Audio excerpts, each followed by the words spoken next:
Atlanta, Georgia, DreamHack 2025 Clash Royale League World Finals. We have a killer crowd behind us, and the lineup today is absolutely through the roof. 12-player double elimination bracket and a fat $200,000 paycheck to go with it.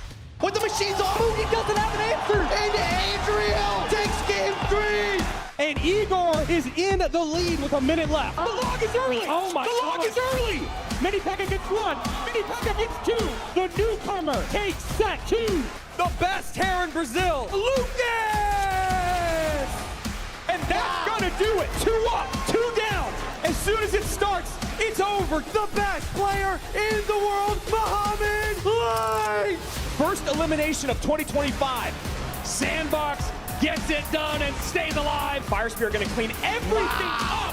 And Moogie with a 2-0 sweep. So sad to see some players go, but so excited to see who will win. There is so much more story to be told here at our 2025 World Finals. Ladies and gentlemen, your Clash Royale League World Finals! Here they seek the ultimate title. This is what you want.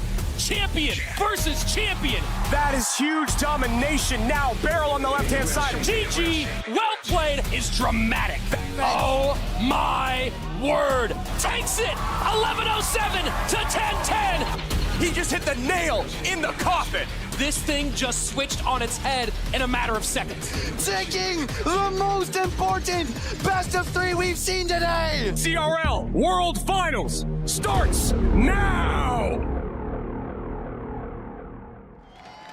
Day 1 was absolutely electric here at the CRL 2025 World Finals at DreamHack Atlanta. We had last-second lightning finishes, a near-perfect second round from our players with the first round bye. We had Evo Skelly send players home, eliminating 2. The GOAT had the only match where someone took 0 damage, and our 2 other World finalists find themselves in the lower bracket, which is where we start day 2. Hello, everybody. I'm Andrew Guy, joined here by Joshua AC Sharon, and we are back for day 2 of the CRL 2025 World Finals at DreamHack Atlanta. Josh, yesterday was absolutely insane. What are some of the biggest things that stood out to you from day 1? I mean, obviously, a lot of these players are playing perfectly. You know, so often we're talking about the nerves, the hands are shaking, all these kind of things. We didn't have to do that today. You know, there was 1 or 2 matches where, okay, maybe he could have done one thing differently. Usually we're talking about an entire game. This time it was just, there was one mistake. That's the reason why we lost. The skill level, these players are fantastic. Absolutely. We had a lot of upsets yesterday. We had a lot of players doing exactly what you expected, and we're so excited to pick off right where we left off in the lower bracket. 4 players battling for their lives. As quickly as the day is going to begin, we will already be sending 2 of those players home. But of course, before we get into that action, we have to remind all of you at home who is here, how they got here, and how they're going to get through the day. Talk to me about our format, AC. That's right, we started with 12 players, a double elimination bracket. You lose, you get sent down to the lower bracket, but you still got a chance. Matches are best of 3 until the lower bracket final, upper bracket final, and grand final, which are gonna be best of 5. We love the addition of the best of 5 inside Clash Royale. And the last player standing, you get a lot of money, and you get to hold that trophy. Absolutely. Obviously, holding the trophy is the prize that all these players are really here for. But when you talk about the cash, $500,000 in that prize pot. We already gave away $20,000. The next 2 players will be given $10,000 each. Moving up, we talk about matches. $5,000 for this match, $20,000 for this match. When you talk about 3rd place to 2nd place, that is a $50,000 match. And of course, our grand finals, that is a $100,000 best of 5. Absolutely insane when you talk about the level of competition here, the pressure, and this incredible crowd that we have in Atlanta that has been electric from the moment that we started. Yeah, I mean, look, $200,000, that's a pretty penny. And we saw some of the answers. It was like, yes, I want to buy a house. Some of the answers were like, I want to buy sushi. It's cool to see how many, you know, it's great to see the personalities that we're seeing this year. And you can buy a lot of sushi with $200,000. Talking about our bracket and the day that we went through yesterday, it was absolutely stunning from start to finish. When you talk about starting with a world champion, AC, talk me through some of these matches. Yeah, I mean, Muhammad Light went 2-0 against Sandbox, and Sandbox really impressed impressed in that opening set against Igor. I mean, you know, whoever wins is really going to impress every single time because of the level of play. Sub went 2-0. Sub is definitely one of those players where it's like you really have to watch out for him. Yes. I mean, he is just so consistent, and Frontier Guard really showed up yesterday. I was so impressed by his games yesterday, and yeah, I mean, we could talk about every single one. Yeah, and maybe the MVP on the day. I heard it in the crowd. I saw it in the comments. Everyone was so impressed, yes, including us forecasters, by Adriel. But when we talk about where we're starting today, Ian77, Vitor, they're going to be our first match, and then it's going to be Igor/Casualty going up against Lucas X Gamer. And then, of course, later on, we'll be getting to Sandbox, who you mentioned just a moment ago. Sandbox is literally going from world champion to world champion to world finalist to world champion in his first 4 matches. Absolutely insane. That's them, though. Talking about right now, Ian77, the only American in the mix, going up against Vitor, who was upset yesterday by an incredibly impressive Frontier Guard. So we are going to get to our predictions in just a moment. But remember, you can get your predictions in as well. Event.supercell.com/Clash Royale. That's how you get your badge, your spectator badge in 2025. That's how you get the Evo Skelly emote. So if you haven't put in your predictions, if you haven't been getting those points, what are you doing? You've got a day and a half. Let's go. Let's go. Talking about our predictions, I did absolutely horrid yesterday. It was an abomination. But talking about this very first match, I went with Ian77. I mean, yeah, Ian77, obviously. Look, he got the first round bye. He only had to showcase a couple decks, so there's just so many benefits for him. The crowd is loving him. I really think Ian has to be the big favorite in this opening set. Well, there's only one way to find out who all of the predictions are, and that is right here. Boom. You're going Ian. I'm going Ian. We're all going with Ian. Not we'll see. We'll see. Vitor might not be too happy about that, but there's only one way to figure that out. Rich, give us our first match of day 2. I'm here in front of the best crowd in Clash Royale. Let's get things going. 3 years ago, this player broke out on the scene with his first ever #1 finish. Today, he's here for something greater. Atlanta, make it loud for Ian77!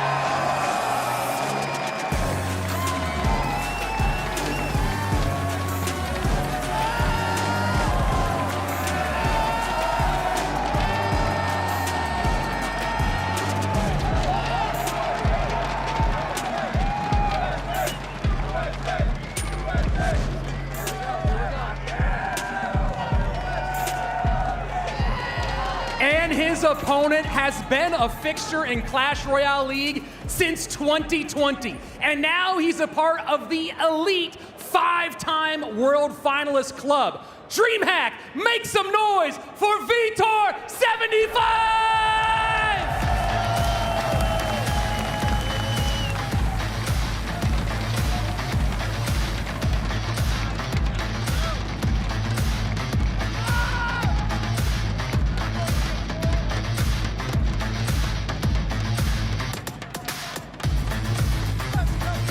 And nothing like starting your day with a chance to get a ticket sent right back home for Vitor and Ian. 2 fan favorites here, of course. Ian, like I said, the only American here, has a lot of fans in the crowd. He was even saying through our incredibly strong noise-canceling headphones that he could still hear the roars from the crowd when he was making great plays. Not in a distracting way, but more of an inspiring way. And that's kind of where I want to start talking about why I went with Ian here over Vitor. I love Vitor. I've been a fan of him for so long, fan of Ian. But yesterday I ran into both of them, and Ian was still in such bright, confident spirits. How does he do it? I have no idea. Honestly, he came out, didn't go the way he wanted. He was swept 0-2, set down in the lower bracket, only appearance in day 1. But when we ran it into the lobby yesterday, he was still feeling great, excited about his chance to come back out on stage, feeling very confident about it.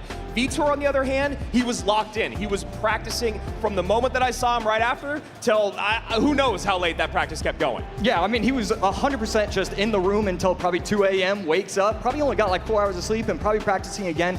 I do love to see what I'm seeing from both of these players. And it's kind of what we expected. Vitor, he's going to lock in. He's going to make sure that he's getting himself ready for the next set. And then Ian, I mean, he's just, you've talked about it, the golden retriever energy. Yeah. It's just so awesome to talk to him, so awesome to meet him. It's infectious too, It's and so in such a great way. Yeah, after meeting him, or after seeing him yesterday, I was like, wow, he had to have won, right? Like, there's no way he lost and he's still looking like this. So you see here, LCQ through the lower bracket was Vitor. Just to let you know, just because he's down, he is not out. And of course, Ian, the Dragon League winner, he let everyone know in 2025 he was here, he was gonna be at World Finals. The wish of being a World Finalist was in the past, and now the wish of being a World Champion could be in the near future. Two different stories though yesterday when you talk about Ian going up against Adriel. Literally 2 games decided by last-second lightnings. Josh, you were on the desk for that match. Talk to me a little bit about how that was. Obviously, Ian's doesn't land in game 1, Adriel's does in game 2. Yeah, I mean, it was probably the best set that we saw all day yesterday. And it was only 2 games. You know how difficult that is to actually pull that off? I mean, Adriel played fantastic, but Ian also did as well. The second game, he started off so slow, and that's the reason why Adriel was able to walk away with it. But like, once he kind of figured it out, it felt like he kind of figured it out for the tournament. It really didn't feel like, okay, yes, he's gonna lose that opening set, but now I'm thinking every single set that we're gonna see from him today and probably tomorrow, he's probably gonna walk away the victor. Yeah, aggression was the name of the game for a lot of day 1. We saw that in Frontier Guard versus Vitor. Vitor came out, was maybe a bit surprised by what had happened to him in game 1, was able to bounce back in game number 2, and then game number 3, Frontier locked down and sent Vitor to the lower bracket. A big upset there, but Vitor, as you saw, went through that lower bracket, and it sounds like now we're gonna get back to the predictions. We saw what all of ours were. We were all at EN77. Now, what did you guys have to say at home? And I feel like it's probably gonna be about the same. Yeah, even though Vitor is a 5-time world finalist, we don't know if this is just a bit of favoritism or if maybe they ran into the golden retriever in the lobby as well, saw how positive he was feeling, and went with Ian at a 70-30. Remember, event.supercell.com/Clash Royale if you want to get your predictions in. That is how you get those rewards. Now, just because the fans and us believe that Ian's going to take this, that does not mean that Vitor is out of this fight at all. We saw him bounce back yesterday. As we've talked about, he did it in the lower bracket in the LCQ. It's just about locking in and playing his game. Yeah, the LCQ is the thing I want to really point out, because that is, I mean, it's in the name. Last chance qualifier. You have no more opportunities. Everybody else, you know, they're getting through points and getting the golden tickets. The last chance qualifier is probably the most difficult way to enter this tournament. And so you just have to know that when the pressure is on, he can deliver. And remember, we talked about this yesterday as well. He went through Clown, he went through Wallace, he went through Coco, and he was able to beat Viper in a back-to-back Grand Finals reset. So when you talk about pressure, this is a guy that has always been able to handle it. And feeling the pressure right now as game 1 is just about to start. Very excited for CRL 2025 World Finals, Day 2, Match 1, Ian versus Vitor. And there's the crowd. The crowd has been so amazing these couple of days. Ian already started off with the Cannoneer instead of the Princess Tower, and cycling the Royal Ghost. I already love EN77's deck. Yep, most likely going to Mortar. This is a very popular Mortar deck that's been played out there, usually with Goblin Stein. We've seen it with Arrows, we've seen it with Lightning. Feels like Lightning is usually the best way to go. But actually, he's going to run a different version. There is an Evo Skarmy version out there as well. Not quite as popular. Excited to see Ian come out with it in game number 1. And obviously, I'm excited to see Mortar in game number 1. And Ian, I believe he's probably just recognizing the matchup early on, going with the Mother Witch super high. It's usually we see it cycle behind the crown or the King Tower. It's okay if you're giving up fireball damage early. Right there, just cycles it so high. Not sure how I'm feeling about that. And a lot of responses to Drill here. When you see the Ghost, you see the Skeleton King, and you see that Skarmy. So something that Vitor is going to have to think about. Activates the ability with the Skeleton King, trying to take out the Berserker, and will just about do that. The Cannoneer should be able to take it out cleanly, and it does. Wow, and the surround not done perfectly. Fire Spirit, though, comes out for Vitor to clean up that Skarmy, but we do have a lock here. And you can see Ian taking a look up, going, all right, buddy, here we go. Yeah, just because you aren't ready doesn't mean I'm not ready. And there we go, Cannoneer takes out the left side perfectly. Evo Snowball going to get a lot of damage. And now all of a sudden, Vitor takes the lead. Yeah, back to, or already cycled to that very first Evo Snowball, throws it on top of that Skelly King. Ian has to take some damage to give some and finds himself, I mean, technically in about the same, or a little bit in the lead, right? It's about a 400 HP difference when those towers start. Yeah, it's always weird talking about who's in the lead, who isn't. Right there, activates the ability, 3 elixir for Vitor, and he's going to get the snowball off. Evo Ghost, Mother Witch is going to retarget. Mother Witch retargets on the piggies. Skellies to make piggies, excuse me, and that tower is down below 1,000 HP already. 50 seconds remain in regulation. Yeah, and now he has the Evo Skarmy in cycle as well. Miner gonna go on top of the crown tower, and he's probably gonna be able to Vines once again. Yep. So Vitor needs to think of an answer, and he will. Those Vines, they really can catch you off guard. We saw it happen yesterday to Sam, where one Evo skeleton got away. Sandbox pulls the trigger on the Vines last second. That's GG, well played. Right now, Ian using the Vines to his favor. 5:17 remains on Vitor's tower. Only 20 seconds remain in regulation. Yeah, and Vitor's making it way too easy to defend with the Skeleton Kings. He's stopping the Drill, plus the Berserker, plus the Fire Spirit, and still being able to get offensive pressure with it. Vitor needed to set up differently on offense, and that's why Ian is in this lead. Ian drops the Minion Horde. Last card out. Only spell he has. Oh my those goodness, Vines. it locks. And it locks. 104, not enough. But a Miner plus some Vines is gonna bring it pretty dang close.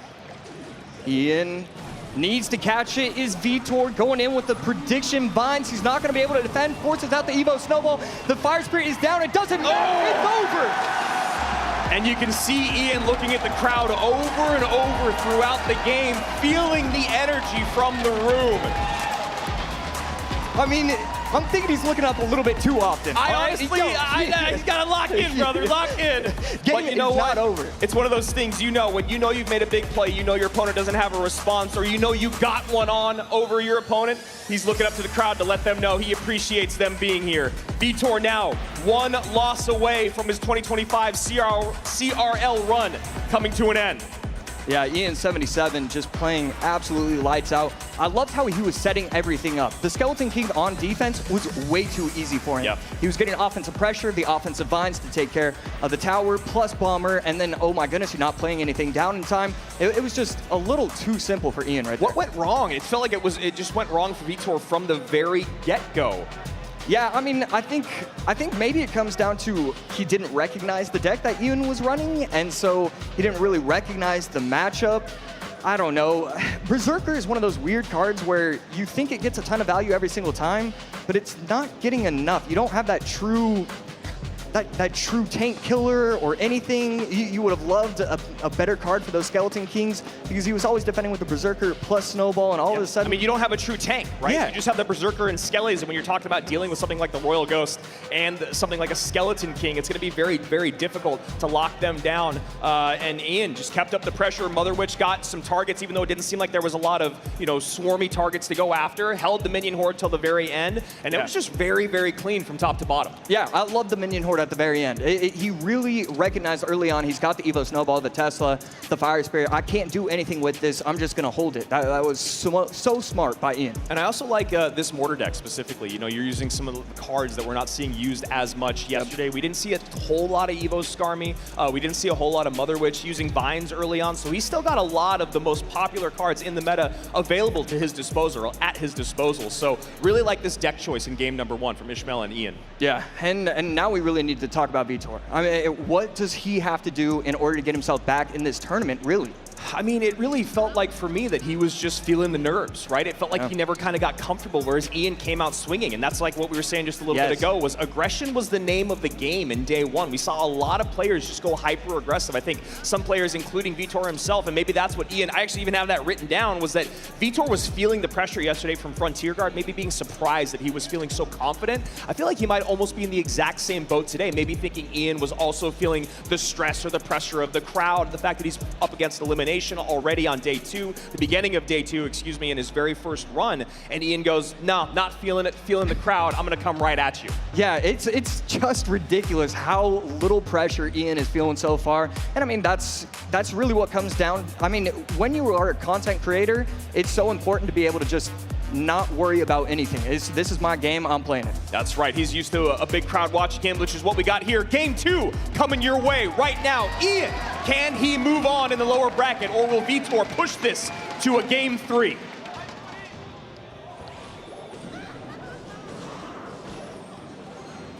Good Mother Witch, going to be able to spawn 3 little piggies. The cannon should be able to defend properly.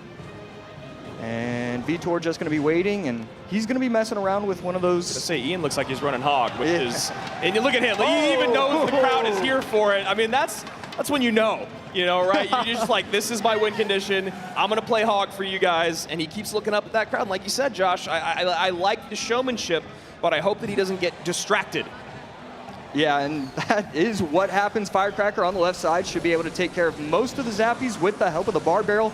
He recognizes Vitor shouldn't have a lot of elixir, and the Fisherman to pull it to the King Tower. Good Fisherman from Vitor, but I don't know. Ian just looks like he knows this matchup so perfectly. He's just not worried.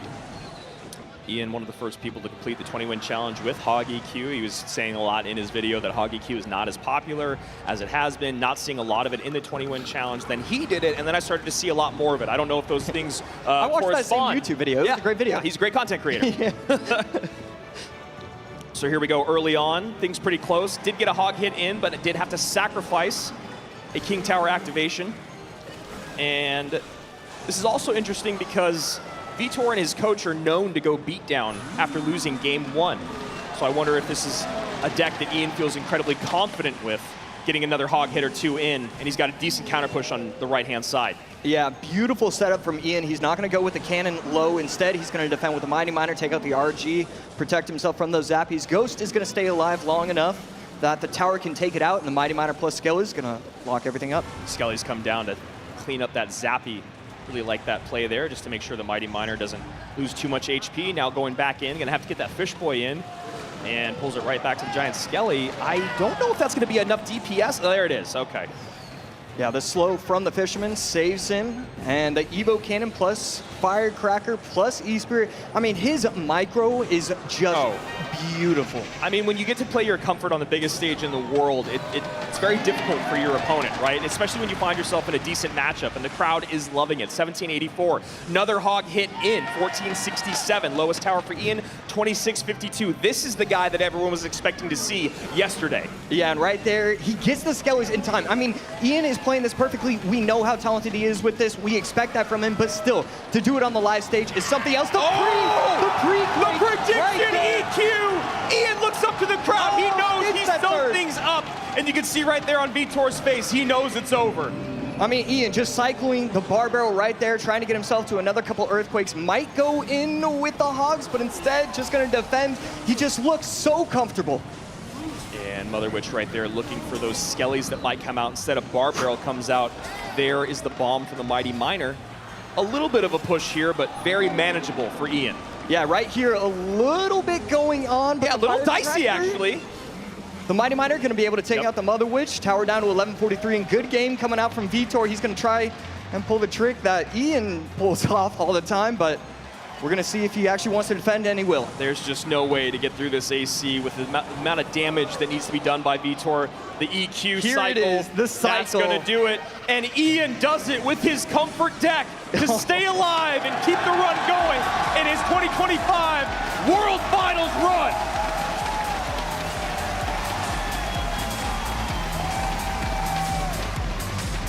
And the crowd is absolutely loving it. Ian is loving the crowd. This is the moment he wanted. And Vitor, being the great sportsman that he always is, shakes his opponent's hand, and he says goodbye to the CRL 2025 World Finals stage. And Ian is feeling the love that you can only get on a stage like this. Rich, we got one American. Let's hear what he has to say to this crowd. I'm here with your winner, Ian77. Ian, you had a tough day out today, but right now you just got the biggest pop maybe we've ever heard in Clash Royale since 2019. Tell me how this crowd is making you feel right now. Dude, honestly insane, man. I'm blown away by all the support. Like yesterday I was backstage, bro. I almost shed a tear, bro. I was like so grateful I could be here and for all of you guys. And yeah, all praise to God, man. All praise to God. So game number 1, you went a little unorthodox with your mortar pick, but then game number 2, the crowd pleaser. You come out with Hog. Talk to me about that choice for game 2. Well, honestly, it was kind of unprepared for. I didn't even plan to use Hog EQ in this set, but I just randomly went for it on the spot. I didn't really have an obvious pick, so I just felt like I could outplay people with my comfort. And the mortar deck, it was a really nice variation. It had like, you know, Ghost and Skelly King for the drill, so it went really well. Okay, so you got the win under your belt, obviously feeling way more comfortable. How are you seeing your prospects for this world title? I'm feeling pretty good. I just had to loosen up on that first match. Just had to get used to this stage. But I feel very dialed in now on this stage, and yeah, I'm feeling good. I'm feeling a lower bracket run coming. We're all excited to see it. Everybody, one more time. Ian 77. The best things about the World Finals and our monthly finals is that best of 3, and it is the double elimination, right? That's such a great mentality that Ian had there, and that's what he said yesterday when we talked to him, is just because you dropped the first game, your tournament run is still going. He was able to get those jitters out on day 1, which is, imagine, right? You're gonna have those nerves when you've never been on this stage before. He plays through them, doesn't get what he wants, gets us some nail-biting games against Adriel, then comes out day 2 with dominance. Gets the crowd and uses it to his advantage instead of feeling the pressure from it. Yeah, that's such a difficult thing to do, but he did it, and you have to assume that Vitor was thinking that the entire time. Every single hog hit was, whoa, coming from the crowd, and that is just so tough when you are his opponent. And the predictions from Ian were absolutely beautiful, whether it was looking for, the Skellies to block the Fish Boy, whether it was the EQ on top of the Skarmy, everything was just so clean. Or even predicting that your opponent's gonna play something like a Mother Witch and then defending differently. So you play your comfort, you play it perfectly. You see here in game number 1, this is exactly what he was just talking about. What a great matchup here, AC. Yeah, it was just, he learned quickly on, I can't use the minion horde, I have to use the Skeleton King for every single drill, and I go aggressive with the Skarmy, the Ghost, and the Mortar. It just went to perfection in both of those games, but especially game number 1. This is a weird matchup. It's not one that you can just tell right off the bat, this player is gonna win. It's kind of 50-50 who's gonna play it better, and game 1, we saw him play it better, game 2, we saw him play it perfect. So now 3 players have been eliminated, and that's the name of the game. We are huge fans of Vitor, but his run does come to an end here in 2025, along with Frontier Guard and OP Sam. Next up, we have Lucas X Gamer going against a former world champion in Casualty/Igor. Of course, winning that world championship back in 2019 with Team Liquid. And this is a very steep match as well. We were talking about it on broadcast yesterday. It's crazy because even if you win in round 1, you can still be up for elimination in that first lower bracket round. Yeah, it's so brutal, and that's how these tournaments are. You just have to be okay. If something goes against my way, you know what? I'll deal with it. I'll get into that next game. Lucas and Igor. This is going to be a lot of fun. Yeah, I'm very excited about this, and of course, there's only one way to go from here, and that is to get our players out on stage in just a moment. But this was a very good way to start our day. There's no better way. Just Ian, I love his interview. His interview was making me tear up, and I was like, I have to go back on camera. Yeah, absolutely. So here we go. Let's take a look at what just happened here in game number 1.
I'm CRL caster Rich Slayton here with the 2-time Clash Royale League world champion, Mugi.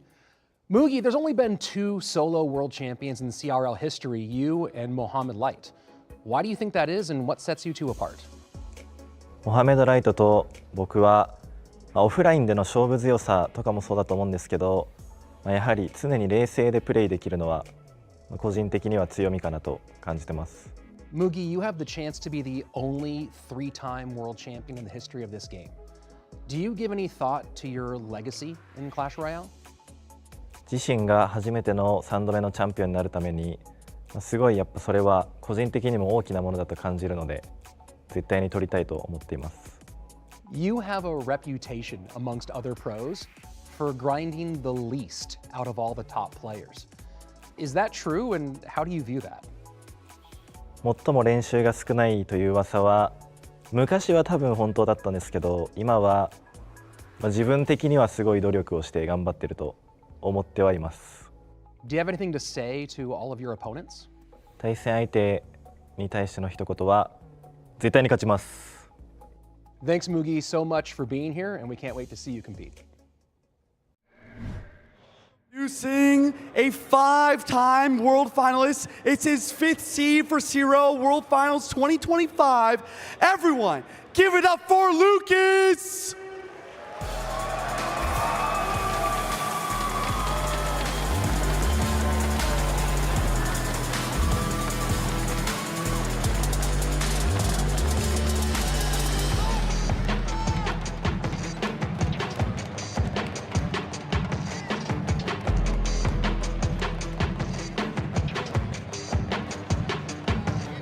And his opponent, it's his first live appearance since 2019.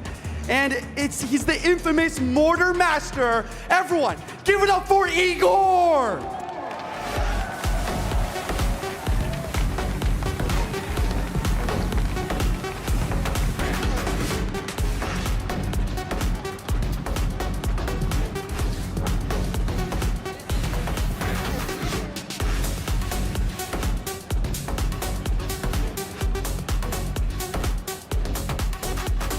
And what a fascinating matchup we have in front of us when you look at Lucas and Igor. Lucas, of course, so much emotion we see on stage. Igor completely devoid of anything that looks like feeling out here.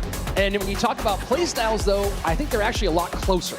Yeah, I mean, they're very similar. It's, quick cycle. I want to outplay my opponent. And that's exactly what both of those players do. They want to embarrass their opponents.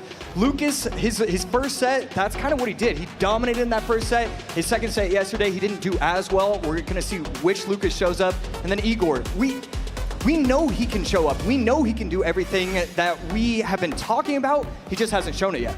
Here's the big question I have for you, Josh, as we saw an uncharacteristically poor performance from Igor yesterday. The multiple missed logs on the drill playing defense, whether it be not used to the kind of shift and damage or just out of practice or just nervous here in front of this big rowdy crowd.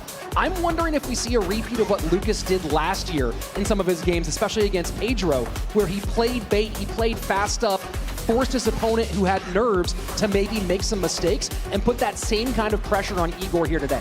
Yeah, I think that's a phenomenal choice if Lucas does go that way.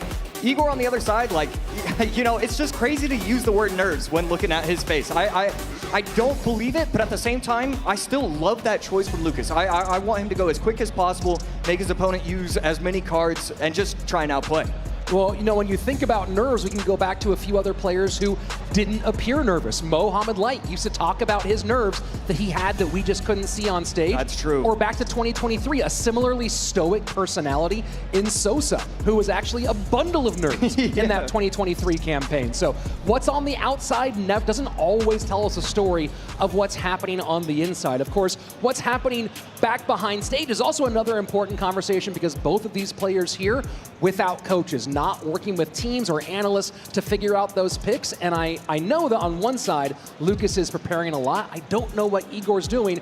And that's why I'm going to guess, let me go ahead and get your prediction out here. I'm going to guess that you're going with...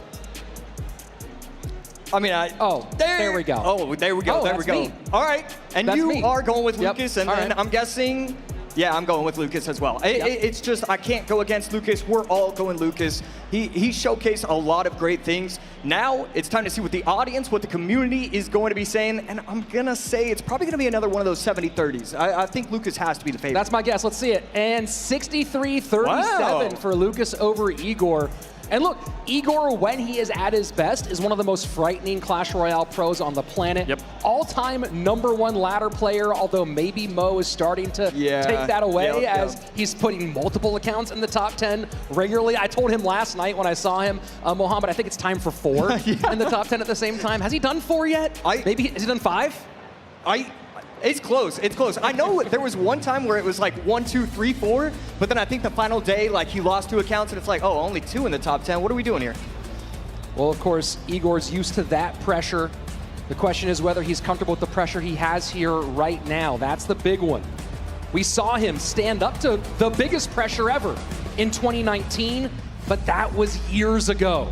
Now we're here, Atlanta, DreamHack, back against the wall. No teammates to help you out. It's win or go home. Let's get it going. Game number 1, Lucas and Igor. And there's maybe a hint of a smile, That's or was right, that yeah. chewing from Igor? I wasn't quite sure which. Yeah, it must have been accidental. It must have been a chew. So no shockers here. Minor from Igor to open things up. Lucas went to the front, gonna go ahead and get the pickup, but take a little bit of chip damage on the left-hand side as the Berserker finishes off the helmeted one. Yeah, and Igor's going to do the same thing that Pedro was doing with these off-center. You know, usually you go right on top of the tower, going just an extra tile off to try and get some of those troops to walk away. And Minor right to the Dark Goblin. And this is, this is big. We're starting to see Igor maybe make some more of his style of plays. We've already seen today one player get over the nerves and make a big comeback and a big stand on stage with Ian. Yeah, oh boy. Yeah, and right there, both of the wall breakers are going to connect. The bar barrel doesn't do enough damage. It's just one of those weird interactions. There's so many small interactions with with the wall breakers where you're like, of course this is going to take it out. There's no way, and then they just still get to tower. Igor sitting on his elixir a little bit, waiting for his opponent to make the move. And then Lucas choosing to run, that 1.9 elixir bait deck, I don't think that should be legal in my opinion, so I'm glad to see that he's going to be using a more standard variation. Evo Skellies plus Mighty Miner going to be able to lock in and take that out. Ice Spirit on the left side, and these Evo Wall Breakers plus Evo Skellies, there's a little bit of a push, but Lucas is going to defend this beautifully. It does force out a response for the Mighty Miner. Igor switches the side. He's gonna get on tower here potentially. Ice Spirit slows things down. Might get a little bit of turn of the drill, but not much damage. Double elixir on its way in a moment. Right now, it's pretty even in both lanes. Yeah, and we see Igor shake his head. I would have liked to see that up and hut just one tile lower. It would have allowed the Dark Goblin to be able to walk in, have the Crown Tower take it out. Instead, Dark Goblin gets 4 or 5 shots, and now Lucas takes the lead all the way back. Igor a little heavier in this deck, getting the Mighty Miner up front. Goblin Hut now placed in that low position. And that's going to be perfect right there. Mighty Miner to try and finish off the Dark Goblin. 1886, lowest tower for Lucas. 1593, lowest tower for Igor. And really, the game is close, but so far Lucas has played a much cleaner game. Split on the Evo barrel. Let's see how Igor handles it. Takes a ton of damage on the left-hand side. Oh my word. Yeah, and I think that might have been Evo Skellies or something taken out right there. 9 seconds, almost to OT, and Lucas is just dominating. He's just playing this so much better than Igor is so far. Miner working for Igor. One wall breaker trying to make it, does connect. Bar barrel down. And the hut drop behind. Had to be a misclick. That's it. Lucas takes game number 1.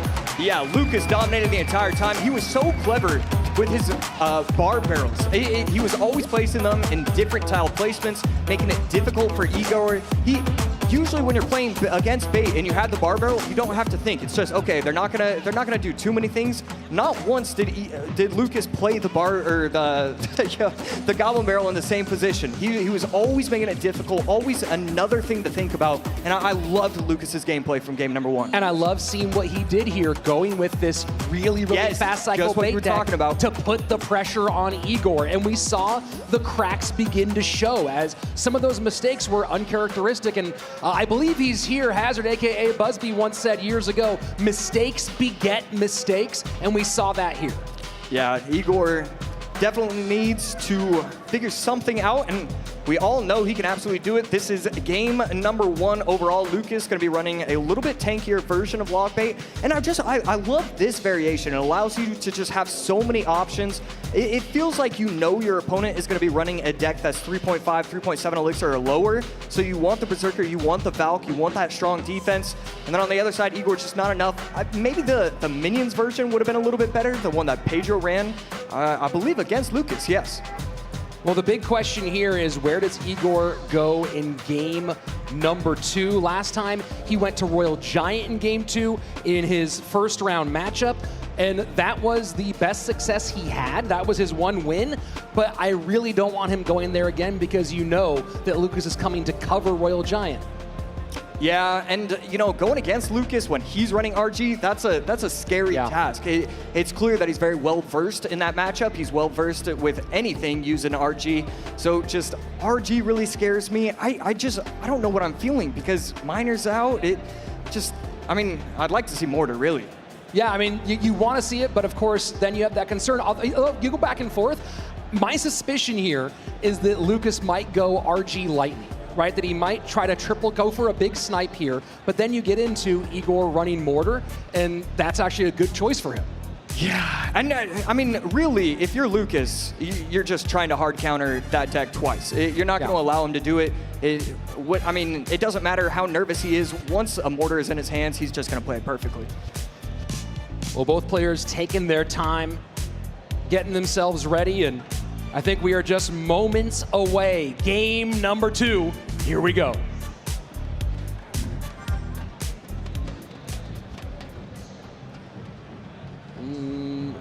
Not sure who Igor is talking to, but you see a few words there. And both players really slow. No one making the first move. Yeah, not sure if the production team is the best coach, but...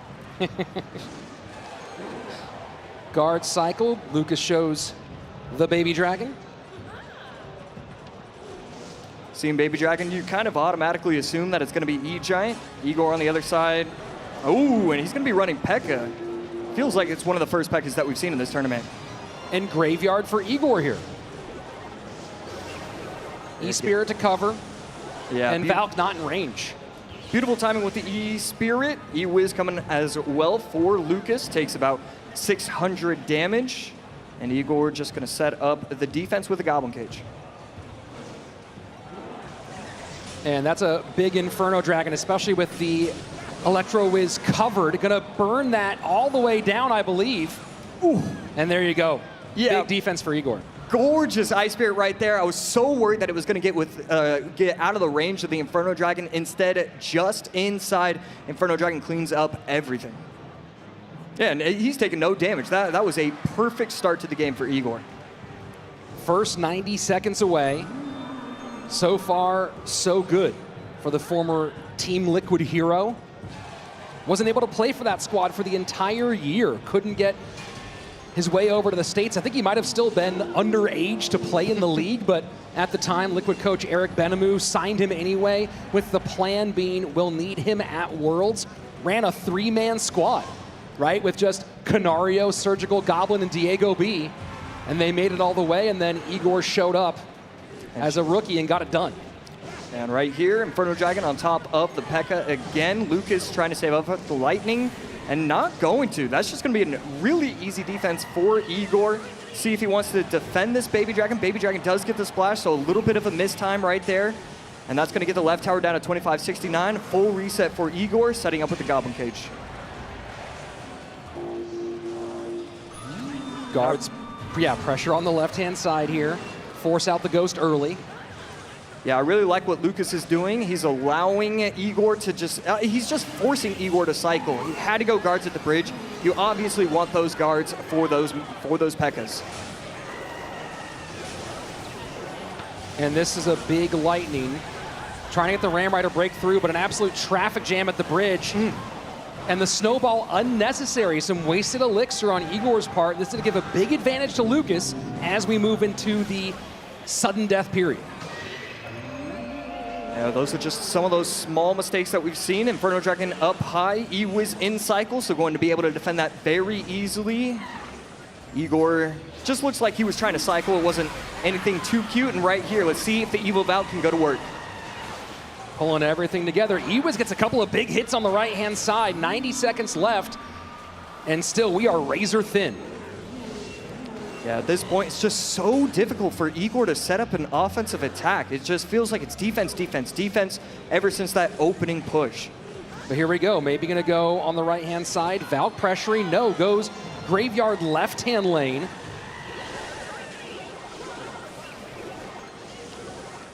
And this is where you can start getting dangerous, right? Triple elixir.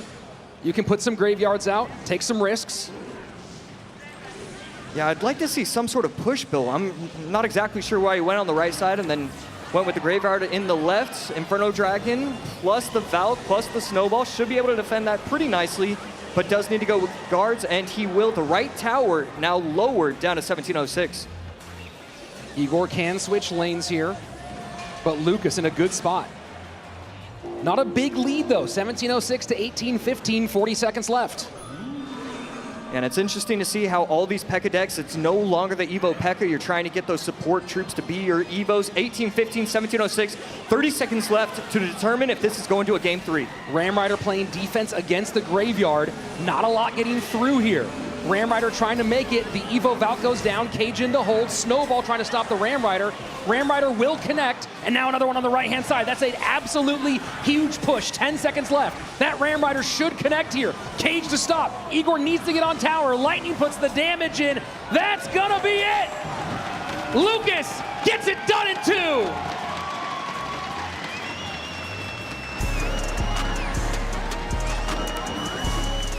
And a shake of the hands and an inauspicious end to Igor's 2025 campaign. And Lucas staying in the mix. Scary for everybody out there.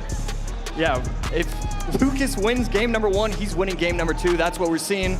And, you know, we need to learn more about his thoughts. Let's send it down to Juice and Lucas.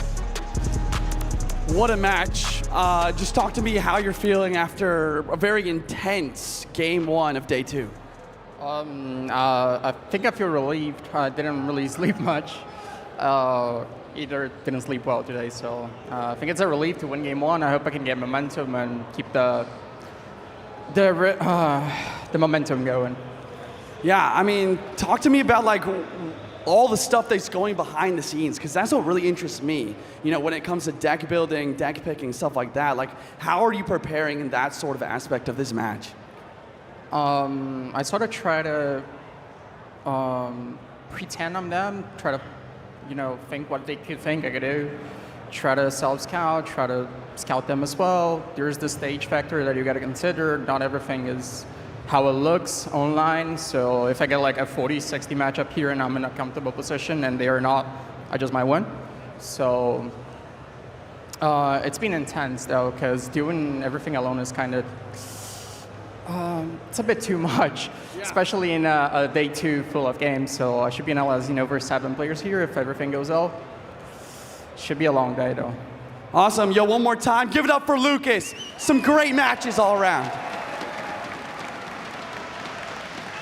And definitely you see some of these players who have support maybe a bit more relaxed. We've seen Lucas quite a lot. Of course, Spirit's always pretty good, but I have noticed as we've gotten deeper into this week and now deeper into today, the mood's starting to tense up a little bit, and Lucas puts it right there. It's a lot of work. It's gonna be a long day, especially doing it all on your lonesome. Yeah, I've never seen him act that way. Just kind of wishing that he had more help.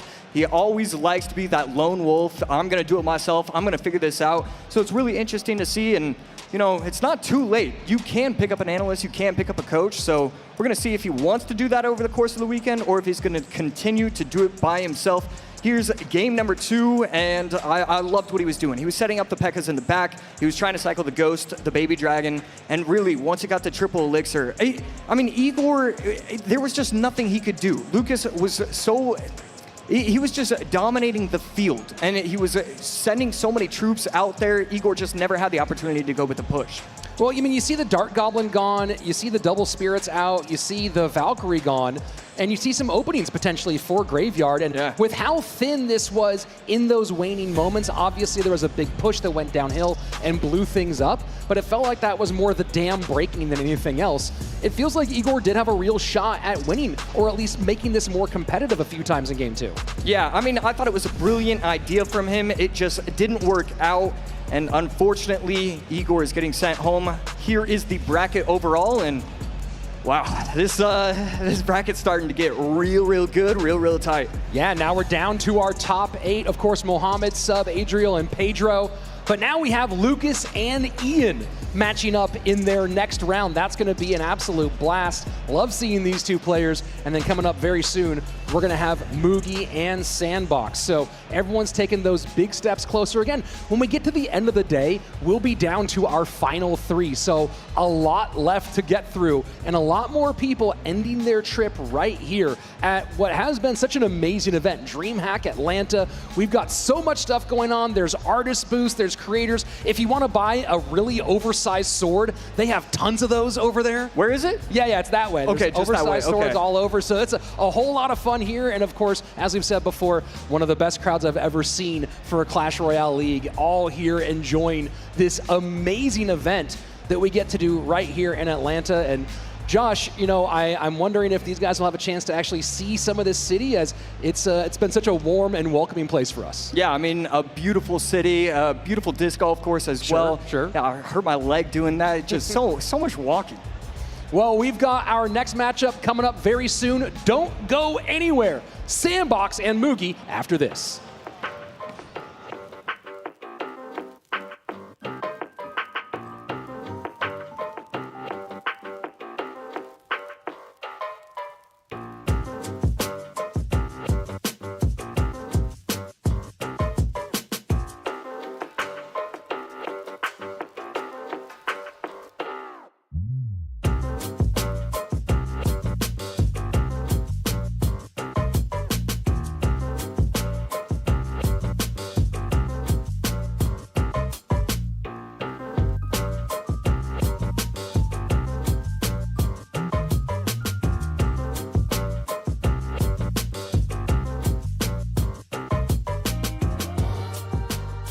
With the meta changing so much right now, how do you feel that it either strengthens or weakens your play?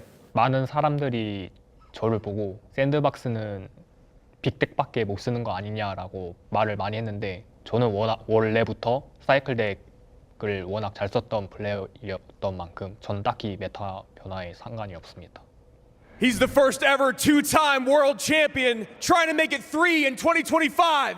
Give it up for Mugi!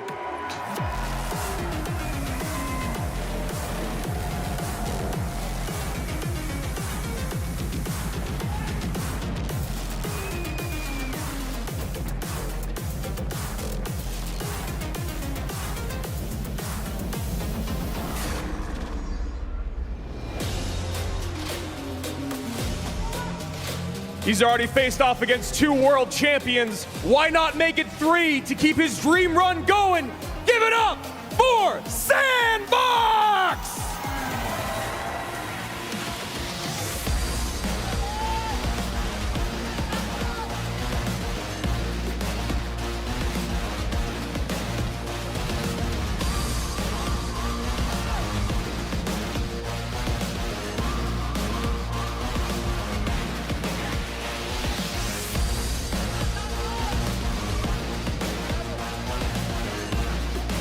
Rich Slayton here, joined by Jackson Juicy J Wall. And Jackson, glad to have you back on the desk. This is an interesting matchup, right? Because this is another one of those that we see where on paper everyone will be picking Mugi. I'm guessing predictions are going to come in pretty heavily for Mugi. But we've seen Sandbox buck the trend. He talked about not wanting to be thought of as a beat-down, heavy deck player. He's primarily played and been primarily successful with those cycle decks today. Yeah, I mean, he does a great job of controlling the match. You know, I feel like he kind of slowly but surely made his way, right? You know, he was known for stuff like Splash Yard and Electro Giant, and then he kind of used his skills in Splash Yard, converted it to Minor Poison, and continues to make his decks cheaper and cheaper as he becomes not only a control player, but a cycle control player as well. Well, speaking on the other side of things, Mugi, of course, known as this big cycle player, but the piece of success he had yesterday in the loss against Adriel was with E-Giant. Right, yeah, that's interesting. When I was researching both of these players, like they both played E-Giant yesterday, and once again, they're both very good at RNG as well, where you kind of have that mid-tier kind of deck, control deck. So it'll be really interesting to see either one of those mirror matches. It could be wild. And you can see the head-to-head data on these two throughout the year. 16-11 in favor of Mugi, but of course you have that very critical win for Sandbox in the finals of the Kalalas Cup, that 2-0 win. So Sandy able to get the better of Mugi in some places, and this will also be a big question about that preparation. We've talked about this a bit before. Tight, a long-time coach, but the question is, will he remain unpredictable or be easy to read for Sandbox and his team today? And let's see what you at home are thinking about this matchup. Will it be Mugi? Will it be Sandbox? Here we go, and our viewer votes coming in just one moment. Yeah, speaking of predictions, here we have the community predictions. Mugi at a 67%, Sandbox sitting at 33. I feel like this is kind of, what a lot of people are thinking. Sandbox obviously still has a really good chance, but once again, a two-time world champion on stage is just really tough to go against. Yeah, it's always difficult. Let's go ahead and take a look at our predictions now. So first up, let's go ahead and see what my buddy Jackson has over here. He's picking Mugi on this one. Now let's go ahead and see what I picked. I think I might buck the trend. That's right. I am picking Sandy. Okay. I like what Game Saver's been doing here. I like what he's doing with Sandbox specifically. He's a guy who needs to go for snipes against some of these big guys. Saver has been swinging, Sandbox has been hitting, and looks like Andrew's on my side and Josh going along with you, Juice. Yeah, I talked to Josh beforehand as well. We just picked Mugi based on his experience. Talking to Frontier Guard after losing to Mugi in day one, he was just like, I can go on stage, I can do my best, but in the end, I'm going against a world champ, and that experience on stage is like none other.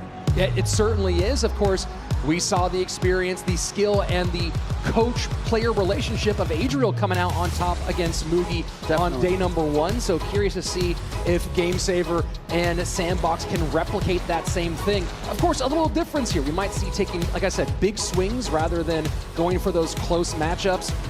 But this is a big one. Again, we are in the elimination bracket. No more lives to give. Mugi, the two-time world champion, wants to stay in the hunt for 3. Sandbox wants to end it. Let's go, game number 1. The crowd's just going wild. I love it. I love the energy here. Hogger at the bridge immediately from Sandbox to start us off.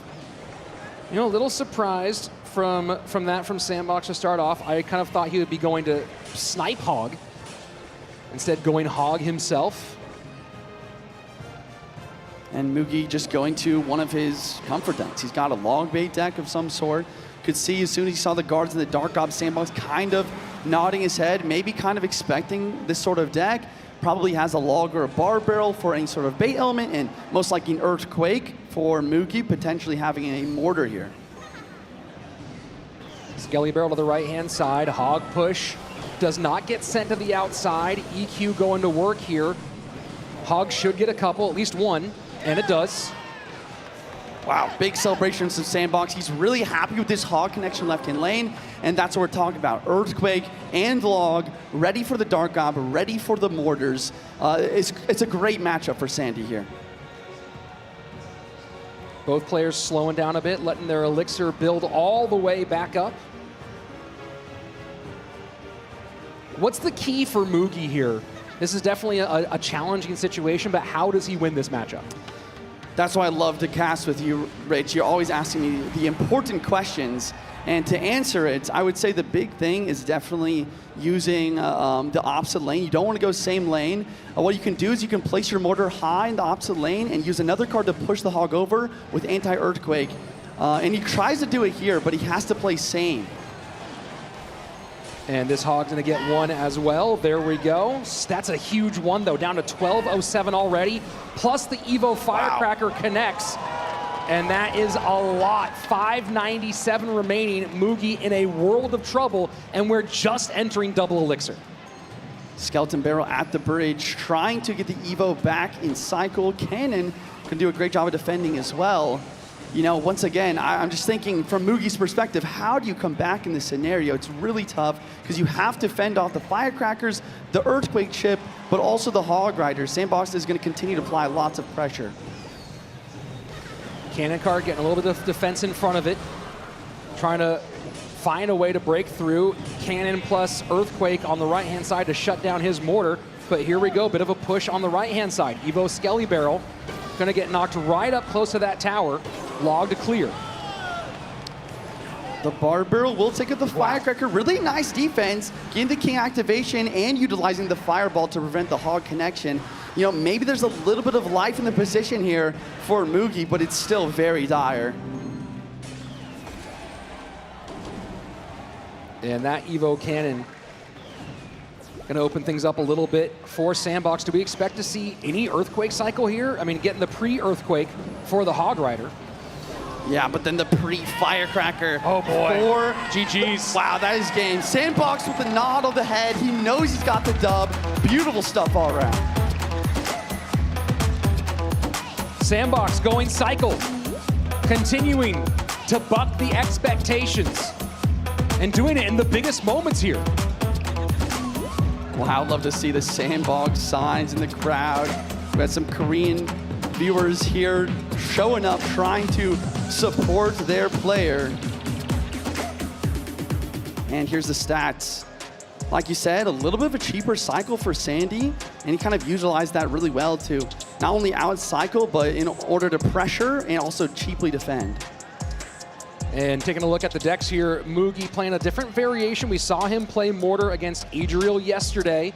He was playing an Arrows Skelly King variation instead of the one that we see in front of us. And he played E-Giant in that deck alongside the Hyperbait. That was part of that Hyperbait matchup. So very curious to see if he mixes things up. And a similar progression, playing a deck like this one in practice. I saw him go with Drill Rocket and also with a Royal Giant Spirit Empress deck. Yeah, I mean, the versatility of all these players is always astounding to me. But, you know, once again, looking at this matchup as a whole, I think that, like you said, Sandbox did a great job of working with his coach in order to get a great matchup and really, you know, kind of jump the hurdle that is Mugi on stage. And that's a big one here, right? We're starting to see Sandbox seem like he's really, really comfortable. He's talked about the nerves starting to melt away a little bit. And you know, with this big crowd here, it can make things a little bit more shaky on occasion. And some people we've seen step up to it, some blink a little bit under the lights. This is starting to feel like maybe it's Sandbox's moment.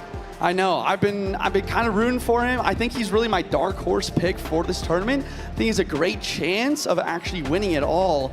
And I think one of the biggest things that was really stopping him was his confidence. You know, seeing him backstage, I didn't see a lot of that from him.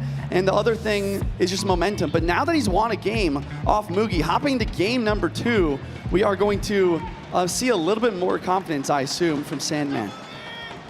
And here we go. Now it's going to be Hog. This is maybe what, and Sandbox with a smile here. He might have a snipe set up. Yeah. Yeah, I mean, once again, if you can predict that, you know, Mugi's going to play Hog, I'm sure GameSaver, his coach, is also very aware of such a thing. So looking at Sandbox next, we see a Queen and some cycle cards, perhaps a drill deck, maybe a minor control variation. Either way, it's going to be super solid versus Hog Rider.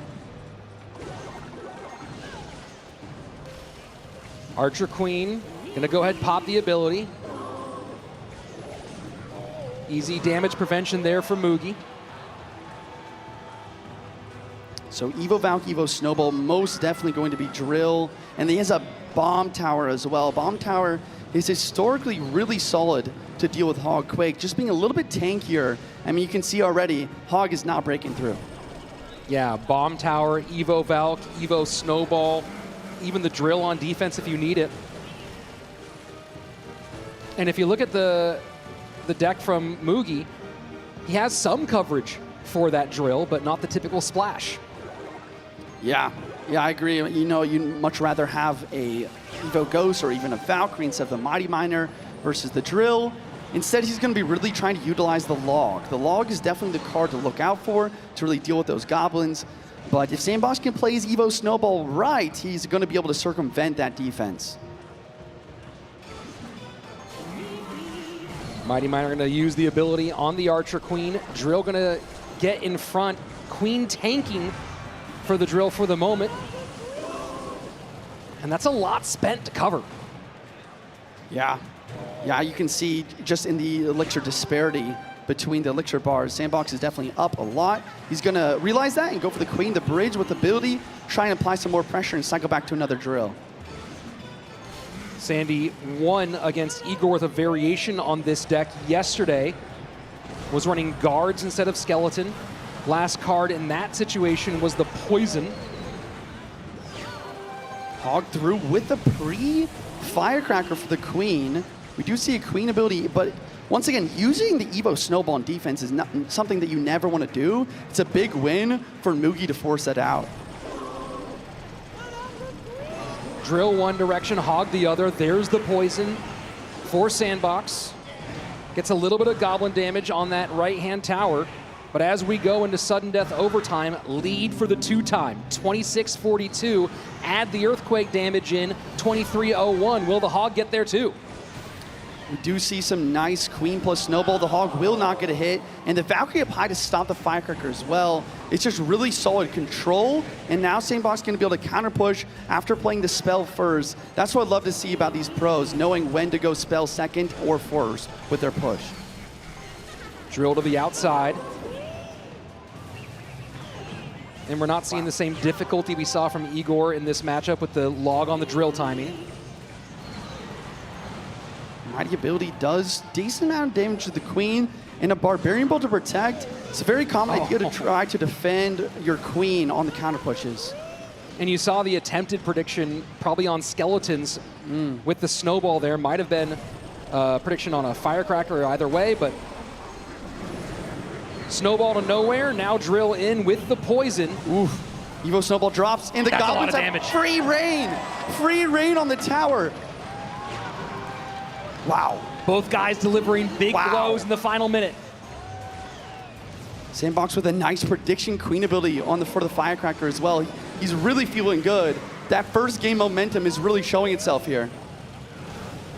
Bomb towers are just shutting down these hogs. Can Mugi find a way to outcycle? We see an early queen ability again, once again, preparing for a firecracker, and then a Valkyrie as well to deal with. And the Barbarian connects the Evo Cracker as well.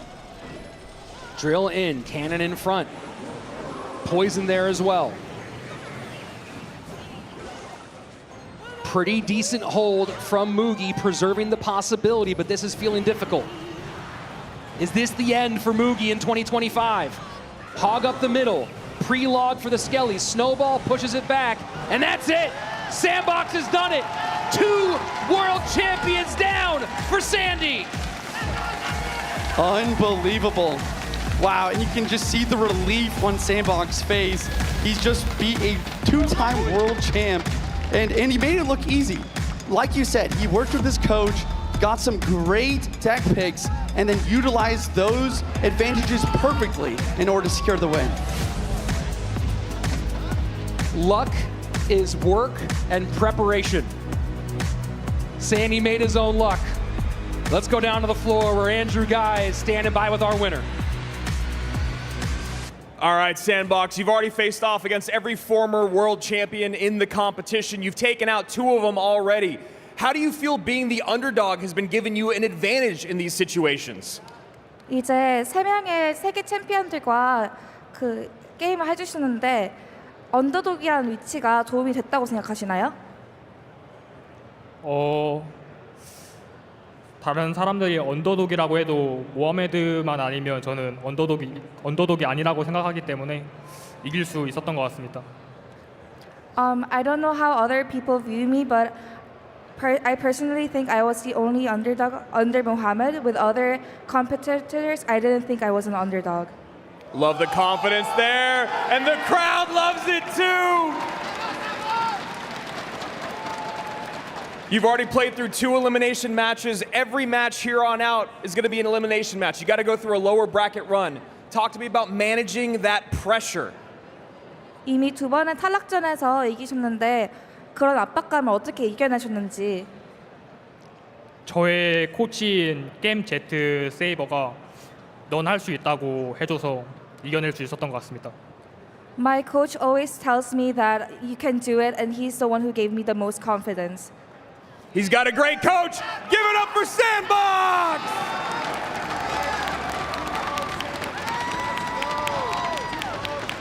Love seeing the success for Sandbox on this stage. And again, we're talking about the preparation, coming in ready to get it done. But you have to also talk about that mentality. And Sandbox now finally seems to be in a winner's mentality. Yeah, I love it. I mean, this is the confidence that he needs to propel him through the lower bracket. Looking at battle deck number 2 here, once again, it was kind of a reverse. Mugi took the Hog EQ, but Sandbox was completely ready for it. The Barbarian Barrel, one of the best counters, the Firecracker, the Bomb Tower preparing for the defense of the Hog, as well as the Snowball. Whenever Mugi had the chance to outcycle that Bomb Tower, it was always a Queen plus Snowball for no hits plus a counter push. Yeah, that was absolutely huge, and we saw Sandbox use those counter pushes very effectively, trying to layer his attack, and then when he finally started getting those the drill plus poison cooking over and over again, he pulled away. Yeah, it was impressive stuff. I mean, just a great 2-0 sweep here. We'd love to see the gameplay coming in from Sandman. Looking at number 1 once again, you know, it was another just really solid matchup. It was just Hog EQ versus Mortar. Maybe if Moog had a secondary win condition, like a mine or something a little bit more consistent, he would have a chance to break through. But with just Mortar and Skeleton Barrel, Sandbox defense was just simply too locked down. You know, one of the interesting things about that second game matchup was the inability to outcycle the Bomb Tower and then also being covered by that Snowball plus Archer Queen. How impactful do you think the no longer having 3-card cycle was on that? Yeah, I think that it's a big thing, right? Like the no 3-card cycle makes it so you just can't get through those Bomb Towers and those quick cycle decks. Instead, you try to rely on cycling multiple Mighty Miners for pressure, but it's just simply not the same. Not the same at all. Also not the same here. We're down one more world champion. Mugi out for this 2025 campaign. Now there is only one person who can become a 3-time champion, and that is Mohamed Light. Of course, we'll be seeing some of him later today. Coming up next, though, we have another elimination matchup, a banger. Lucas and Ian, don't go anywhere. That's coming up soon.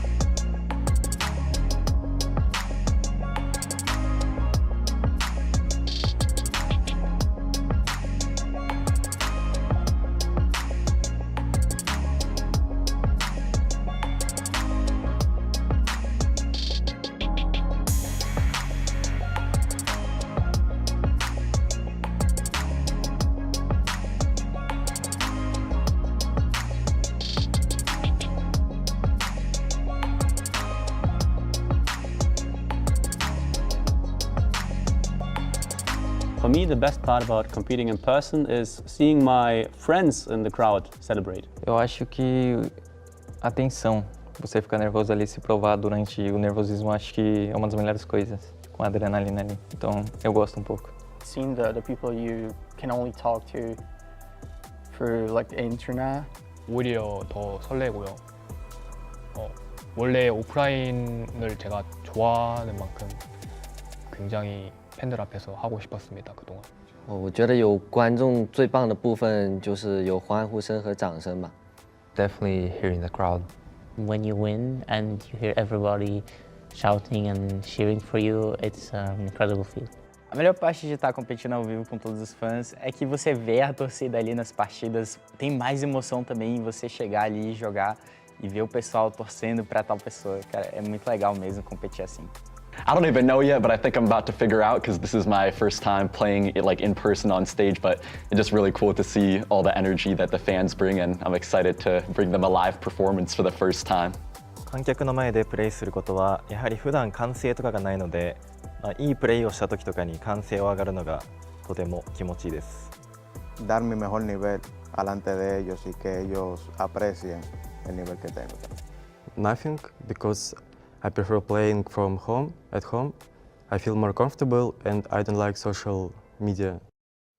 Do not let this guy start off game 1 with a win because he is gonna sweep it. This man is Lucas!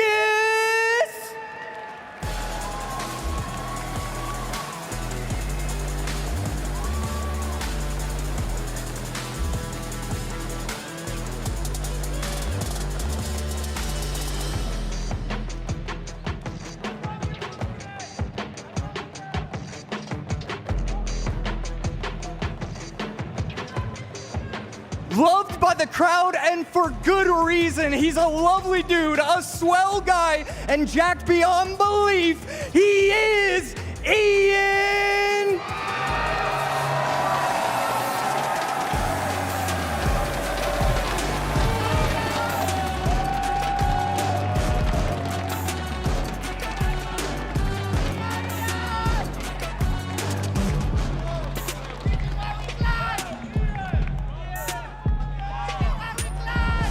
And that home crowd loving to see Ian back on the stage. And it has been a day of sweeps so far, Juicy, for Lucas and for Ian. Hoping that this is going to be the first one to go to game number 3 between these two players and what we've seen from them today already. Juicy, what really stood out to you? Man, I just loved how Ian was able to bounce back from a loss yesterday and stay composed and almost feed off the energy of the crowd. It's like he's using that to propel him forward. Yeah, that was what we were talking about in that match. You know, he kept looking up at the crowd, and Josh and I were like, well, I hope he's not getting distracted by the crowd, but really harnessing the energy from them. And on the other side of it, and Lucas absolutely dialed in that matchup against Igor. It was played so clean. He was on top of every defense, know when to get aggressive. And these guys, I feel like, have met their final form here in World Finals 2025. I know, this is my favorite match to watch. Both players coming off a win, feeling good. You know, they're in stride. They're working with Ian's working with his coach well. That's the other thing that I really loved about Lucas's gameplay is he's actually picking for himself, yet on stage, he doesn't let that get to him, and he really does a great job of making the right cards count. So difficult to make that decision on stage. While it might feel like an eternity for us waiting for the next game to start, imagine all the mental gymnastics that you have to do in that small amount of time, figuring things out to get the absolute best matchup possible, and that is what you're going to want here. Talking about the predictions from chat, I hope you guys got them in. I'm very curious to see where this goes. I feel like it'll be slightly in favor, I was going to say of Ian. I was going to say like a 55-45 type situation, but Lucas, of course, being here as many times as he has at World Final, maybe giving him the edge. Yeah, okay, let's go to see what I voted first. Ian. I'm going with Ian. Okay, I'm curious. I was running up to stage. I don't know if they got my prediction in, but they did. You guys rock. I'm going Lucas X Gamer, the man with the best hair in the biz, and looking to see what Rich and Josh. I am the lone wolf here. I got to say, my predictions were atrocious yesterday, but I've been doing well today. You boys might be in trouble. Yeah, I mean, the reason I picked Ian is, once again, he's feeding off the crowd really well. I know his coach, Ismail. He does a great job. They've been working well together. He told me that, Ian's coach told me that he worked for 14 hours last night in order to prepare for the potential matchups today. I don't even know there was 14 hours between then and now, but Ian apparently has been grinding the whole time, and Lucas on the other side of it, I feel like he kind of got the jitters out. He's locked in now. When I talk to him backstage, he feels very comfortable, very confident, obviously very familiar with the live stage, but this is a very, very tough opponent in Ian. It's going to be one of those situations, while even though he had the predictions online, you imagine the crowd is going to be more responsive to positive moments from Ian rather than Lucas. I know.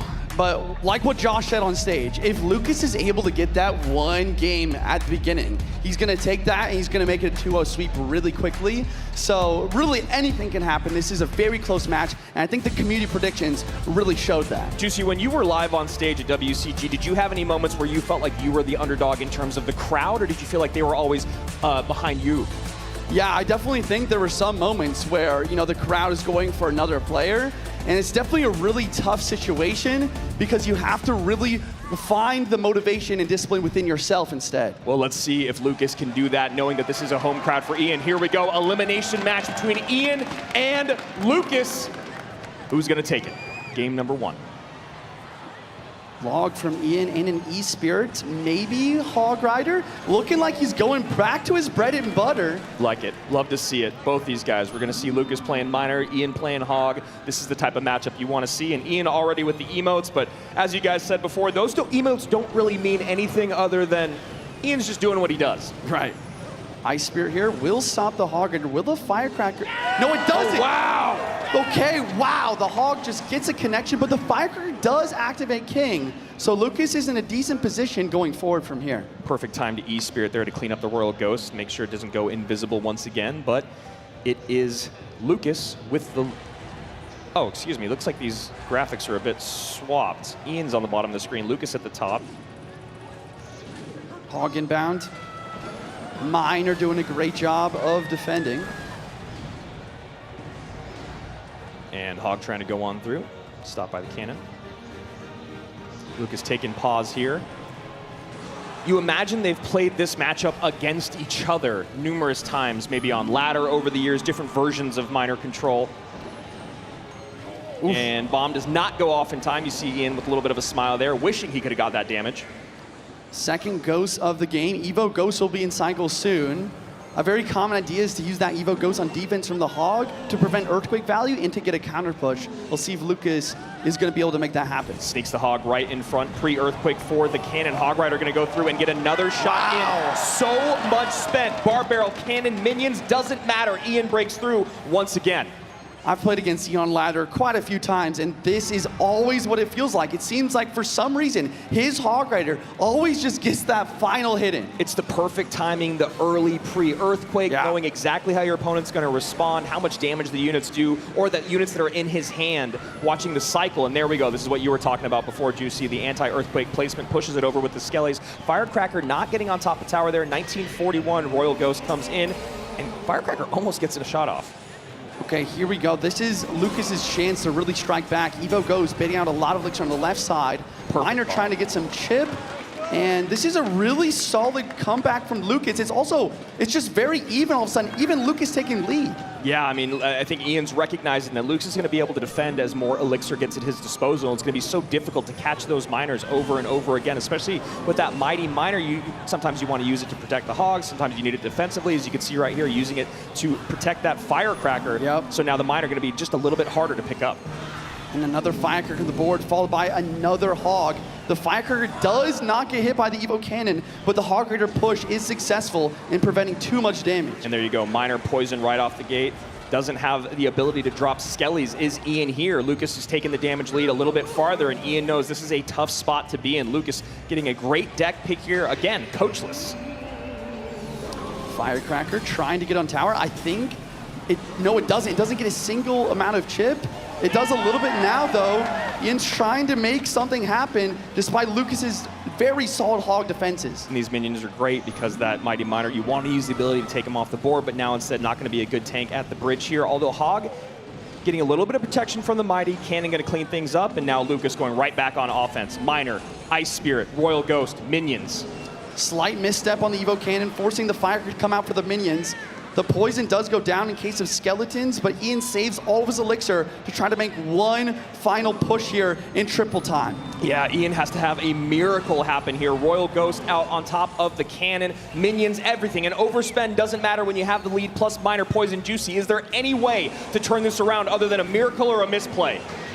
I think that it's possible. He needs to keep up the pressure, and he needs to have very cheap, effective defenses versus these Miner. 991, 883, Miner goes in. Firecracker to catch the minions at the bridge. Mighty Miner at the bridge on the opposite side, most likely gonna put a Hog behind. There it is, early Earthquake, Cannon out of range. Great placement there from Lucas. Ian back in the lead, though. Yeah, Ian back in the lead, continue to apply that pressure. Now a pre-poison plus Miner coming in hot. And Ian knows he can't defend. He decides to attack instead.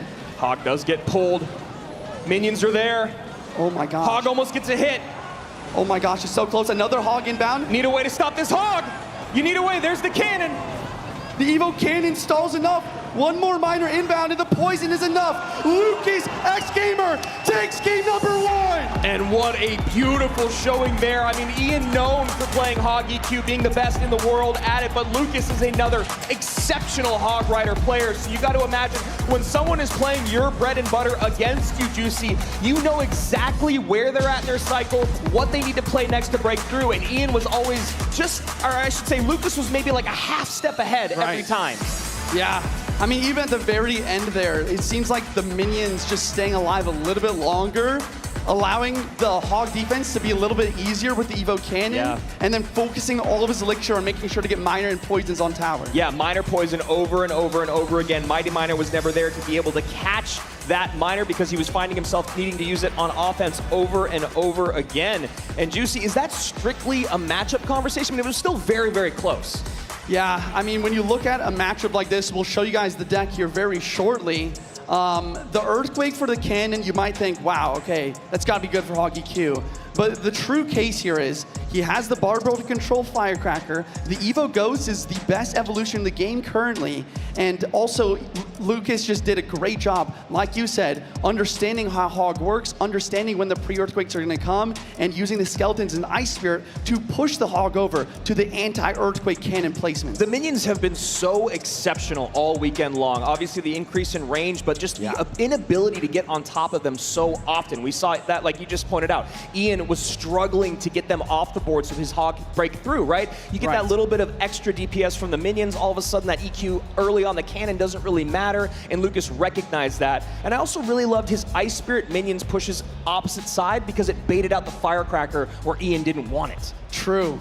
And then once again, this is why I just love Clash Royale League. I know. Because, you know, Lucas knows that the only way for Ian to clear the minions is with the Firecracker. Yep. So sometimes, not only reactively, but we saw predictive, Skeletons to the bridge to block, predictive, Barbell over the river, to make sure those minions are good to go on DPS for defense. And I gotta say, even though Lucas does take game number 1, it was still very, very close. Both these guys playing essentially perfect Clash Royale, Juice. And here we go. Game number 2 coming your way. Can Ian keep his debut alive, or will Lucas continue on in the lower bracket?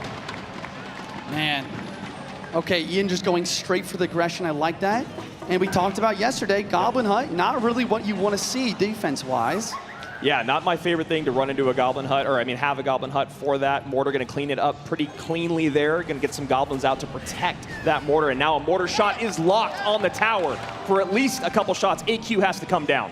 Okay, one shot is through though.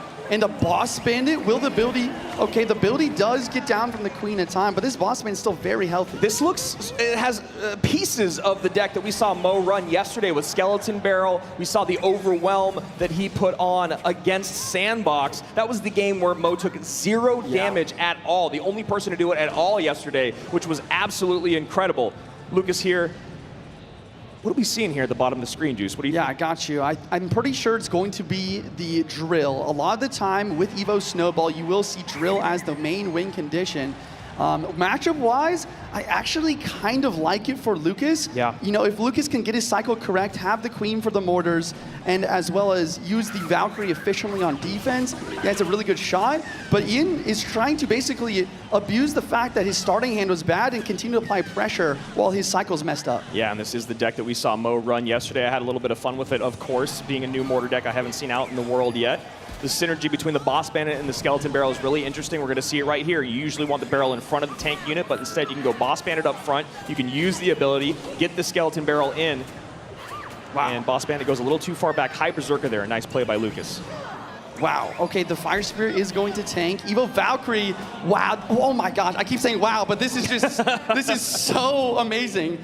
But really nice from Lucas to kind of delay on that Valkyrie to try to get more value out of it, and Ian kind of playing into his hand with that gang. And we finally see the first little lick of damage come through against this deck. As we said, Mo took 0 yesterday, and now Ian just takes a little bit from that Evo Valkyrie.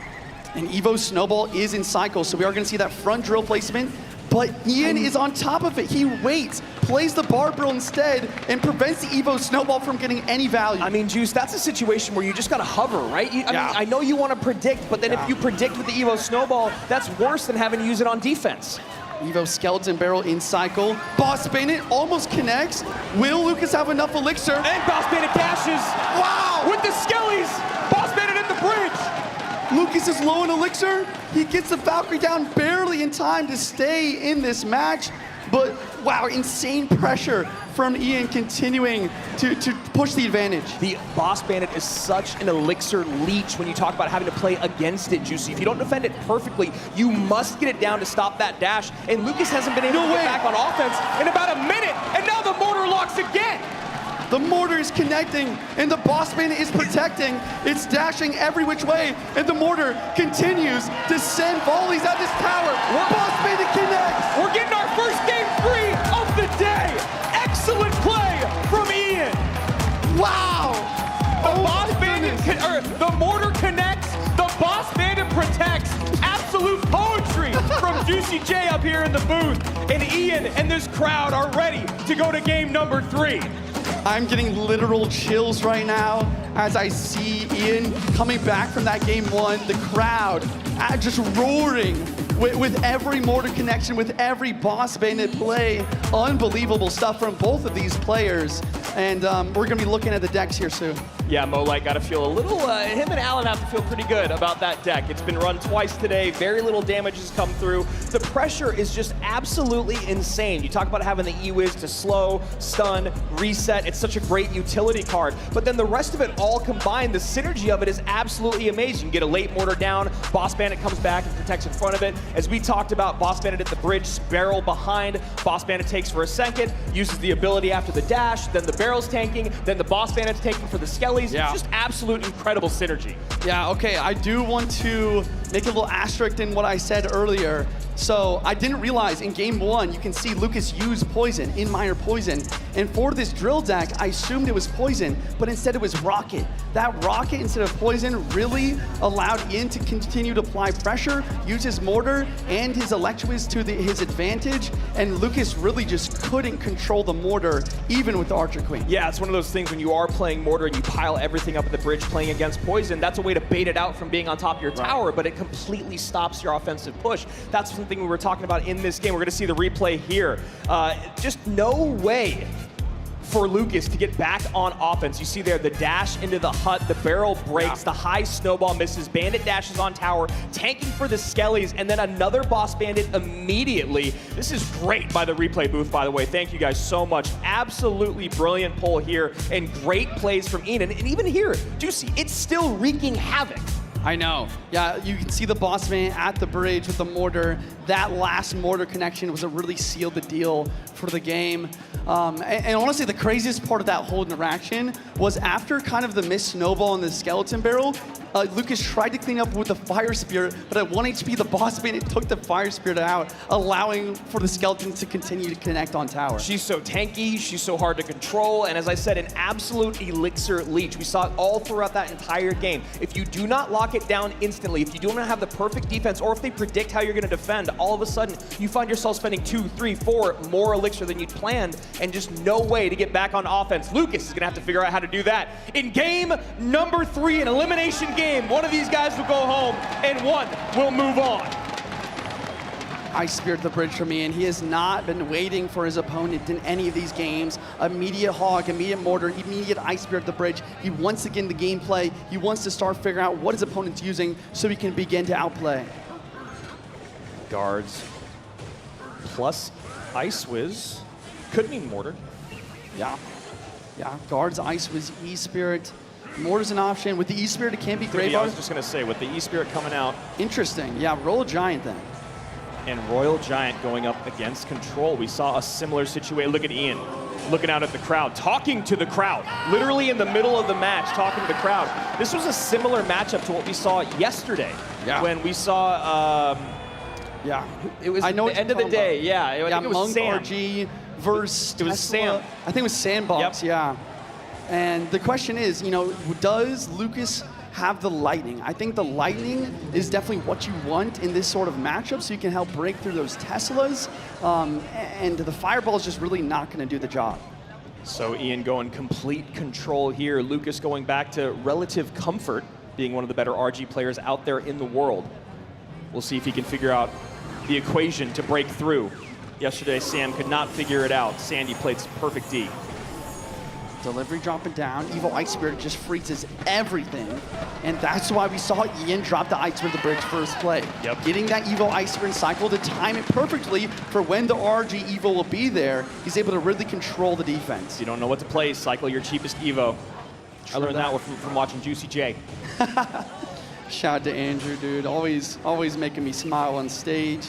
And an E-Spirit here going to continue to apply pressure. And I guess the biggest thing to I really think about here is if I'm Lucas, if I'm the RG player, how am I gonna break through? We really saw, you know, Sandbox really lock it down in yesterday's game. And I think Lucas knows best, RG the back. I was just gonna say, I think what you gotta try to do is start getting those double RGs out. Ian's gonna take that rocket damage, no problem here in single.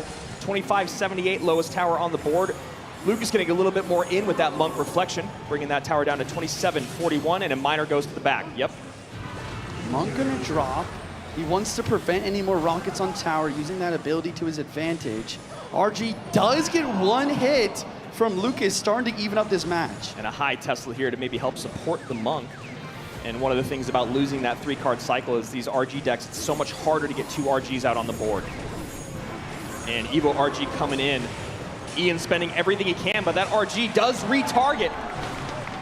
Wow. Oh, wait, the Monk is being tanked for. The Monk gets the power on tower. That is game-changing damage. Even with the Fireball to prevent breakthrough, he needed that to happen. And a huge slap, I guess, from the Monk. A chop. 2065, yeah, 2186. Ice was the does catch. pick up the Miner, insane. Snowball's gonna try to push everything away, and the Miner does start to connect. 2034, 1985 to 2065, neck and neck. Lucas cycles his non-Evo RG to the left-hand side as another Miner comes in. Guards close enough to turn around. 2 Monks on the board now, trying to break through. Ice Wiz plus Log trying to get rid of the guards as well. This Evo Tesla continues to be a defensive menace. And that delivery, I believe, hits the Ice Wiz and the RG. RG on the left gets a shot. Now RG on the right coming in. Evo RG, Tesla comes in just in time. My goodness, we are heading into triple extra overtime. And the guards! Oh! Knight barely gets down for the guards. 3 Knights on the board for a split second. The Knight gets a little bit of chip here, and Lucas starting a Monk in the back, once again trying to prevent rocket value. 1784, 2065. Lucas needs to make something happen in the next 50 seconds, but having a tough time doing it. Ian doesn't even need a rocket cycle. Guard's a little bit late. That could be game-changing damage to the Miner connecting. Lucas needs the double RG to break through. And wow, and he tries to predict the Monk with the rocket, but he doesn't get it. I don't know. This is Lucas's time. Yeah, maybe going for a little bit too much, but probably recognizing he can get back to that second Tesla, no problem. There it is. Now we need another RG, but Lucas can't find a way to break through. Wow, another Monk at the bridge. 20 seconds on the clock. We'll see another RG soon. He's got to play defense on the left, Juicy. He can't just let it go. E-Spirit has to come down and the guards. He can't support the RG. The rocket does too much damage, and there it goes. Can he get the prediction? Can he get it? Oh! The rocket does not go! It does not get deflected! Almost gets it! Lucas knows he missed it by a split second! And he's sent home by a millisecond! Oh my goodness! Ian in the crowd, erupting, ecstatic. The energy is there. The prediction from Lucas, literally a millisecond away from sending that rocket back to his opponent's tower. And that is a moment that's going to keep Lucas up at night until CRL 2026. Absolutely astounding gameplay. AC, tell us what the fan favorite has to say. Okay, congratulations on that. Wait, one more time. Give it up for Ian! Oh my goodness!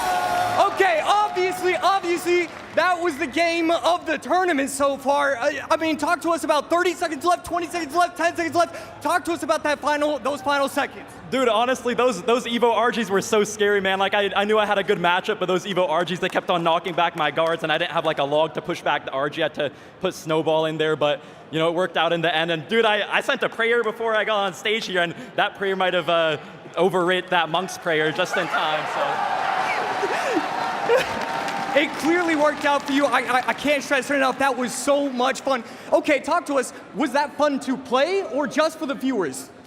Oh, I mean, it was pretty fun to play. I was pretty nervous, you know, at the end, and like this one Monk, it got like a shove on my tower. I put the Knight a little bit to the side, but besides that, I'm really happy with how I played, and it was pretty nice. I didn't expect to do well after getting destroyed in game 1 with my main deck.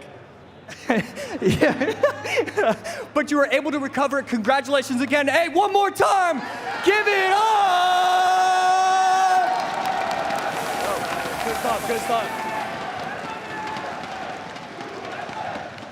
And AC clearly is excited as everyone in the crowd barely able to ask those questions because he's so elated. You love to see it. Yeah, we hear a huge chant in the crowd. I mean, this is unbelievable stuff.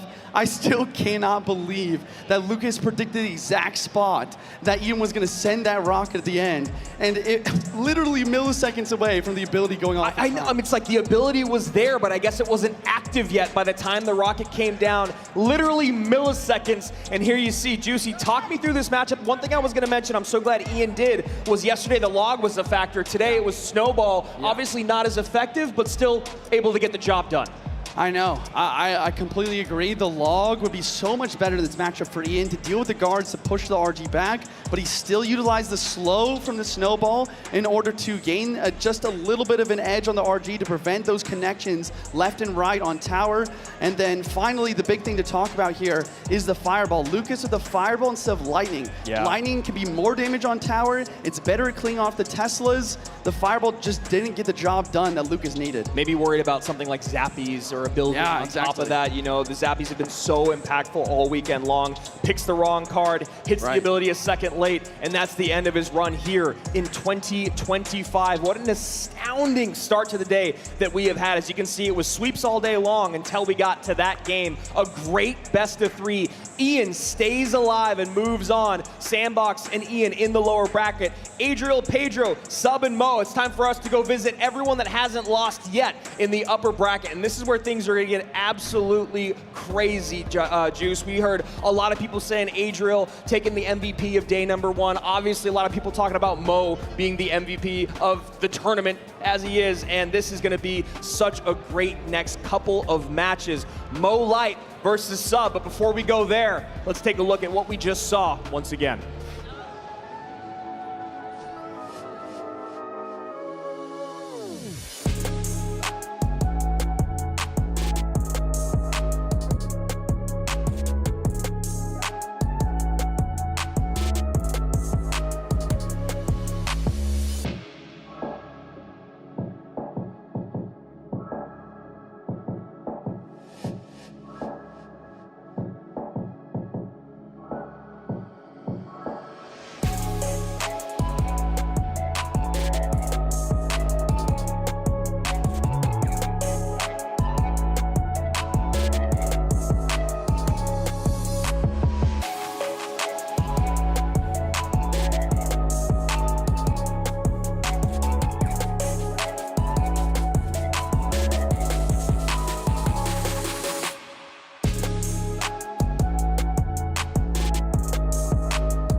Let's go!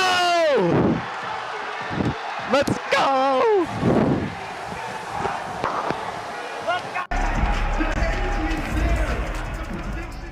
我觉得最能从观众身上吸收能量的选手应该是法老。Diría que Mohamed Lai porque viene como candidato a ganar el título. Chinese qualifier players, because I think they have the most passionate fans. I don't know players much. I focus on myself. That is probably OP Sam. I feel like he's the one that can take the biggest advantage out of this. 팬들한테 가장 인기 많을 것 같은 선수는 당연히 저인 것 같습니다. 그 부분에 대해서는 자신 있습니다. O jogador que eu acho que vai se destacar, eu acho que vai ser o Ian, por ele, obviamente, estar jogando em casa, então acho que o Ian. やはりアメリカのイアン選手。É o Ian 77. Ian 77. Either Mohamed Light or Ian. Ian with those big arms is pretty massive. I mean, hopefully myself. I'll have to see, but I feel like I could drive the crowd to my advantage maybe, so we'll see about that. 57 top 10 finishes on ladder, 13 monthly final first places, and 2 world championships. You know who it is, Mohamed Light!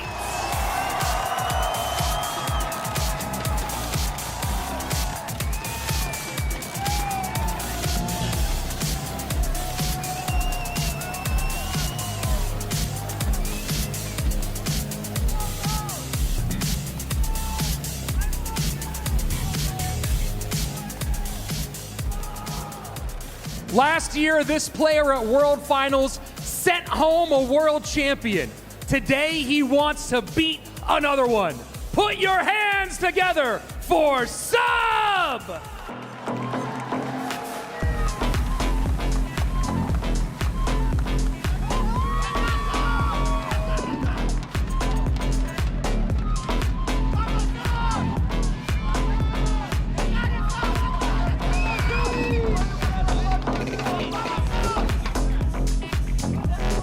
And you might as well call these guys the untouchables because that's exactly what they were yesterday, AC. We saw Mo Light come out and just do some work there against Sandbox. Of course, I've mentioned it a couple times, the only person to not take any damage in any set game all day yesterday.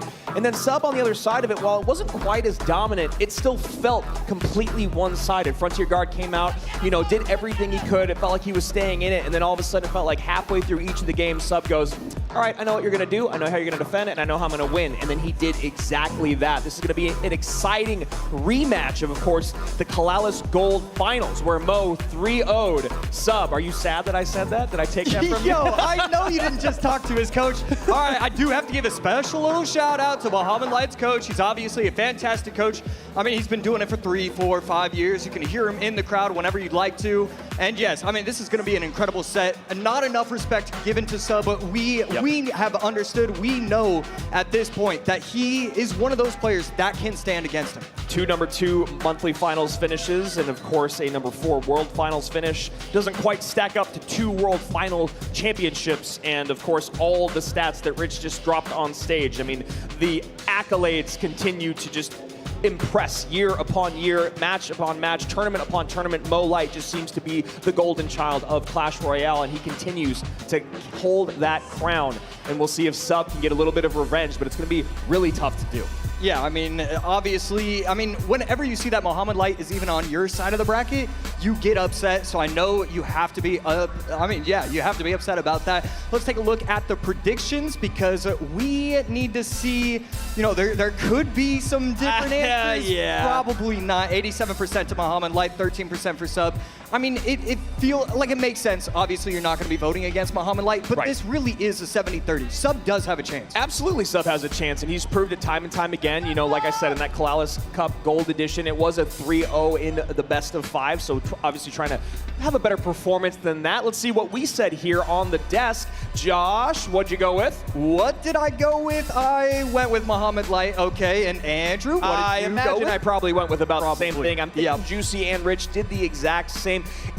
Look, we all know that Sub could win this match. It's just you never bet against Mo. It never really works out. Other than what we've joked about in the past, maybe the first match of the tournament. But then even then in the lower bracket, you know he can always go on a run. Sub's a guy, though, that is able to keep the nerves contained. You know, he's a guy that's very calm, cool, collected. We saw that yesterday, and it really worked out well against someone that was as aggressive as Frontier Guard. Now you need to do it against the person that knows when to be aggressive, when to be defensive, and has every interaction in the game locked down better than anyone else that's ever played the game. Yeah, I mean, if you were to make a Clash Royale quiz with like 100 of the hardest interactions that only the top 0.001%, you just know Mohamed Light's getting 98 out of 100. He's getting that A+ every single time. Obviously, one of the most brilliant players, one of the most talented players. And let's get into our first game. Sub, Mohamed Light. Game number 1. Day 2, can Sub pull off the upset? It's gonna be tough. Mohamed Light, the inventor of wall breakers, split behind the King Tower, and that's what we're going to see. I think he introduced that in one of the other World Finals. It's just one of those things. He'll find stuff that nobody else is willing to. And really like to see Momo go in control here. It looks like it's going to be kind of a mirror matchup, and Mo already getting some good damage on tower. You can see that's already getting in Sub's head.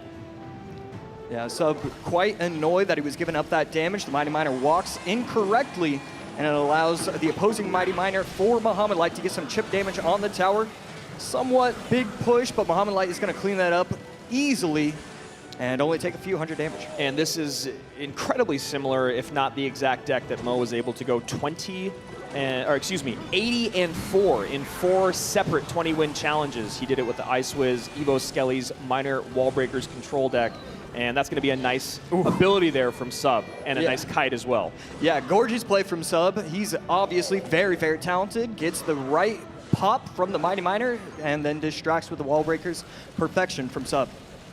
23-28 to 28-56. Mo Light firmly in the lead. Not happy about how close that Mighty Miner is because of that right there. A bit of a waste of a Goblin Hut, but still going to require a response. And we see him give like a slight smile just because he knew that the right Spear Goblin was going to go in front. It was going to allow the left Spear Goblin to get a little bit of chip. It just immediately he understood what he was seeing. Well, they know who's boss.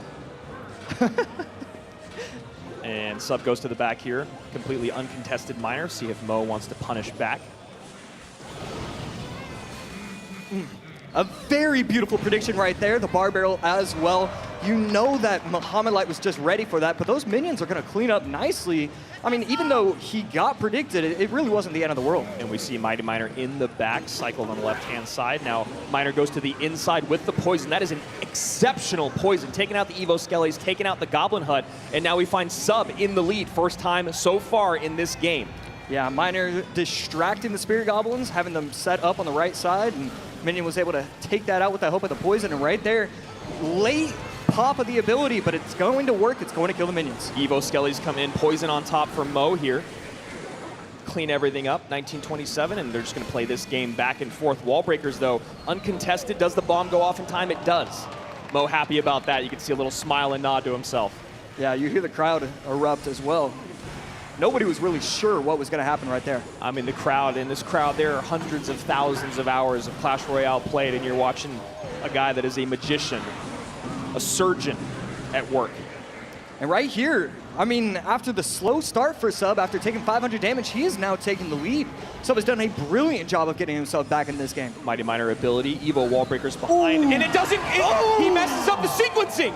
This is what I'm talking about. Sub can always stay in it. He looks not shaken by that Mighty Miner in the very beginning. And as you were just saying, AC, he's been able to bounce back this entire game and now is firmly in the lead in a mirror match. Yeah, the difference between the Cannon and the Goblin Hut has been instrumental to his success. I mean, the Goblin Hut, it's just too bulky. He's not able to get it properly. Another Mighty Miner, I mean, that time he gets it brilliantly, but 1455 forces out a response from Sub, and you know him, Mr. Consistent. He's not messing up that interaction. Yep, you know he's on top of those Skellies, not going to get overwhelmed by other things going on the board, keeping up the pressure. Wall breakers don't get in front of the bar, but Mighty Miner comes over on that side, has to turn around anyway. 1455, 689, Sub in control. Right there, Bar Barrel going to be able to clean up the Ice Wiz nicely. Minions in tow going to be able to clean up the Miner as well. So 689, he needs just a little bit more damage before he can start going poison, poison, poison. Mo putting some pressure on that right-hand side, baits out a Mighty Miner, uses the ability, then goes opposite lane. 542, 1308. Sub catches the Miner. Sub, all the elixir in the world, he's able to get the cannon down in time, going to be able to stop those wall breakers. And here we go. This is where it starts. 30 seconds left. He's going to go Miner, poison, cycle. 427, 1026, 24 seconds remain. Sub just needs to not make a huge mistake here. Mighty Miner getting kited back on the left-hand side. Poison down early, cannon up high. Mo Light just out of reach, AC, in game one. Yep, Miner, poison, Miner chipping away. Gonna get the tower down to 47. It's over. Sub taking game number one, trying to upset Muhammad Light, and the crowd with some mixed reactions here. Not sure what really happened. Obviously happy to see a great game, but a lot of them probably rooting for Mo Light. Yeah. Sub locked in, dialed in, makes a mistake early on. AC, you've been a pro player. It was some time ago, but you still know the feeling when you make a mistake that early on against someone that good. How do you bounce back the way that Sub did? Yeah, I mean, you have two ways to go. The first way, which is the way that I often did, was panic, not continue to make those mistakes. But then you have that second one, and that's what really separates these pros. Yes, I made a mistake, but look, I have the cannon, he has the Goblin Hut. How do I use that to my advantage? I can cycle. I can do all the right things. I mean, every single placement was perfect. He was getting predictions on the Evo Skellies. He was just so in control of what his opponent was going to respond with. It felt like that was just it felt like that was Muhammad Light on the other side. He just knew what he was going to do. I couldn't agree more, and I loved the use of the Mighty Miner from both players. The early cycled Mighty Miners to catch Miners, to use it to take out wall breakers. There was such great predictive gameplay, but Sub was just a couple steps ahead. One time, Mo messes up the sequencing, and the double wall breaker evolution connects, and that was where the game was blown wide open. Yeah, I mean, those Mighty Miners had 3 jobs every single time they were placed on the map. You had to take out the Miner, then you had to pop the ability to get the wall breakers, then you're trying to protect your wall breakers, and so that's why the cannon was so powerful, because you just need that cycle. You need to get to the next card, you need to get to your next Mighty Miner. And obviously not a 100% mirror match, but very, very similar there, and it's those small pieces that really do make the big difference, whether it's something like Minions, the Goblin Hut, the cannon, and then really taking advantage of recognizing the position that it puts your opponents in and then taking advantage of that. And we saw Sub do that time and time again. And just an excellent showing in game one. And I love that he comes out and runs that deck, right? Yep. Mo, that's basically his favorite deck in the game right now. Sub comes out and goes, I'm not scared. You want to do a minor poison mirror match? I'll meet you there on the hill, brother. It's just so impressive. I love that deck choice from him in game number one. Obviously, have to give a shout out to his coach, his team, because I mean, they are a unit. They are a squad together. Yeah, and just getting ready here for game number two, just about to go underway. Can Sub pull off a sweep against the GOAT, or will Momo bounce back? Here we go, game two.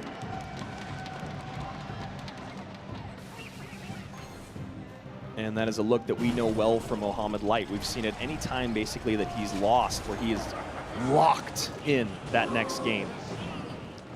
Right there, perfect timing with the log. That 100th of a second, it's always, you just don't know what's gonna happen. But right there, just perfection. We've seen that drill timing be an issue for certain players throughout the competition. Can't imagine Mo will make that mistake more than once, if even that. Whew. And the Hunter takes out all the goblins with the help of the Royal Ghost, and that's going to force out more and more of a response. Tesla plus Berserker going to put in work, but this RG could be scary. And look look at shake his head. He already knows that E-Spirit, the guards are going to clean everything up. And that's already game number two. A beautiful dissection of Sub's defense. Everything about that was absolutely perfect. He saw the overspend or overcommitment on the left. He saw the only way to defend on the right, and he absolutely picks it apart. And that's why he's Mo Light. Yeah, and that's why I don't like goblins in this meta right now. I feel like it's a little too easy. They don't do enough DPS, still easy to take out. And I mean, Sub, he's gonna keep playing. It's not over till it's over, but this is looking like it's real trouble for him. And Mo, I almost wonder if he's playing for the camera here, acting like he's trying to figure something out. Maybe figuring out what he wants to run. At the camera right there. In game three. I can imagine that's maybe where his head is at, knowing that game two is essentially locked at this point. Only a minute and 13 seconds remain. Momo's taken almost no damage, and he does have an incredibly defensive deck. Yeah, I think that's a really cool thing to point out, because you have to assume both of these players know the end result of this game. They're going to take the next minute and a half, not because they think that they can come back, and you know, maybe they can, so of course they're going to try, but the main thing is, what am I going to do for deck number three? How do I get away and give myself an advantage going into that final game? Honestly, that's exactly what I'd be doing if I was both of them right now, AC. I would just let this game, you know, we don't have draws like they do in chess. We don't have resignations, I mean, and I don't think that's what Sub would do anyway, because you're going to use this time to think about what you want to do in game three. And, you know, as quick as you get, once you get comfortable around Mo Light, that's when he's going to take advantage of that. Unbelievable plays there. That game was over so fast. I kind of saw Mo give a little nod after he recognized what the matchup was, and then he went hyper-aggressive right lane with RG, guards, E-Spirit. Game over. Yeah. Never mind. I was going to say I'd like a feet camera to see if he like jumps on his toes, but maybe we should avoid Probably should avoid the feet camera here in the Clash Royale League. Maybe next year. And here we go, tower damage 507, as you can see on Sub side, a lot more taken. Mo basically perfectly defended that, and now, you know, the confidence that Sub gained in game number one has got to be out the window, because when you lose that quickly in game number two, you're very quickly reminded of who you're going up against in Mo Light. Yeah, and Mo Light played that RG game to perfection. Sub on the other side, drill, and again, I do want to call out the goblins. I'd like guards, maybe skellies. You know, just doesn't feel like the right choice. And here was game number one. Obviously, can't use the skellies because he used it in game number one. But I really think that's a major difference. Cannon, Goblin Hut, and you know, Sub was able to walk away with it. I'm curious to see if that drill deck has continued to be used throughout the weekend. You know, when you're going maybe on ladder or maybe in the 20 win challenge, it might work a little bit better. But when you're on the big stage against the best in the world, it seems like they've recognized that you don't have a ground tank and they know how to break through immediately. I think if there was any sort of ground tank, I mean, obviously, like, I'm just going to say Valkyrie because that would have been a perfect way to respond. You know, you're not going to get that aggressive. But Mo saw, okay, I know what he's running. I know what this drill deck is. I know he's got goblins because he played it earlier, and then that's just over. Yeah, I mean, I think it's what we saw when Lucas was going against Igor. He used the slower log bait deck, so that way he could have the Berserker and the Valk, give him an answer to whatever he's going against. I would have liked to see the same. So we'll be curious to see, and we'll keep track of that as the weekend goes on. Another day and a half of competition to see if this drill deck gets a little bit of a change or a facelift, if you will. We obviously know things evolve over the weekend, and obviously since we have a minute right now, let's talk about the weekend and your predictions. Event.supercell.com/Clash Royale. That's how you get your 2025 spectator badge. That's how you get the Evo Skelly emote at the end of the road. Get those predictions in. Obviously have one more day of competition after this. And right now, this is a tough one to predict. I mean, we all went Mo Light, maybe feeling a little silly after game one with how well Sub played, and then reminded why we picked him in game number 2. Now it's about what are they going to bring out in game number 3. Obviously, both these guys, we have not seen a lot of decks played by them because they have been so successful and they had that first round bye. Yeah, that's right. That's actually a great point. Both players going 2-0 yesterday. Those were their only sets, and now they're back on the stage. And here we go. Game number 3. Sub and Muhammad Light.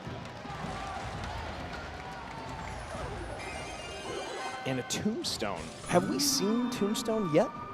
No. I don't think so. so. I don't think so. We've seen the Cage a few times, Cannon, Goblin Head. I don't think we've seen Tombstone.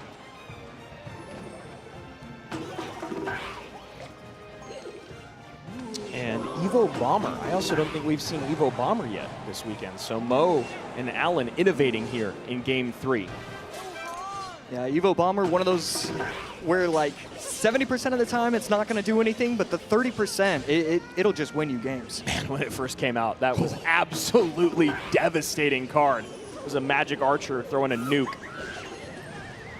And a nice King Tower activation there. Sub showing a version of bait. Yeah, and right there, just brilliance with the Goblin Barrel, protecting himself. Yes, Muhammad Light is going to activate the King Tower, but not before giving up a ton of damage. Sub taking a pretty massive lead. No NATO in cycle, so that's also going to force out a Bomber in response. And that's going to do pretty well. No shot from the Ghost. And looking for the log, or excuse me, looking for something with that log, but instead Mo goes with the better route. Inferno up high, barrel back in, gonna get a little more damage on that tower. 1899 to 2 untouched towers on the Brazilian side. Goblin Hut to defend the Berserker. Goblin Hut doing a great job because the Berserker takes so long, 2 swipes to take out the Spear Goblins.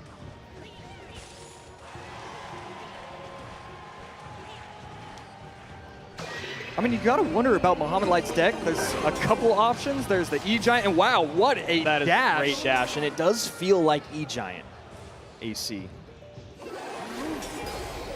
And there it is. E-Giant soaks up the Evo Ghost. Still taking some shots from that barrel.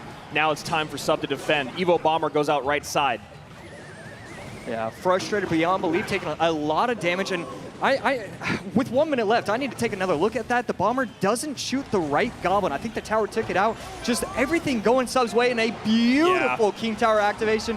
No chip damage, and this is the reason why I'm not a huge fan of Bomber. There's too many matchups you don't get any value. And obviously, Cannoneer, a great way to match up against E-Giant, but you know what also works is having 3 towers. Princess Towers getting on top of that E-Giant. Gonna pull to the center here. Dark Goblin gonna get NATO'd in. That Inferno drag, a little scary. And the guards come down last second. You heard a couple gasps there in the crowd. High Ghost, making sure that Golden Knight can't get on top of tower. Inferno getting a little bit scary. And a beautiful cleanup here from Sub. At most takes a couple shots and a dash. I mean, that was perfection. Muhammad Light thought that the game was over. Half the crowd thought, okay, maybe it was just me, but the Inferno Dragon was... It was scary, It was scary, beautiful Ice Spirit. The Inferno Dragon was onto the wrong card. The Ice Spirit delays and resets the Inferno Dragon's charge. And another Goblin gets on tower there, 8:57. Only a minute 48 remains, but we all know E-Giant can take a game in a moment. One good push, a nice NATO, a good lineup with the Evo Bomber, a Golden Knight connection. So many ways for Mo to take this game. He goes guards opposite. I like that. No good way to stop him. Barrel in, Tombstone high. Yeah, that's what Muhammad Light was trying to do earlier. The Bomber placed perfectly right there. Beautiful Golden Knight dash. The MVP for Sub so far has been these Dark Goblins. It's just getting so much value. Guards once again to distract. Royal Ghost up high. Momo's running out of time and options. Sub goes barrel right into the back here. No, and the Golden Knight goes backwards. A gift from the Clash Royale gods. Is that what Mo needs to turn this around? High Inferno. Fireball in. Beautiful fireball right there. Goblin Hunt to take the E-Giant into the middle. Guards are going to be low, but the Bomber's going to be able to help out. Needs the Ice Spirit reset, and he's going to do that again. Wow. We keep hyping up all these maybes from Muhammad Light, but Sub on the other side, he's just doing it. He's got it done. Perfect interactions from Sub time and time again. Resetting the Inferno, getting the guards down last second. Royal Ghost up high to stop the Golden Knight charges. Everything is so clean, but it just takes one. 33 seconds remain. Double barrel in. Gets the prediction with the Golden Knight, gets the left tower safely, but this Inferno Dragon is going to do nothing. 26 seconds left. He's going to be able to have another... he has another HUD. I don't think Muhammad Light has a shot. I don't think there's any way. Goblins get on top of tower again. Not within fireball range. Guards up high to block. Dark Goblin down low. Dark Goblin down low, that should get on tower! The Golden Knight's on tower, but there's not enough time! And Mo Light is gonna have to repeat a lower bracket run to be the first and ever three-time world champ. Sub gets it done!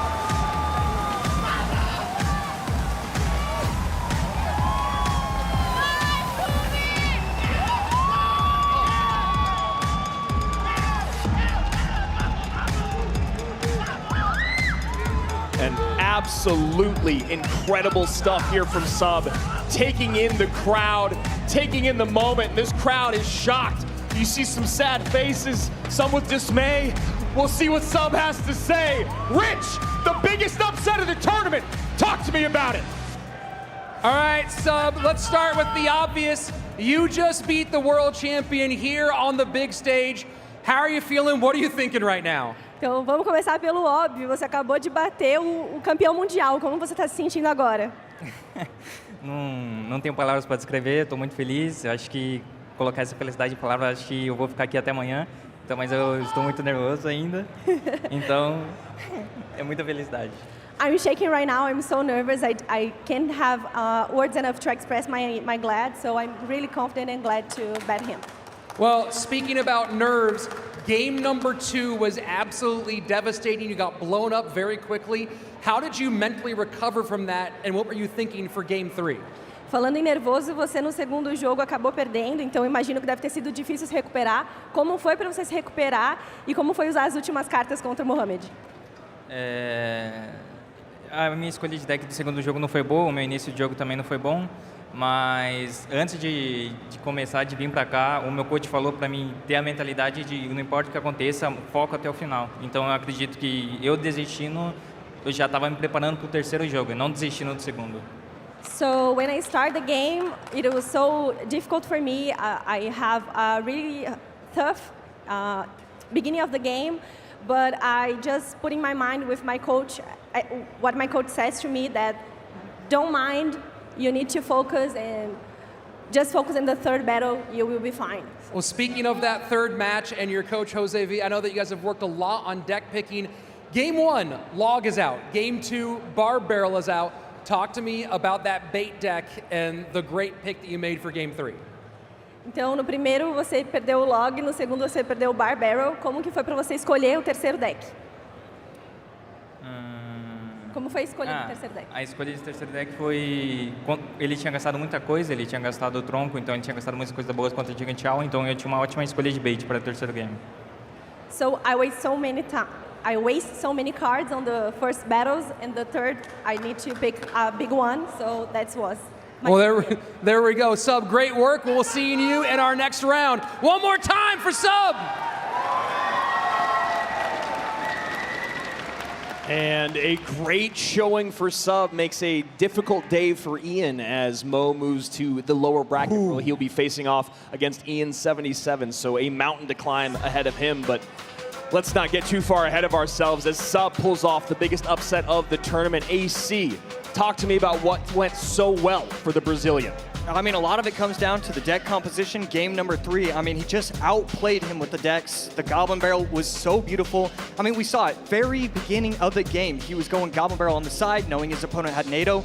It was just, he was 2 steps, 3 steps, 4 steps ahead of his opponents. And then a lot of it comes down to the Dark Goblin. His protection of his Dark Goblins, okay, yes, you're gonna NATO everything in, but I'm gonna do a beautiful Ice Spirit when you have the Inferno Dragon at a full. I mean, every single play he made was perfection. You could just break it all all down. I was so impressed. I've been so impressed with Sub. The micro and the macro was just absolutely exceptional when you talk about the understanding of how your opponent wants to break through with E-Giant, making sure that Dark Goblin is far enough away. The only thing he's actually getting pulled in together with that NATO is just, you know, the Hut and the Dark Goblin. And then the guards come in, and the Royal Ghost is up high to make sure to catch that Golden Knight. And just like I was talking about, Mo Light down in the lower bracket. He's done it before. Can he do it again? Sub moves on to our upper semis as Adriel and Pedro will be the next opponent he faces. Mo Light, Ian in the lower bracket, and Sandbox will face off against whoever the loser is between Adriel and Pedro. Getting more and more narrow is the competition, and my goodness, was that an absolute barn burner upset of a match. Yeah, I was whispering it to him. I feel like I can't say it, but I want to. I was going to put Sub. I promise. Sure he was. Sure he was. Maybe. Didn't get it in the predictions. That was one that we all got wrong. As we said before, you never want to bet against Mo, but not really surprised that Sub could pull it off when we saw the way he played yesterday. Again, we talk about macro and micro understanding. That was what was so impressive about him against Frontier Guard. But can you do that against Mohamed Light? And we saw that he was able to. Just absolute perfect stuff with the Ice Spirit, as he said. Perfect placement on the guards. The fact that the Golden Knight only connected once, I believe, that whole game, and it was in the final 10 seconds when he knew he had damage to give. The aggressive barrels, everything about it, dual lane pressure, it all came together perfectly for Sub. And that is, you know, it is a bit tough. Your opponent's got a building, they've got Ice Spirit, they've got guards, they've got the Dark Goblin. He's got a great matchup there, but that's, again, what Rich was talking about. Great pick there by Jose V. Yeah, there's a reason why Jose felt so confident. And let's take a look at some of these highlights that we just saw.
Over the years, there's been so many crazy moments. What was your favorite Clash Royale League moment? And it could even be one of your own. Quería que ganarle a Mo en las finales del mundo de 2023.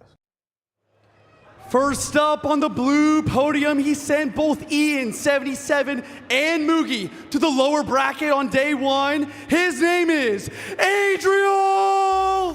Faster.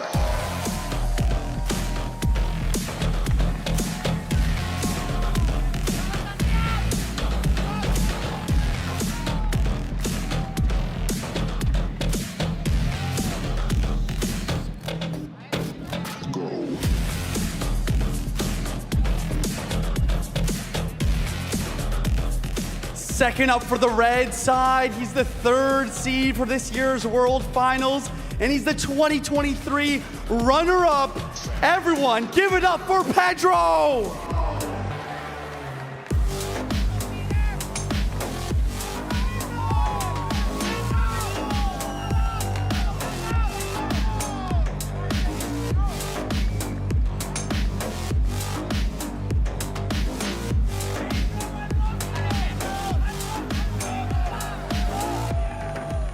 This matchup has so much going for it, Josh. We have a runner-up for our World Championship a couple years ago in Pedro, and the guy who's been getting so much buzz. Everyone was talking about him last night after his performances. Adriel poised to make big waves at this tournament. Yeah, I mean, this is definitely one of those matchups where it's so close between the two. You look at history, you might say Pedro, he was able to finish second at the World Finals. That's obviously incredibly impressive. Adriel, he's been competing for forever. I mean, and he's just so stoic. You love to watch him play, and you love to talk to him as well. He'll say two things, you'll smile, you'll walk away, and it's a great conversation every time.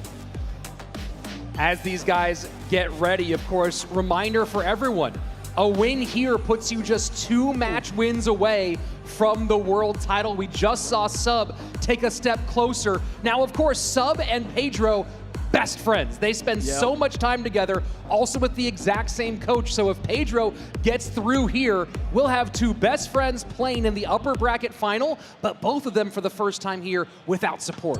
Yeah, that is always a lot of fun talking about the players when they have the same coach. Take a look at the head-to-head notes real quick. 13-6 and 6-7 in 2025.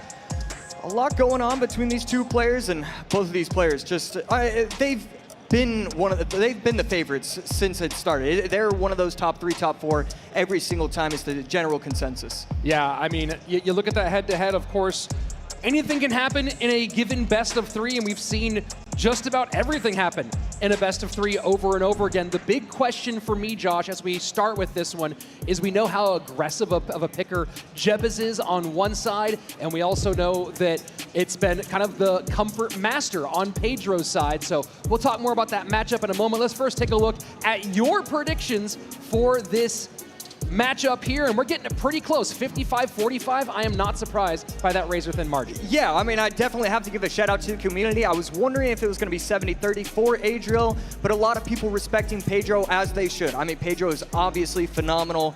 I think that's one of the better community answers that I've seen so far this weekend. Well, let's go ahead and take a look at our answers for this one, and Josh, who you picking going Adriel on that one? Why are you going Adriel? I gotta go Adriel. I've been so impressed. I'm going Adriel for the rest of the tournament. Until he loses, Adriel is my answer. Pencil it in. Yeah, he's the hot hand right now for sure. And getting back to the matchup conversation, Pedro has typically been someone who's very good in his comfort range. And the one thing I don't want to see him do here in this matchup is go minor or go drill, because I have a very strong suspicion that his opponent is looking to cover both of those decks. Yeah, and I'm really not too worried. I think day one, every single day is going to be different. The meta will emerge, and you're allowing your star player. Look, Pedro is a star. He's a superstar, really. So you can have a bad matchup, you can still win. Even though he was going against Lucas, you still just give him your best decks. We're at day 2 now, though. You have to think of something different. I expect something different from both these players. You gotta bring the heat. Let's see it. Game number 1, Adriel, Pedro, let's go.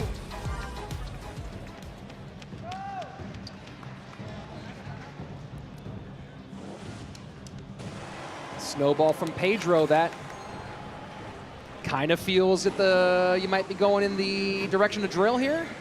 Yeah, and right there, the poison, that poison placement always scares me. I know it's not going to activate King Tower the entire time. I'm holding my breath waiting for it to activate.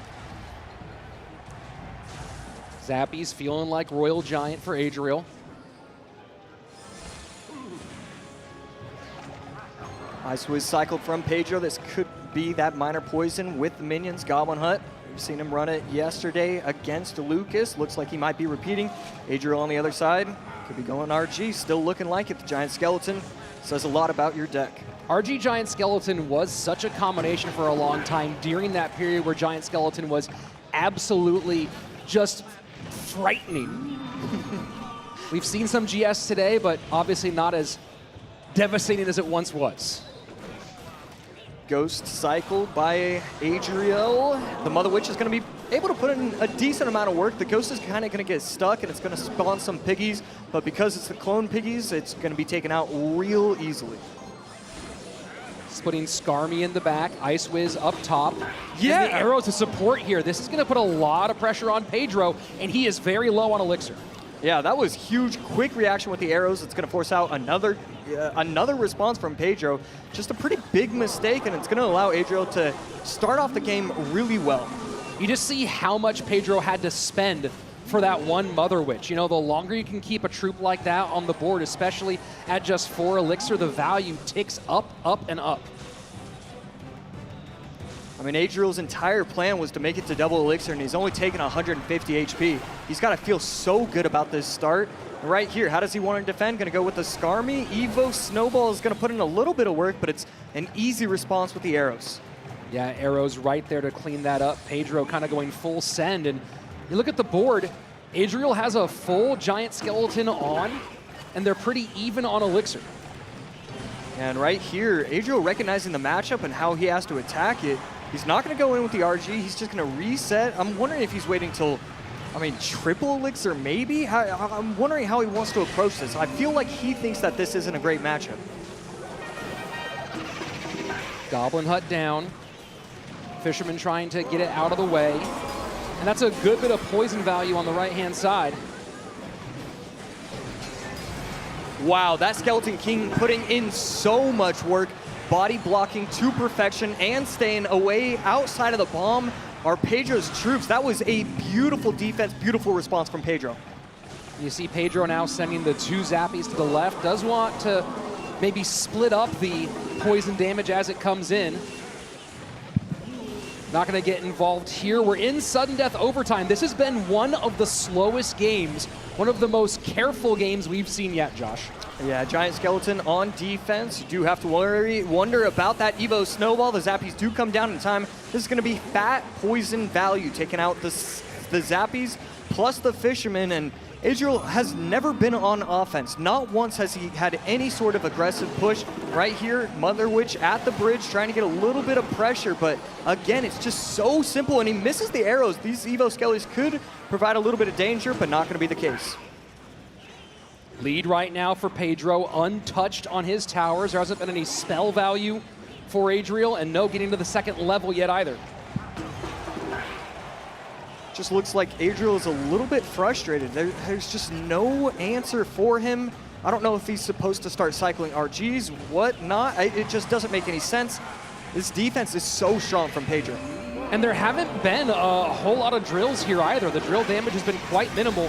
The poison, kind of the MVP so far. But look at this, Royal Giant getting in, Snowball on defense, and that might open up the next cycle for Adriel. Yeah, right here, he could go back again with another bridge RG. I do expect that to happen on the right side, but no, the defensive poison. Adriel's gonna try and win one bridge battle and go in aggressive. Giant Skeleton in front, needs to get that Royal Giant down, 20 seconds left. Pedro still with the lead, 23-54. Lots of ground to make up, arrows in. Royal Giant gets pushed away from the hut. Oh my word! Goodness. Royal Giant gets pushed away from the hut. It keeps on shooting. Oh my word, this drill is everything. Not gonna be enough. Adriel breaks through in the final seconds and takes game number 1. Did we just see what we just saw? Adriel should not have been able to win that. There was no chance. I put that at a 1% likelihood. He just got lucky that it gets, I mean, it's better to be lucky than good. The RG should not have been able to do that. I don't know if we can get the replay of that final moment to look at later, but that was so critical. You have the mass of the Giant Skeleton, and I believe it was trying to target a troop on the outside, away from the Goblin Hut, pushed the Royal Giant to the outside and made it just sneak on by. And we used to see that kind of play with RG Giant Skeleton a lot, where you'd have that stack pushing the RG into different spaces. This time in 2025, coming through huge for Adriel in the final seconds. Yeah, we take a look at the decks, and I mean, really, this is as close to 80-20, 90-10 as you can really get for Pedro. You have to play it to perfection, and that's exactly what he was doing. He was defending, he was controlling the entire map, not getting too aggressive with poisons. I don't know if we saw more than one offensive poison throughout the entire game, but it just comes down to the singular mistake. The RG able to get pushed by that giant skeleton. And next thing you knew, we were saying, congratulations, Adriel. Yeah, I mean, what a huge turn of events there at the end. And Pedro in such a great spot for so long, and then just to have it taken away in the final moments. You heard the crowd, you heard us, of course, as that one just slipped through his fingers. Of course, neither player on the chopping block here in this upper bracket matchup. They both have that one life to give, but the path is so much easier, especially when you know on the other side of the bracket, on that lower side, you have both Mohamed Light and Ian. One of those two is going to be in your way for sure. Not to mention, the one who drops down here would face Sandbox. Oh, yeah, that's going to be just a brutal beat. It's going to be so difficult to get past that path. And yeah, I mean, we got a best of one for, you know, however much money, but also just you're going to feel so much better in that upper bracket. Well, thinking about choices now here in sort of Pedro's tendencies, we see the Royal Ghost out on the other side. I have a feeling that Pedro might go in the direction of Royal Giant. Just got beaten up by Royal Giant a little bit. That's kind of what I'm calling here for Pedro. Yeah, I think RG is an incredible choice for him. He's obviously very talented with those control. It's really like a control cycle hybrid kind of deck, and you know, RG's definitely a fantastic option for him. Well, we'll see what these guys have cooking up here in just a couple of moments as game number 2 is almost ready. Adriel on the precipice of that next step. Can Pedro stay alive? Game 2, let's go.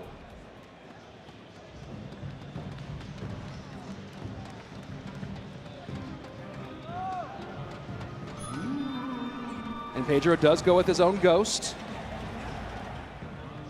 I mean, incredibly quick reaction time with that cage. It would have taken me another 0.3 seconds. He just got it down on the map. And Exy. Yeah, a couple options with the Executioner. We're probably looking at Drill, but we've seen a few different things. And there we go. It's going to be the RG instead from Pedro.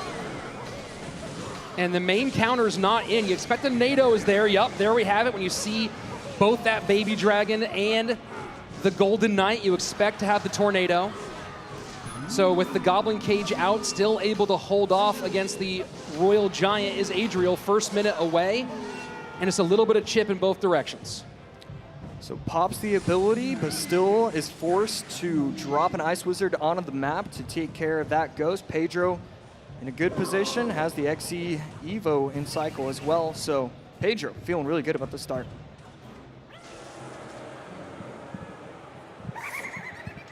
Puts the Berserker in the back. Baby Dragon in reply for Adriel.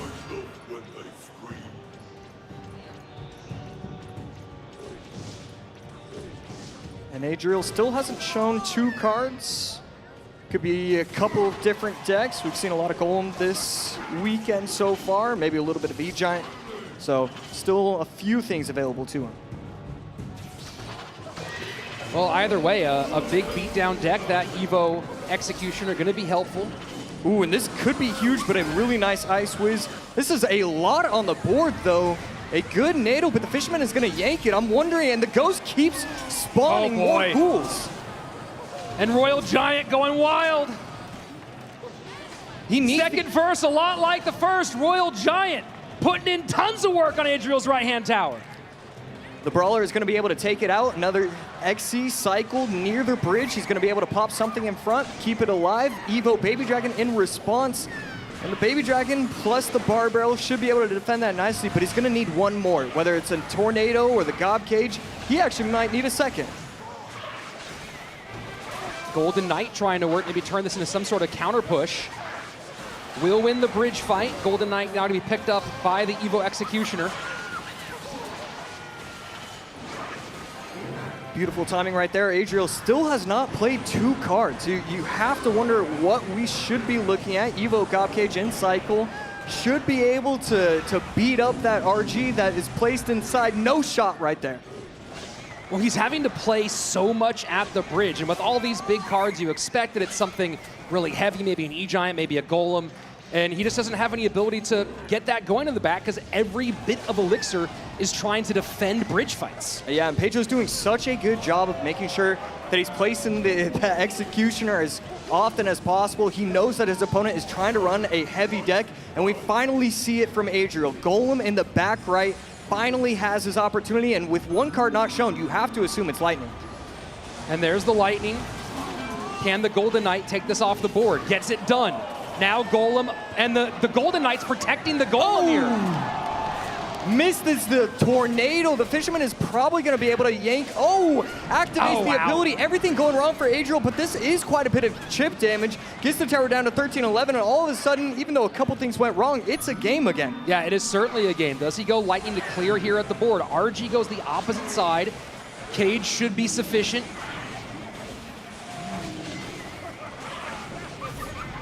And that Fisherman a little bit late, and it looks like it's just going to be Adriel opting to eat the damage. Lightning trying to clear everything. Not going to clear enough, though. And right there, the Ghost activating a couple more ghouls. Gets the tower down to 12-12. And now both the left and the right tower are damaged heavily. Gobcage going to be able to put in a little bit of work, but the RG is going to get 2 to maybe 3 shots. But a NATO comes out from Adriel. Yeah, and he had to spend that NATO, but it means he can't use it on offense to connect on that right-hand side. 17 seconds left. Adriel's gonna have to get a NATO lightning situation going on. The Goblin Cage to cover. Here's what he wants. XE is high, doesn't hit the Golden Knight. And you see Pedro's not gonna play anything anywhere near his tower. Does not want that connection. Lightning in, but log the opposite way. Pedro evens things up. We're going to game 3. Yeah, Pedro played that matchup to perfection, winning by 100 HP. I mean, I feel like that was really difficult. He just controlled the entire game. I mean, it's a lot like game number 1. What Pedro is doing to control the map, control the arena, it is unbelievable, and you shouldn't be able to do that to your opponent. Doing that to Adriel is unbelievable. And now what happens in game number 3? Does Pedro go back to that cycle? Does he go big again?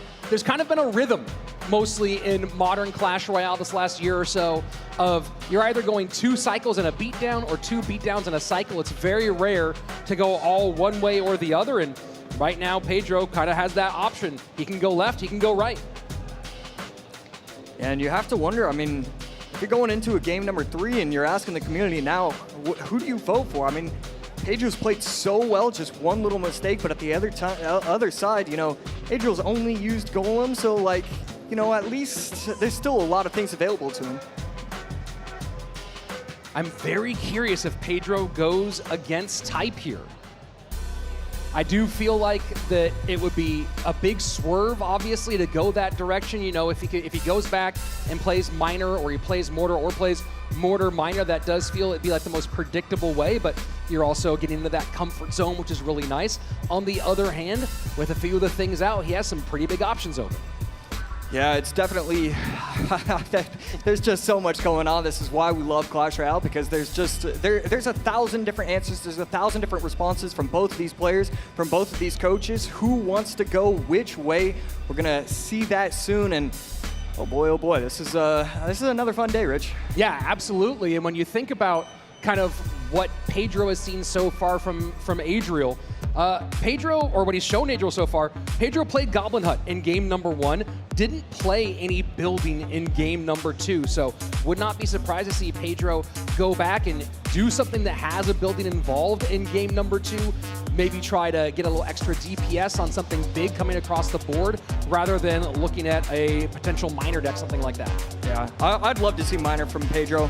It's so funny how the commentators are always going to say, oh yeah, we don't want him to be just too predictable, but then when it comes down to it, if you're the best in the world at something, go right ahead. I'm not going to stop you. Make sure you're feeling good. Well, looks like we're ready for game number 3. Here we go. The deciding stanza between Adriel and Pedro. Now keep in mind, I talked about that 2-in-1 situation. On the other side of things, Adriel has played Heavy twice, played Royal Giant, played Golem.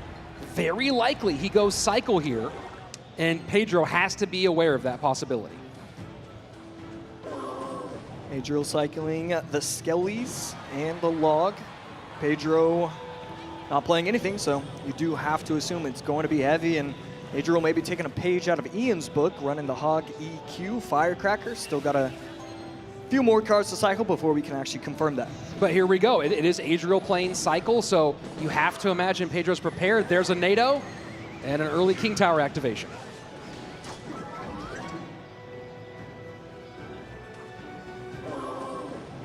Bar Barrel can get back in there if there is a Firecracker in this deck. Pedro goes into his strong side, and there you go, Baby Dragon against that Firecracker. So another boss bandit for this tournament. Bowler gets cycled in the back, and this is a great Hog Rider. And then I don't know if that was on purpose, if that's exactly what he wanted right there. Firecracker is actually going to get chip damage on the right side as well. So everything going Adriel's way. A hot start for Adriel. And the second he saw that heavy bowler go that opposite lane or go into the strong side lane for Pedro, Adriel just immediately jumped on it. And this is what he wants to do. He wants to get damage early in this matchup. Pedro's going to get stronger as the elixir begins to flow more. And so this is a great spot for Adriel to be in. Over 1,000 damage done early on. A little bit of a cushion for when he knows those big downhill pushes will begin later for Pedro. Wow, and this is pretty insane to see how much Pedro is leaking right here. He's going to go E-Giant. I was turning around to see if that leaking was on purpose, and wow, what an interaction right there. And the Boss Bandit is going to go back to the E-Giant and take it out fully. Yeah, I mean, he knew he had NATO in cycle and was just waiting for that hog to come. Wanted to make sure it didn't touch. Yeah, I need to look at that again. I felt like he leaked 8 or 9 elixir, and right there, I mean, you know, it's a tough matchup. These hogs, the EQs, it's so tough when they get in a rhythm. And assuming he does have a building, right? Cannon might be in here. Now he's given up so much damage that Cannon is just earthquake fodder. Yeah, and right there, prediction with the E-Giant up top. Knew his opponent wanted to try and get the Evo Firecracker to chip on top of the tower. Is not able to protect it, though. The Skellies plus the E-Spirit will help out a little bit. Needs to play something else, and he will. Wow. Protects that Evo Firecracker. Yeah, she's just staying on the board for so long. Bowler taking care of 2 Firecrackers down. And Bar Barrel usually great for Firecracker, but only if you can get there, and now Hog switches lanes. Yeah, really interesting ability right there. Skeletons in front to protect the Boss Bandit. Forces out a cannon. That is massive. Adriel knows that his next Hog Rider, yes, it's going to get NATO'd, but now NATO isn't in cycle. It's just that 1, 2, 3. Who's going to figure it out, how to play the matchup? E-Giant sets up behind the clock on the right-hand side. We are in double elixir time. Adriel giving himself options as he continues to go on that opposite lane. Yeah, slight misplay with the Firecracker allows itself to get taken out by the bowler. Evo Tesla going to be able to snipe the Baby Dragon. Incredible interaction, and that's a naked NATO going on top of the Tesla instead of the tower. What does he have for this? Okay, Tesla is going to come down in time, but it's going to get a lot of chip damage onto the tower, getting it down to 2178. Yeah, this puts it in the danger zone. Now we're getting into triple elixir. Pedro able to set up in that back corner once more. Adriel can play opposite lane. He can defend and play in the same lane. Both of those are open right now. Cycles the Firecracker in the back, protecting himself. Evo Cannon in cycle. Lightning comes down. That's another Boss Bandit right there, and that's going to eat away at the E-Giant, but this is a lot on the board for Adriel, and it's going to be in range of the cannon. Kind of an interesting placement from that Tesla. Yeah, Tesla not doing great here. Needs to cycle back very quickly. NATO takes the hog into the middle. Bowler tanking. Tesla once more. Lightning clears it off. This would be a lot of damage here for Pedro. Yeah, and now he has to worry about the Golden Knight that's going to be dashing. He's going to go hog opposite lane. The mistake with the lock. Oh my. You see a shake. Oh my. Game over. Pedro reverse sweep to win it. Pedro doing what E-Giant does. Holding, waiting, overwhelming. And now we're going to have an all-Brazilian upper bracket final. Wow. What a moment for Pedro. Let's go down to the floor where Juicy is with our winner. Wow. I mean, the first question I want to ask, in the first game, you had a good matchup, but that Royal Giant getting pushed by the Giant Skeleton was crazy. Tell me about what you were feeling in that moment. Então, na primeira partida, você estava ali enroscado, né? O Royal Giant te colocou de lado, então a gente queria saber como que você superou isso. Então, infelizmente são jogadas que acontecem, mas a gente tem que manter o mental nas próximas partidas, então, mesmo depois disso, eu me mantive tranquilo. Unfortunately, this kind of things happens, so I just focus on my mind and to be chill and do my job. Wow, and then also talk to me about the mental fortitude to be able to come back from that crazy mishap and about the patience that it took to win that final game. Então, me conta como que foi para você fazer esse revival, né? Voltar depois dessa partida tão desafiadora e como você se manteve paciente para conseguir ganhar esse jogo. Então, eu acho que eu me mantive tranquilo o tempo todo porque eu acho que eu estou no meu melhor nível de jogabilidade de todos os anos que eu já cheguei a jogar um Mundial, até do que eu fiquei em segundo lugar. Então, realmente, foi só manter o mental e já era. I think that I'm in my major league. I do my greatest job right now, even besides have the second places in another final words. So I still relax, and I know that I did a great game. One more time, great answers all around. Give it up for Pedro. What a showing. Wow, what a game. What an unbelievable round for Pedro from top to bottom, especially after what we saw as that giant skeleton pushed the RG to the outside. We've seen again twice now, these moments that could feel devastating, could feel heartbreaking, but Pedro and Sub, both best friends, bouncing back in the biggest way.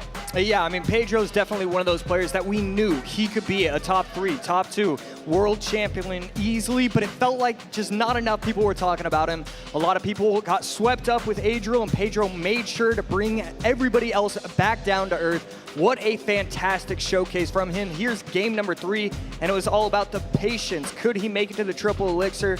Could he get past that Tesla? He needed to make sure that he had the elixir for those lightnings. And I mean, it was very creative pushes. We saw the naked lightning on top of the Tesla.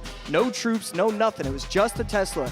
And a lot of people wouldn't be willing to do that, but he's just so clever with everything that he does. And that's the reason why he was able to win game number 3. And look at all the cycle coverage that Pedro has here, right? If it's Hog, you have both the cannon and the NATO. If you're going up against some sort of bait, you have the bar barrel in there as well. Not to mention a NATO for King Tower activation, the E-Giant as well. All of these pieces that could do so much devastation. And we talked about that 2-1 breakdown. Adriel went beat down, and so it was probably coming down the pipe. Cycle.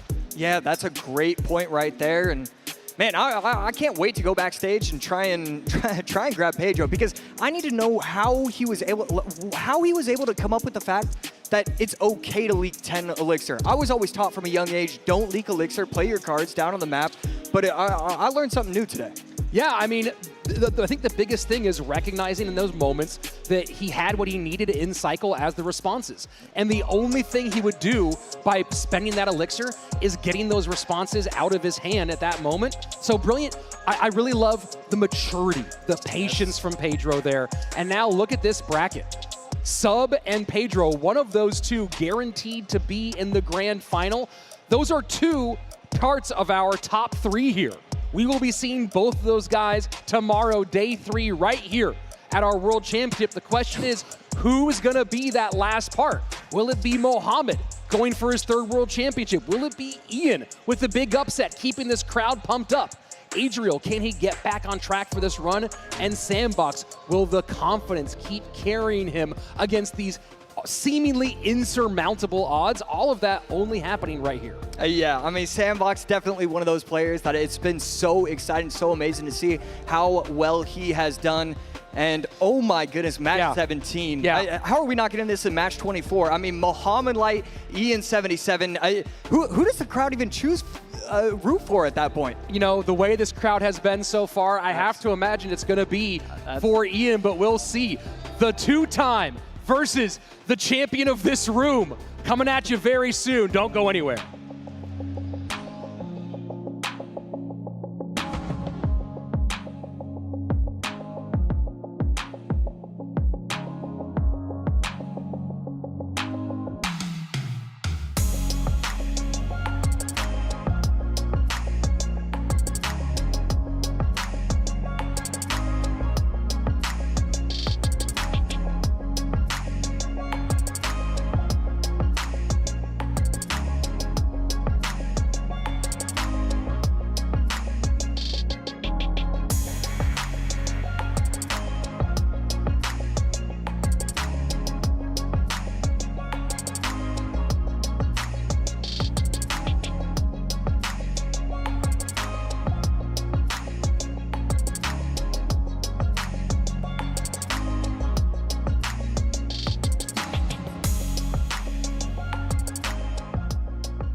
He made a lower bracket run in 2022 when he won his first championship. Can he do it again to win his third? Welcome back to the stage, the reigning, defending, undisputed champion of the world, Mohamed Light!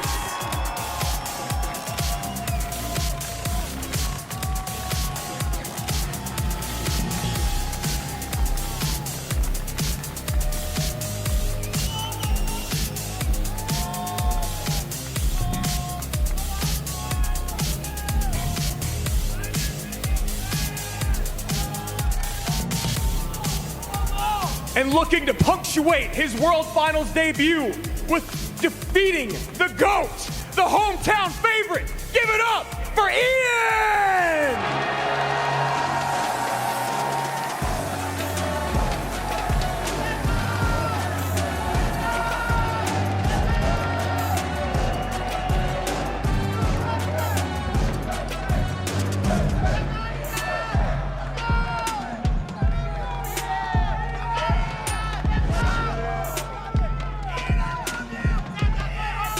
This is almost unprecedented territory here, Juicy, because we are so used to every time Mohamed steps on stage that he gets the big pop, the big cheers. And for the first time ever, we heard a fairly quiet room, and then the cheers going huge for his opponent.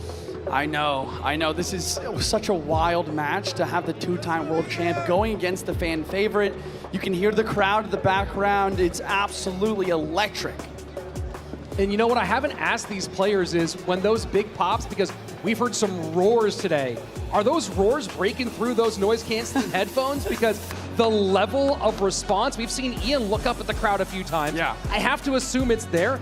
That's the big question. When Ian has big moments, does that break through those headphones and start to rattle Mohamed Light? Yeah, I actually talked to Ian yesterday after coming off one loss to go to the lower bracket. And he said, you know, it's enough noise canceling to make sure he can stay focused, but enough of it's able to leak through to really vamp him up and get him excited for this game. Well, he better be not just pumped, but also able to maintain that certain level of calm. You can't let the adrenaline take over and start getting you thrown off from the mission at hand, and that is beating not just one of the greats, not just, some would say the greatest, but a guy who's been so comfortable in lower bracket runs.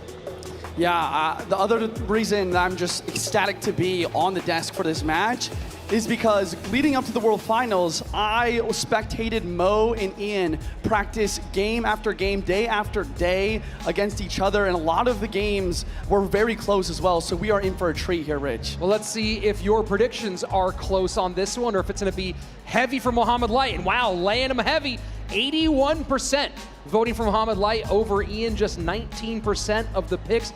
Let's go ahead and take a look at our picks. Jackson, who you got? I have to go with Mo here.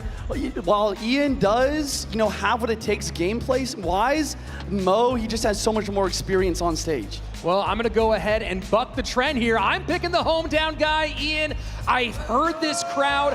I have never seen a crowd like this before, and I believe that they could break through and maybe rattle the champion. I know, we talked so much about the Mohamed Light effect of being able to, or really struggling to play against Mo, but I think there's an Ian effect here today.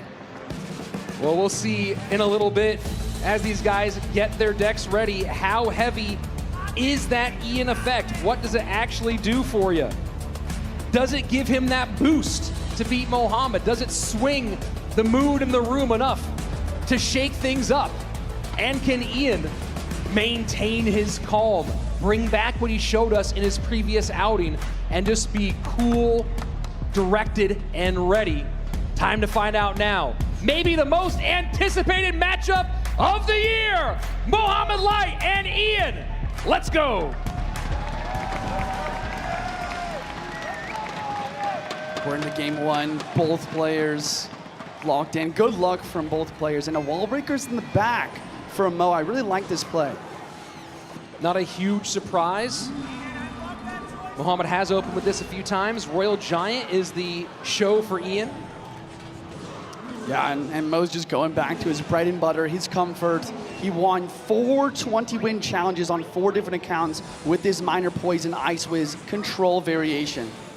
Are you surprised to see him go here again, though, given that we essentially just had that same conversation? You know, I'm not. I think that no matter what, you know, if you take a loss with your best deck, it's still your best deck, and you can take what you learned previously and kind of apply it into this game.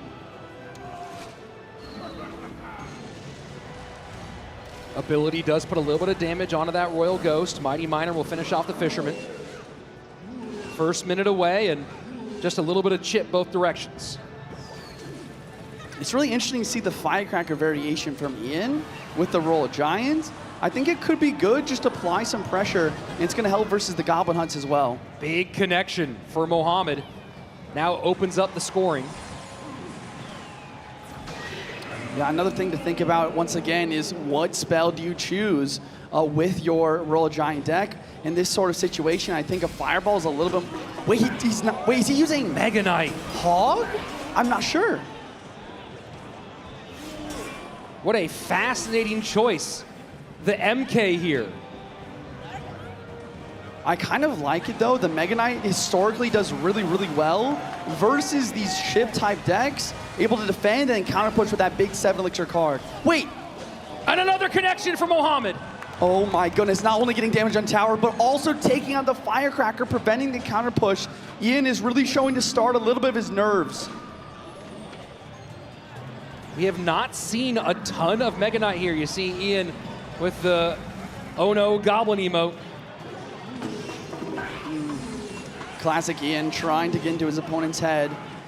I talked to a few players. A lot of them are saying that they always mute emotes when going against Ian just to try to prevent that sort of mind games. Wall breakers don't get through this time. Evo Mega Knight not able to take care of the hut. And now Mohamed Light starting to put on the pressure. Evo breakers coming in from Mo on the left-hand lane. No Barbaro and Cycle. That's a double Evo wall breaker connection. Oh my goodness.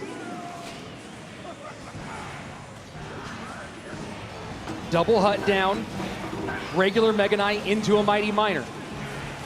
I really like the use of the Goblin Hut to pull the Fisherman in to allow the Mighty Miner to do work on those Mega Knights, but here comes the Evo.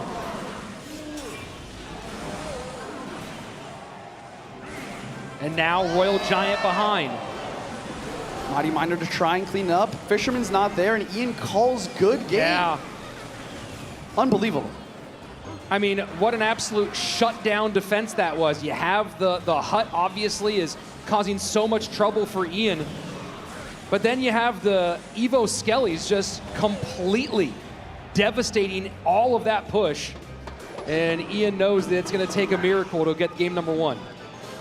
Mega Knight built up in the back once again, but the Barb does get one hit. I wonder if Ian needs to get either 2 Royal Giants or maybe even 2 Mega Knights on the board and triple elixir to make this happen.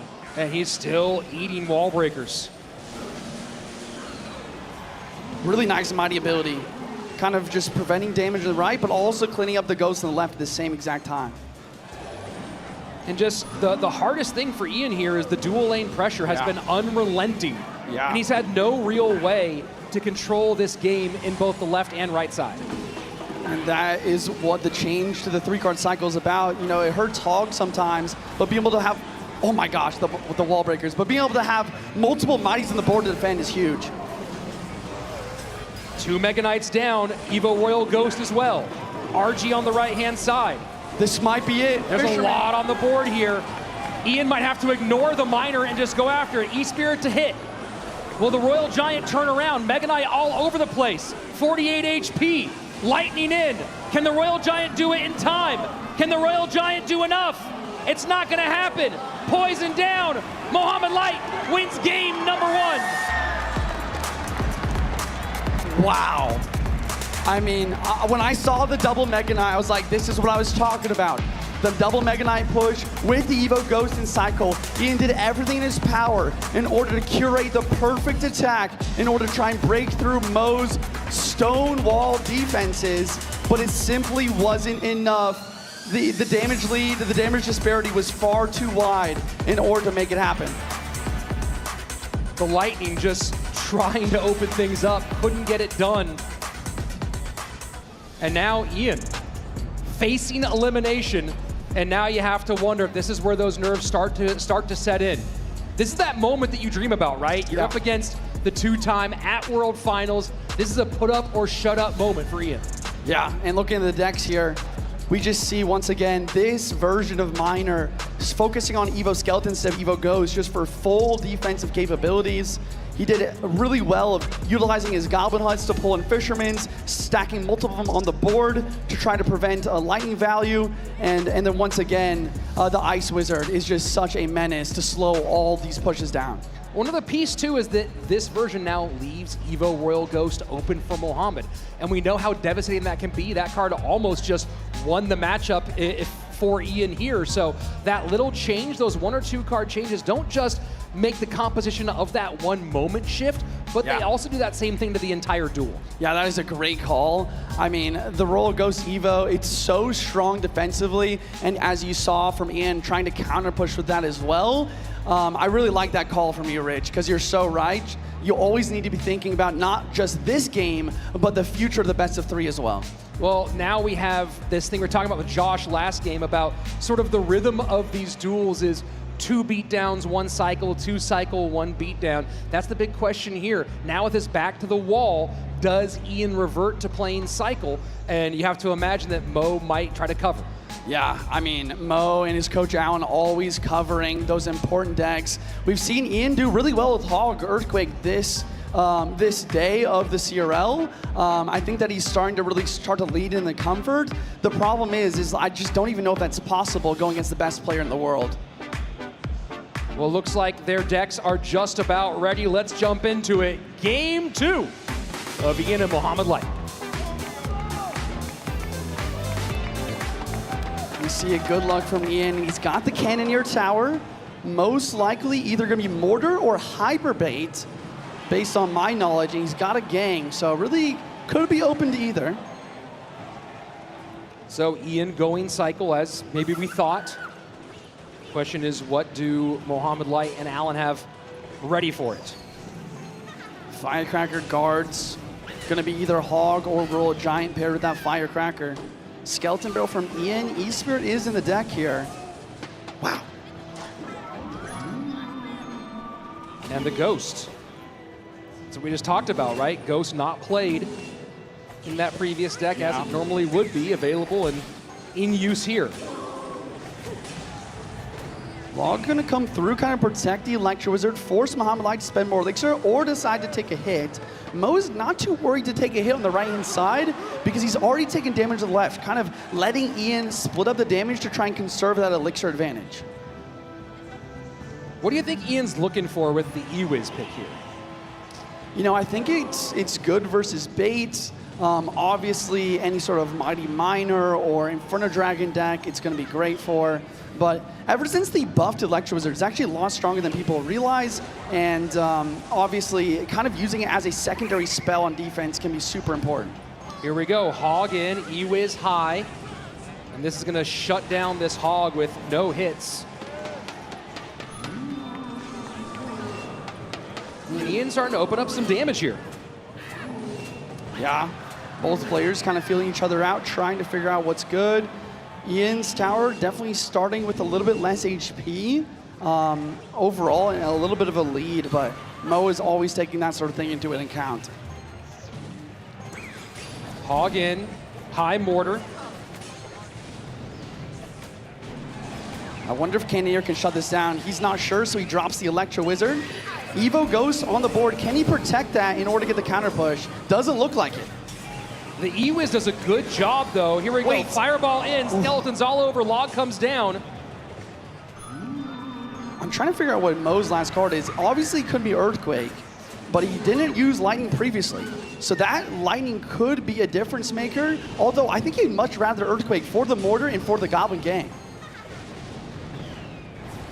Little splash on that tower from the Firecracker. Skeleton Barrel opposite lane from Ian. Getting closer to sudden death overtime, and at the moment, things fairly close, about 100 HP separating on the right-hand lane.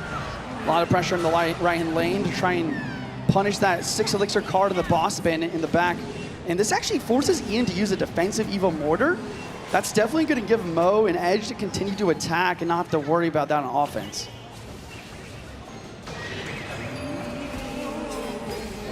And Evo Ghost right onto the Boss Bandit, but Ghost gone.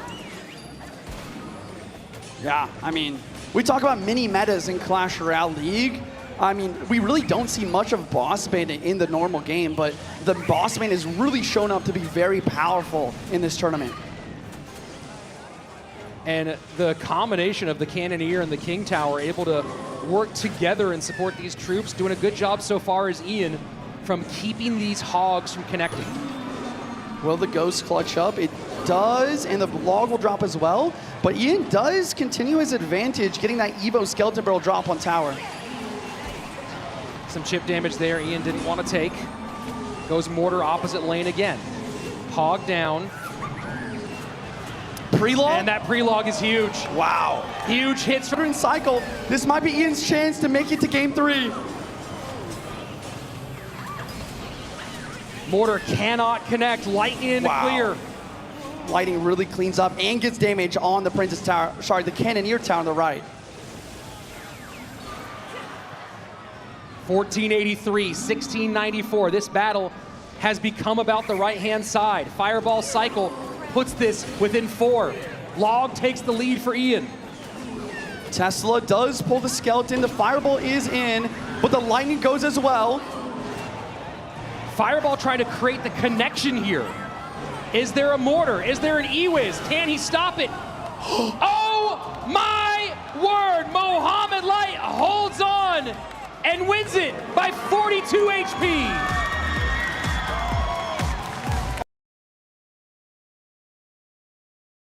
Ever seen Mo so almost unhappy about winning that game. I think he's feeling for his opponent here. I really wish this could have been our grand final, but we are going to be saying goodbye to Ian77 in CRL League 2025. Mohamed's head with Andrew Guy. All right, Mohamed Light, 2022, you made your lower bracket run. Obviously, you became world champion at the end of that run. What did you learn back in 2022 that made you successful here and hopefully tomorrow as well? I don't know, to be honest. I'm just playing, and I'm a bit tired right now. Hopefully, I can get some rest before my next set. Okay. Got to keep his secrets to himself. It's maybe one of the first times you've been in a room where the crowd was actually not rooting for you. Did that have any effect on your gameplay, hearing them pop for Ian every single time he made a play, every single time it felt like he was coming back into it? To be honest, the headphones this year are very good, so I was not able to hear the crowd. I'm only able to hear the crowd when Alan is screaming. That's a good coach. And lastly, that deck's been played a few times that Ian was running. It's been very successful. You and Alan kind of created that deck. Can you talk about why you guys think it's been so good in CRL 2025? I think the main thing about the deck is that the boss bandit is really broken, and it probably should be nerfed. You heard it here from the GOAT. One more time from Mo Light, who'll be back tomorrow.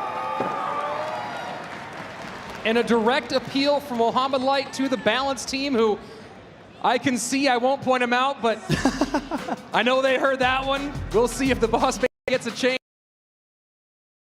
for Ian this time. Mohamed Light getting it done in 2, and I gotta say, I have never seen or heard a response for Mohamed Light win like the one we just heard. I expect the crowd maybe to come back around tomorrow when they've healed from what happened today with Ian, but man, that was one of those ones where I think that no one kind of knew what to do in the moment. Yeah, and looking at these decks, this is game number 2. Once again, Mo without the Earthquake, but he still gets it done, utilizing his Ghost for the extra splash damage, the Evo Tesla to control the spam, as well as control the mortars. And the really scary situation was the Evo mortar to the right-hand side, but he really just kind of controlled everything using those cards, and then actually the lightning ended up being so much extra damage compared to the Earthquake on tower. Well, we come back to it's a 42 HP difference. Right, and in the final moment, Ian played Fireball to try to get the Skeleton Barrel to break through, and not on tower. Right. Ian puts that Fireball on tower. We're in game 3 right now. I know. Yeah, that is actually unbelievable. I didn't even really realize that, but that is now in the past. Looking at the bracket here, you know, Muhammad Light is going to be advancing to that lower bracket semifinal. And our next matchup, we do have Adriel versus Sandbox here, Rich. It's Adriel and Sandbox, two absolute killers. But of course, one of them has to go on and take on Muhammad Light. And I know that Pedro and Sub are just sitting there, and they don't even care who wins between the two of Sandbox and Adriel. They just want whoever's going to stop Muhammad from making it to the grand final or make it to the lower bracket final. So we'll see if one of those two guys can dig it out. But right now, it's the end of Muhammad's day, or end of Muhammad's day for the moment. He's going to go and await the winner of these two, and then we will get ourselves down to our final three here in just two more matches. Yeah, which is crazy. We're going to be finishing everything today except for the upper bracket, lower bracket, and grand finals. So don't go anywhere, and let's go and hop into these highlights to see what just happened to this match.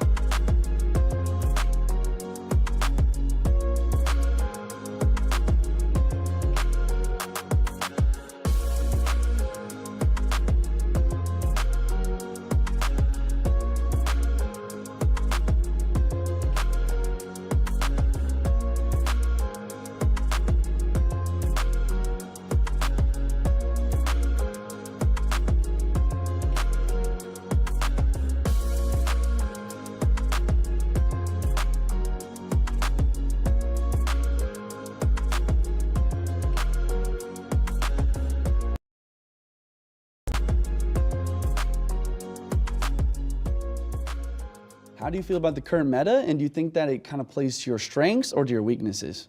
Diría que me favorece por el Ghost Evo, que ya que el Noble está bastante fuerte y me gusta el meta. What do you have to say to your opponents before they have to see you on the stage? 선수들과 같이 그냥 재밌게 게임하고 싶습니다.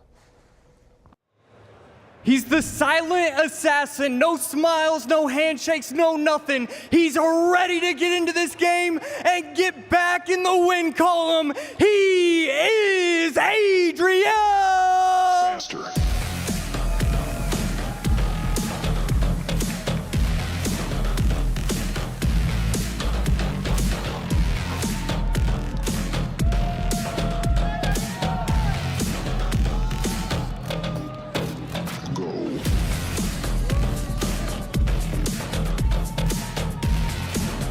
Being the underdog means nothing to this guy. In fact, I think it makes him play even better. Our next guy is Sandbox!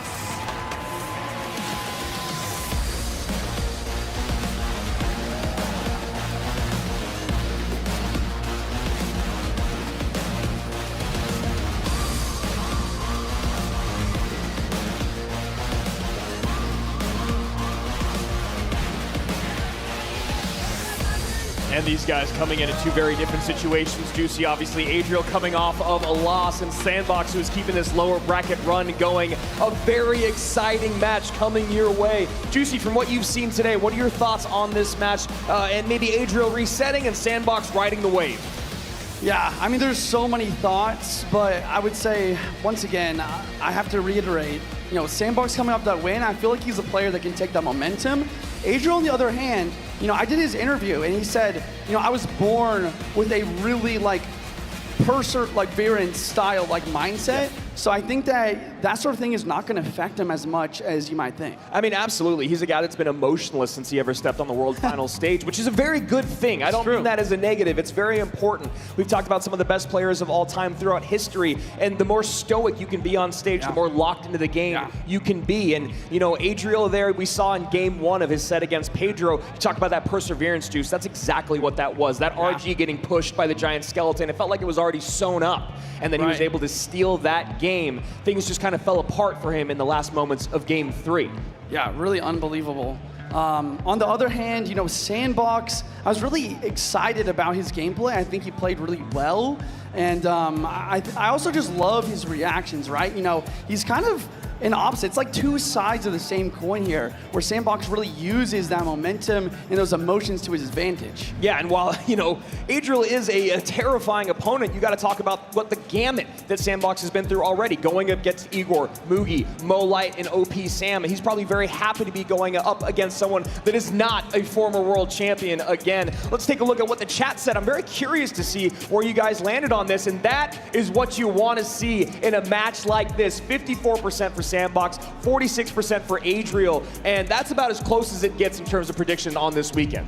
I know, and I'm really excited to see these caster predictions as well. For me, I understand where the community is at. I gotta pick Sandbox. Like you said, he's coming off a win of Mugi, a two-time world champion. That's so much to go on. Once again, Adriel taking a loss from Pedro. Yeah. It's just a tough situation. Absolutely, and in terms of my pick, I actually did go with Adriel because he has been so clean throughout the entire weekend. That set, though, that was the first time we saw a little bit of, cracks in the armor, and the rest of us are all going with Adriel as well, but Juice being the last man standing for Sandbox, I could see it going either way. Yeah, we talk about Adriel being stoic and not making mistakes, but in that last set, he really struggled, just missing a tornado. I've done it many times, but it's just something you cannot do if you're gonna try to be the world finals winner of the Clash Royale League. Absolutely, and then he almost doubled down on that mistake. You understand why he hit the dash there to try to take care of the fisherman, right? But it didn't take care of the fisherman, right? And it activated King Tower, which you never want when you're playing E-Giant, right? Exactly. Yeah, I saw that as well. Once again, shout out to Busby. Mistakes beget mistakes. That's right. You don't want that to ever happen, though. That is one of the first things as a coach you ever teach a player is never let one mistake lead to another. Absolutely, and these are two guys that have already shown us that they can kind of bounce back from their mistakes in history. Sandbox has been doing it excellent all day long, all weekend long. So here we go. Adriel, Sandbox, one stays, one goes. And they're into it. Both favorite card being Royal Giant. I love how both of them picked their biggest rival to be Muhammad Light as well. Of course, to beat the best, you got to beat the best. Right. And wondering if Sandbox is just going to go right back to what we've been seeing with that mortar deck. Maybe Ram Rider instead with the bar barrel. That mortar deck has been running Fireball and Log, but it does have the Skelly Barrel here. So RG, bottom of our screen. And Sandbox with the mortar at the top. The boss bandit just continues to dash. And it still dashes again here. Just so much pressure from that one card. And down to 1 while Sandbox is ticking to 5. Yeah, and you talk about how the boss bandit just forces out so much elixir, and this is where we see 6 elixir to 4, another boss bandit at the bridge, continuing to apply insurmountable amounts of pressure. And I love this because while it's not trying to win the game, if you make a mistake with that little HP against the boss bandit, you will lose the game. So I love that pressure there from Sandbox, recognizing where his opponent is. They're near even with Sandbox slightly in the lead elixir-wise. Again, great pressure there, no damage done, minute 20 down. Yeah, and historically this matchup, Mortar does really well versus the Royal Giant, but we've seen it really go either way in this tournament. I do think the boss bandit, though, does a little bit better than Skeleton King might normally, because the ability is a slightly more efficient versus the cards like Log and E-Spirit compared to the Skeleton King ability. And the Fish Boy. If the Fish Boy locks on your Skeleton King, it's pulled out of the conversation, whereas the Boss Bandit, you can hit that ability, reset. Also the DPS from the Boss Bandit, even without using that ability, just the dash and that single target DPS, all better than the Skeleton King. So Sandbox not in a terrible spot here, and he has a great ability to create pressure cheap in the opposite lane. So we'll see how he wants to let this game play out, and that's a lot of fireball value, Juice. Yeah, Evo goes, cleans up the boss spin, the fireball takes everything out, and now we see the counter push. This is what Evo Ghost is best at here. Counter push coming in. Evo Ghost has to be wrangled, but you got to think about that Evo RG first. Evo Ghost still on the board, doesn't go invisible again, and you have to play that Dark Goblin close enough to where you don't get more pops there. Hunter on tower, 26-32, first lick of damage done by Adriel. Ghost is still a threat, no skeletons in cycle for the surround, so a boss bandit drops instead. Not the worst thing, it is going to counter push, and I like the adjustment here. Not going same lane to give fireball value, but instead dual lane pressure to force out more elixir on both sides. Great set of skellies there from Sandbox to predict the Fish Boy. And that's why this Boss Bandit is wreaking havoc once again. Sandy keeping up the pressure, gonna go Evo Mortar. 4 Elixir in the tank for Adriel. Gotta use Skellies to kite. Now Boss Bandit comes down, feeling the pressure here. How's he gonna stop it? Mortar's locked. Evo Mortar is locked. Oh my goodness. Boss Bandit's tanking. Fireball does hit, but the Evo Mortar gets one more connection. Boss Bandit isn't able to dash, but still, almost 1,300 damage done on the left-hand side for Sandman. There are certain things that happen in this game. An E-Giant getting on your tower, an Evo Mortar connecting, it will turn the whole thing on a dime. Insane amount of damage there. 1775, 2591. Sandbox with the defensive mortar on the board, feeling good. Boss Bandit in the back as well. Kind of slowing things down a little bit. This will give Adriel a chance to make a push, but Sandbox got quite a bit of elixir for defense. Let's see if he can make it happen. And that RG just eating up some Skellies, some minions, and a good counter push on the right-hand side, but has to deal with this push on the left. Fireball doesn't hit the Boss Bandit, but does hit the Evo Barrel. E-Spear trying to clean everything, and it does. The log unnecessary. And once again, Adriel kind of showing his nerves a little bit. Yeah, I was just going to say, Juice, that is such a great call here because now Sandbox going to keep the pressure up. A little bit of missed timing there.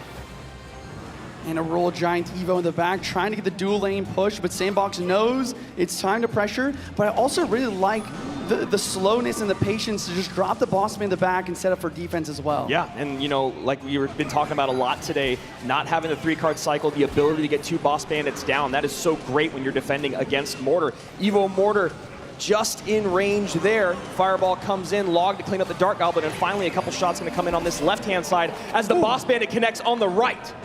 Bar Barrel plus minions should be able to clean up the Evo Ghost fairly easily. Bossman is still a threat. Roll Giant drops. Oh, I don't know. I mean, maybe this works.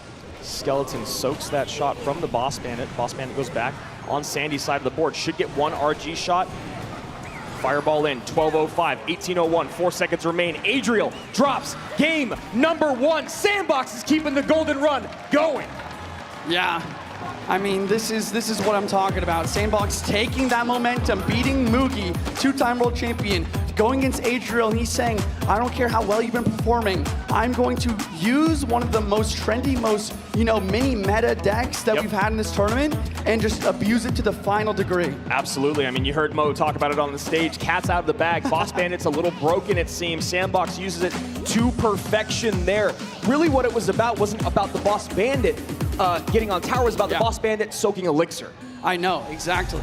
And I honestly don't know what to say because you said it so well, but it's so true. I mean, you bait out the elixir, you use the abilities to force out more hunters, more fishermen, more ghosts, and then all of a sudden, Evo Mortar's locked in the tower. A fireball comes out from Adriel to try and deal with it, but it's too late. 2 hits is all it takes to do an insane amount of damage. Yeah, and one thing that's really tough when you look at the deck that Adriel has here, there's not a lot of things to kind of kite that mortar around once the Fish Boy and the Hunter are out of cycle. Obviously, the Ghost's gonna not do it. You're low in elixir, so you can't drop the RG down high. So we saw him trying to kite with the Spirit and with the Skellies, but Evo Mortar, that Goblin's gonna turn and take those Skellies off the board. Just great stuff from Sandbox. Yeah, I mean, I'm kind of thinking back, trying to feel or think about like what Adriel could have done differently. But honestly, at this point, that's not what the focus should be on. We're heading into Game 2 very soon, and both players have to really kind of start thinking about what decks they're going to play.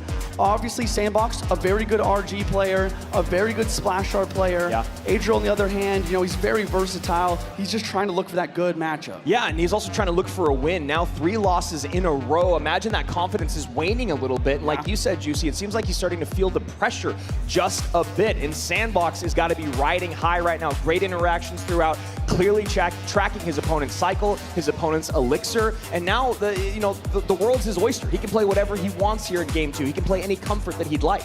It's true. And Adriel, I think his main goal should be to make a good play, get himself start feeling good, go for a risky prediction. We love to see the low risk, high reward predictions. If he can get one of those moving, I think he can really kind of restart his confidence. And I'd love to see him play a deck where he feels like he can control the tempo. The biggest thing with RG that we've seen a lot when it struggles today is when you can't figure out a way to break through, so then you're trying to figure out how do I get 2 RGs on the board. So you're kind of playing catch up for that entire game. We saw him kind of doing that in the Hog game as well against Pedro, that final game. He was trying to always make up damage. We need him to control the pace, Juicy. What would be the best way to do that? I think the best ways are always with either Miner or Drill control. Those are my go-tos. You're really able to defend and then continue attack. We are hopping straight into game 2, guys. Let's see what Adriel has for us in order to bounce back here.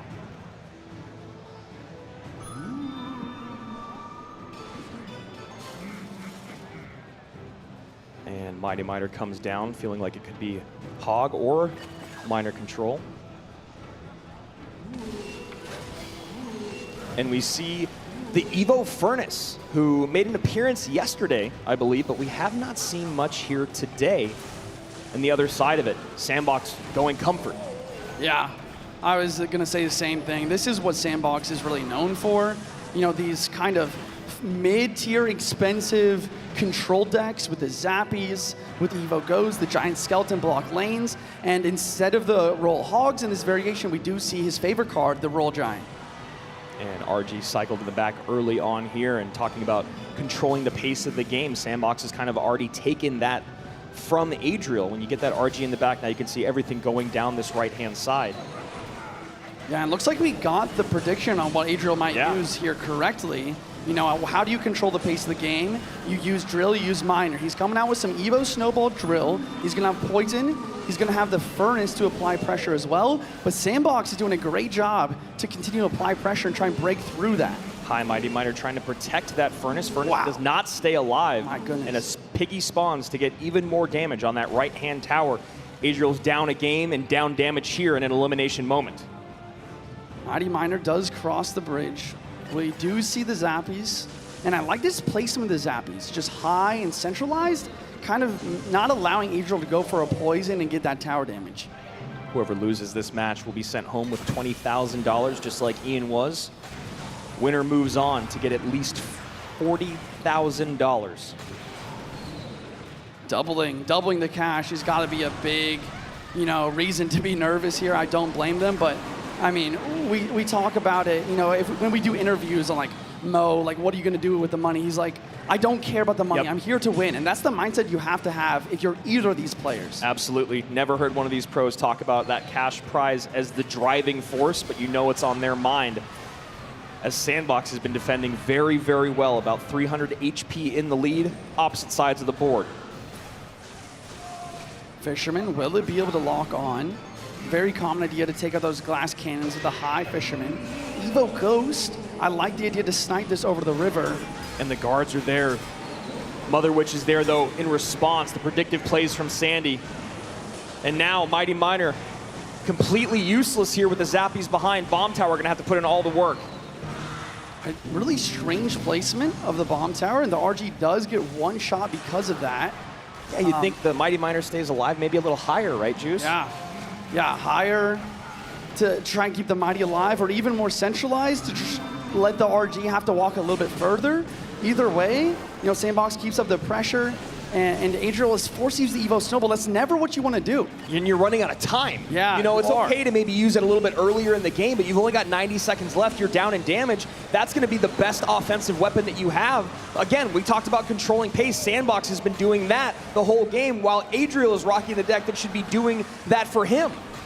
Yeah, it really just seems like he's struggling to defend. He's kind of falling apart at the seams. And, you know, how long is it going to take for him to get that Evo Snowball back in cycle so you can break through the Ghost here? I'll tell you right now, Juice, it can't take more than 70 seconds, as that's the line that we've just crossed. 1 minute and 5 remains. Adriel fighting for his life. The MVP of day one, as many called him, looking at elimination already. 3 Snowball and Poison, but the General Jerry gets pushed back so that the Evo Skeleton Army defends everything despite the prediction. And that one Zappy stays alive, finally gets taken out by the Bomb Tower. Mighty Miner up high here to clean up the RG. Another set of Zappies down. More damage coming in here from the Pigs. Adriel cannot figure out a way to get on offense, defend, and deal with the Mother Witch. There we go. Wow. That's actually a lot of damage. Yeah, damage is coming through, and all of a sudden with 25 seconds, it's a very close game. And I will remind you, Andrew, the Evo Snowball is finally in cycle. If you know that, Juice, we wonder if Sandbox is able to keep that in mind with all this going on. High bomb tower, now that giant skeleton is going to take it out, but not enough time for another RG, is there? There might be, going to bait out the drill. Drill's on the other side of the board. Evo Snowball used defensively. Adriel needs to figure out how to get some damage on tower, and Sandbox does it into the sweep by the South Korean. I cannot believe what I've just witnessed. I cannot believe it. I think Adriel had it in the bag if he uses that Evo Snowball on offense. I was waiting for that breakthrough moment with Evo Snowball, and I think he had the elixir. I think he was playing too safe, and he overestimated how much damage his poison would do. Yeah, I don't know if he didn't think he could get back to bomb tower in time or not. Instead, decides to use his best offensive weapon. AC, let's talk to Sandy about the best day maybe in his career. Congratulations, Sandbox. That was an incredible set. Your RG games are always perfection. How does it feel to make day number 3? 일단 승리 축하드리고요. 이제 3일차로 진출해 주셨는데 소감 어떻습니까? 많은 헤이터들이 저의 실력을 많이 깠는데 증명할 수 있어서 굉장히 행복한 것 같습니다. I think there were many moments that it challenged me every steps during the game, but I'm very glad that I'm happy to prove myself. And so, you've been an underdog in some of these games. Does that affect you in any way? And how great is it to prove that you belong? 어떻게 보면은 아직 좀 약자처럼 취급해줄 수 있지만 이제 여기까지 왔단 말이죠. 이제 왔는데 이거에 대한 이제 제가 당연히 여기 왔다 이런 느낌 드시는지 아니면 뭐 다른 느낌이 드시는지. 이번 연도 연습을 굉장히 많이 했기 때문에 당연한 결과라고 생각합니다. I think I practiced a lot this year, so I think I deserve to be here. He absolutely does. The best RG player in the world. Give it up one more time for Samba!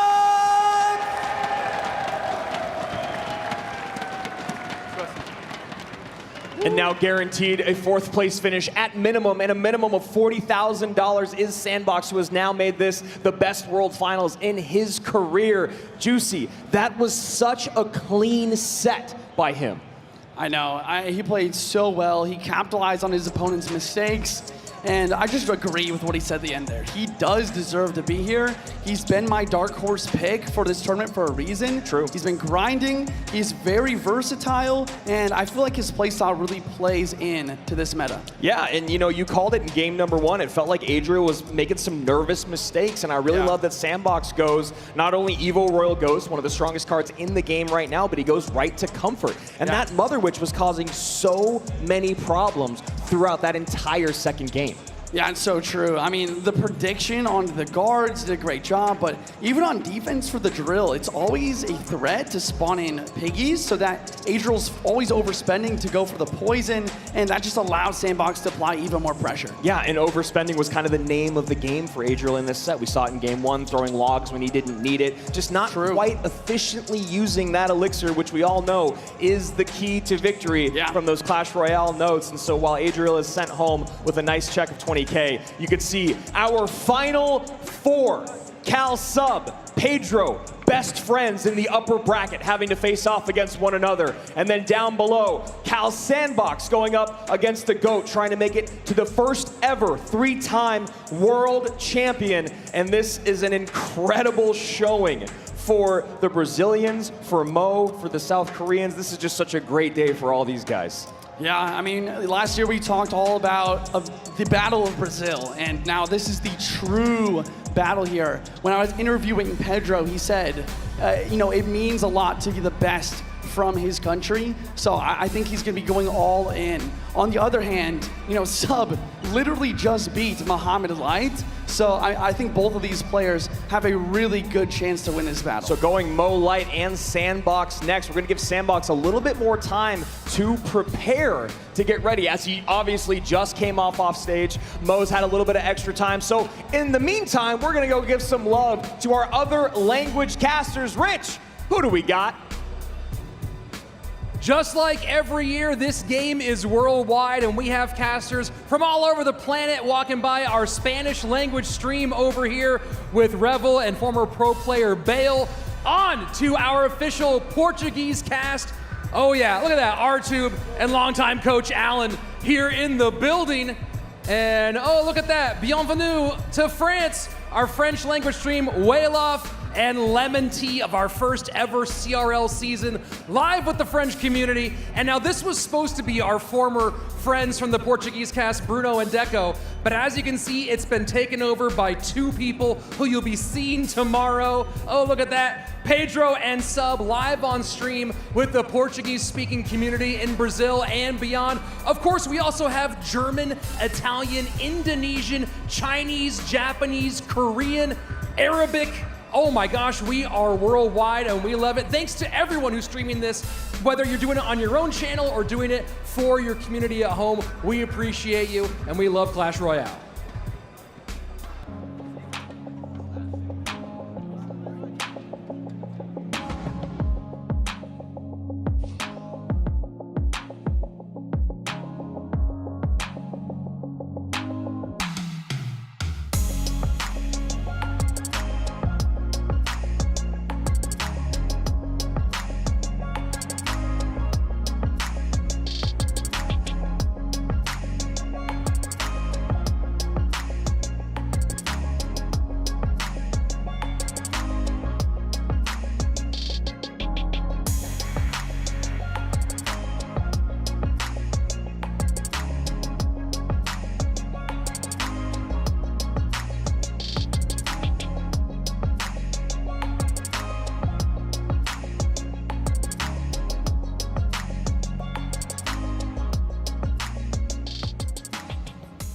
Hello everybody, I'm Andrew Guy and I'm here with Sandbox from South Korea, of course, a guy that doesn't really need much of an introduction, but you are part of the CAL organization. So you guys are the organization with the most representation here at the tournament with Sub and Pedro. What kind of prep have you done with them? And have the three of you guys worked together to get you prepared for World Finals?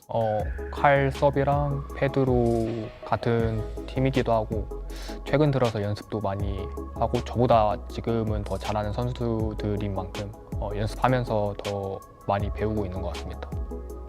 It's a great answer. It actually leads into my next question, which is, you know, since you are on such a strong team of strong players, what do you feel like you bring to the table as an individual and as a teammate? 2022년에 제가 월드 파이널에 이 팀에서 했지만 그 다음 년도 2023년, 2024년에 팀을 떠나면서 성적이 안 좋아졌. 그래서 다시 복귀해서 성적이 좋아져서 월드 파이널에 복귀할 수 있었던 것 같습니다. It's a very good answer. I like that. That's good confidence. Since it has been a couple of years since you've been at World Finals, what do you think has changed from 23, 24 to now coming back in 2025?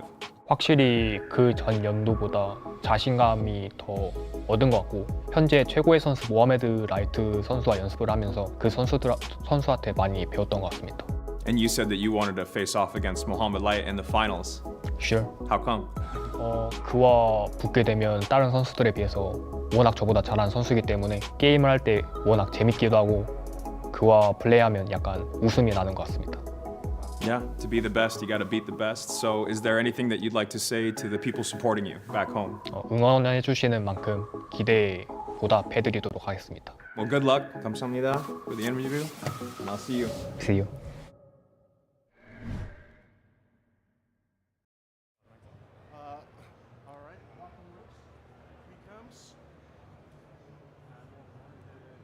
Who's first? Sandbox?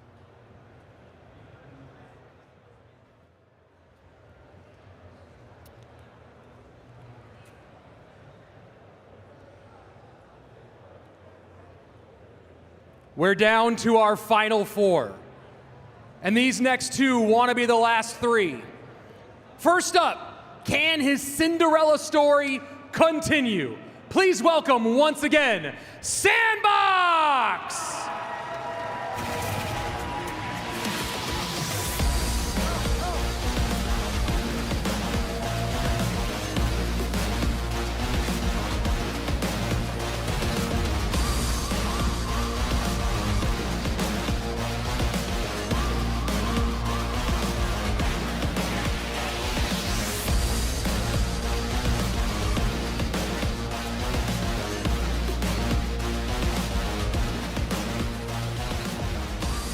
And his opponent has been here before.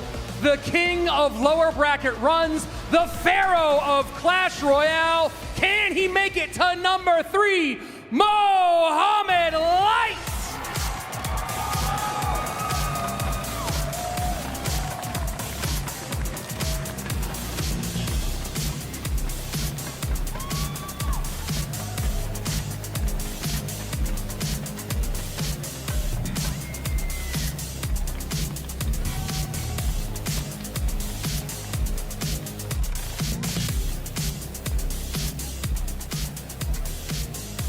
Out of the frying pan and into the fire. No rest for the wicked as Mo Light and Sandbox have to come right back out on stage after just fighting for their lives. AC, a lot's changed since yesterday when Sandbox fell 0-2 to Mohamed Light.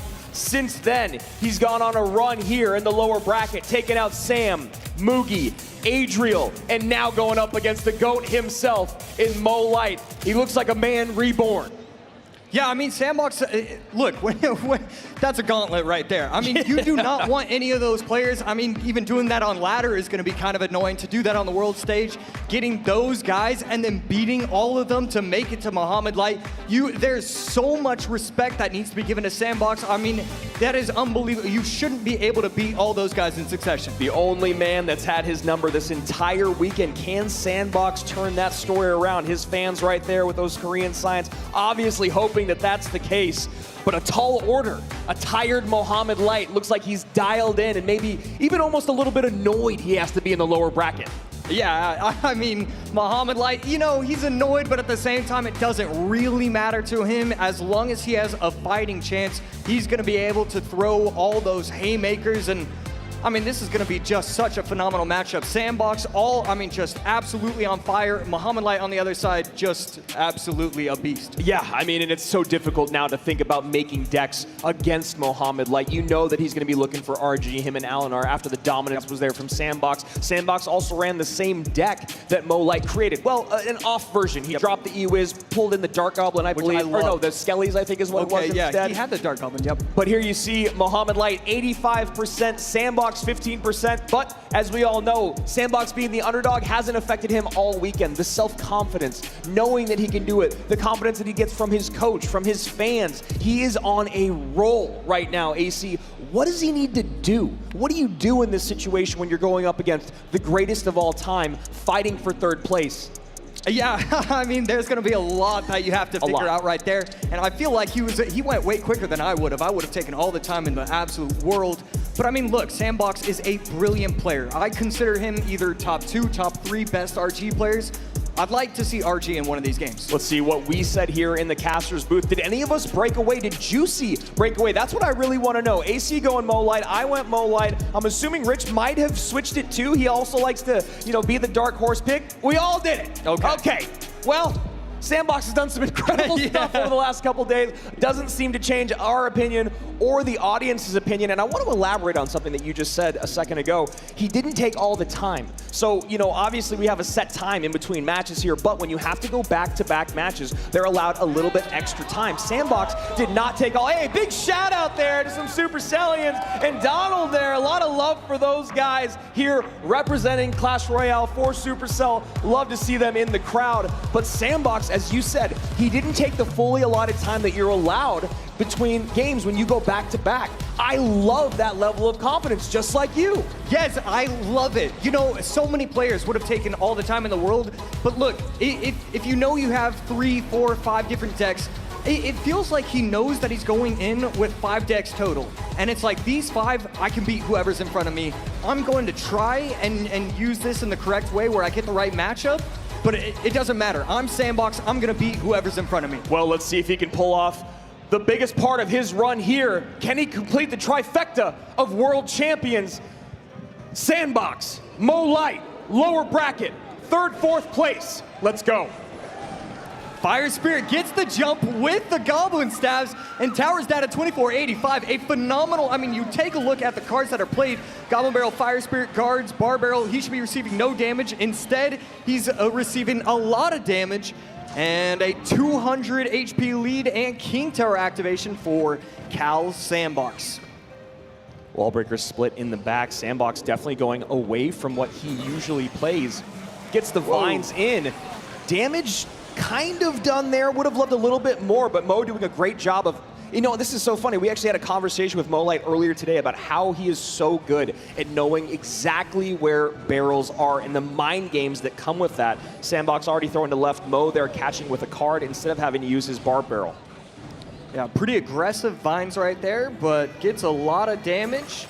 Dark Goblin again going in with these incredibly aggressive vines. And look, what we're seeing in CRL is aggression is okay. You can be aggressive, and we're not really used to that from previous years. And Mo a little frustrated, you can see by the aggression that is being thrown his way, but the lack of counter push and the lack of elixir lead that you would hope to get when your opponent is that defensive. Mo's taking a lot of damage. He doesn't have anything to show for it at the moment. And the double barrel in, plus the wall breakers. And again, getting aggressive, and again, both hitting. Berserker going crazy on the right side. We can't even talk about that because the left side is down to 11-15. And you see kind of a gasp on Mo's face and a gasp from the crowd here. Just taking so much damage here as we tick in to the final minute of regulation. Aggressive Fire Spirit at the bridge baits out the Evo Tesla because he can't take more damage. I mean, this is just a new way to play this matchup. Here we go, Muhammad Light trying to reset. We're in double elixir, and that's going to be a very expensive play, but he's able to catch everything, the Dark Goblin and the cannon. Berserker needs to put damage in right now. Firecracker connects on top of tower 2, and that is a huge moment for Mo Light. Firecracker still alive. Doesn't get a second shot on tower. 12:39, 11:15. Another Hog Rider comes in. This should be nice cleanup here for Sandbox. A bit of an overspend there by Mo. A great vines. Right there, bar barrel going to be able to perfectly predict, gets the Goblin barrel cleaned up very nicely, and Sandbox still has the lead, but what was 1,500 is now down to 100. 12:39, 11:15, now getting into overtime. Sandbox thinking about keeping pressure up in the opposite lane. Berserker and Dark Goblin working down the right-hand side. Barrel goes left on the inside. Mo can see it from a mile away. Yeah, I believe that was just one tile too far into the middle. Yeah. It made it a little bit too obvious. Firecracker plus E-Spirit going to be able to block one of the wall breakers from getting into the tower, but not enough. Evo Valk on defense, and now, after such a strong start, Muhammad Light takes the lead. Yeah, evening things up is Mo, and right back on offense. Gonna have to use the vines up high. Sandbox knows that's gonna line up the Firecracker. Now the Hog's gonna get on top of tower, and as quickly as Sandbox started this game, Muhammad Light finishes it. I mean, after those first couple minutes, Muhammad Light really turned it on. He understood what he was supposed to do. He's not going to place too many troops together. He's going to, you know, over-defend at certain times. Sometimes it was a Mighty Miner plus Bar Barrel plus E-Spirit. He's doing all these things that he wasn't really used to doing.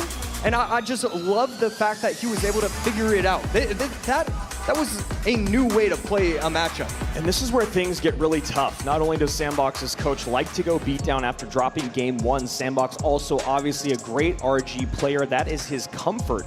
And that's something that you do not want to have to play right now. You don't want to have to go to RG. You don't want to have to be predictable at all in this moment, being down a game. He went unpredictable in game 1, but that means his opponents are going to be looking for his comfort to stay alive in the tournament. So I think he's going to have to get even more crafty here in game 2, maybe steal some confidence, and then pull out his comfort in game 3, but we'll have to see. AC, what are your thoughts on these decks and how they were run? Yeah, I mean, Sandbox, it's definitely a new way to play the game. I thought it was so incredibly aggressive in the first 2 minutes. Those vines, every single time, it just caught him by surprise, caught him lacking. And once it got into double elixir, that's when Muhammad Light was really able to turn it on. I think the matchup advantage is probably like very favorable for Muhammad Light. We saw once it hit double elixir, he could just build those pushes, get those lightnings down. I mean, Lightning really is kind of the unsung hero that we've seen this tournament. I mean, absolutely. There's been so many times we've been talking about how the player wishes they may have had Lightning at their disposal, how that would have made the matchup that much better. And Sandy running this deck that is very popular on ladder right now, but it's a little bit different. It has Evo Royal Ghost, it has Rascals. He decided to go Evo Valkyrie, maybe trying to save Evo Royal Ghost for later on in this lineup, not trying to burn all the best cards in game number 1. Again, I really enjoy that he went with going a bit unpredictable, and I love the aggression, but you imagine he's going to hold some pause now going into game number 2. Yeah, I really like the Evo Ghost call. I think Evo Ghost would have, I mean, really worked wonders, especially if you're going to get as crazy as you were in that game. Maybe that would have been just a little bit better. You still have the Berserker. We've talked about, you know, if you don't have a ton of tanks with these kind of bait quick cycle decks, but I like getting crazy. You're going against Muhammad Light. You have to pull something out that's new. Yeah, and Sandbox there at the end of the game just making a few too many mistakes in terms of allowing that Firecracker, Evo or not, to connect on tower. Can he turn it around in game 2? Or will be sent home as 4 in the world? And Momo continues his lower bracket run. Game 2, final match of the day. And a high Archer Queen to start.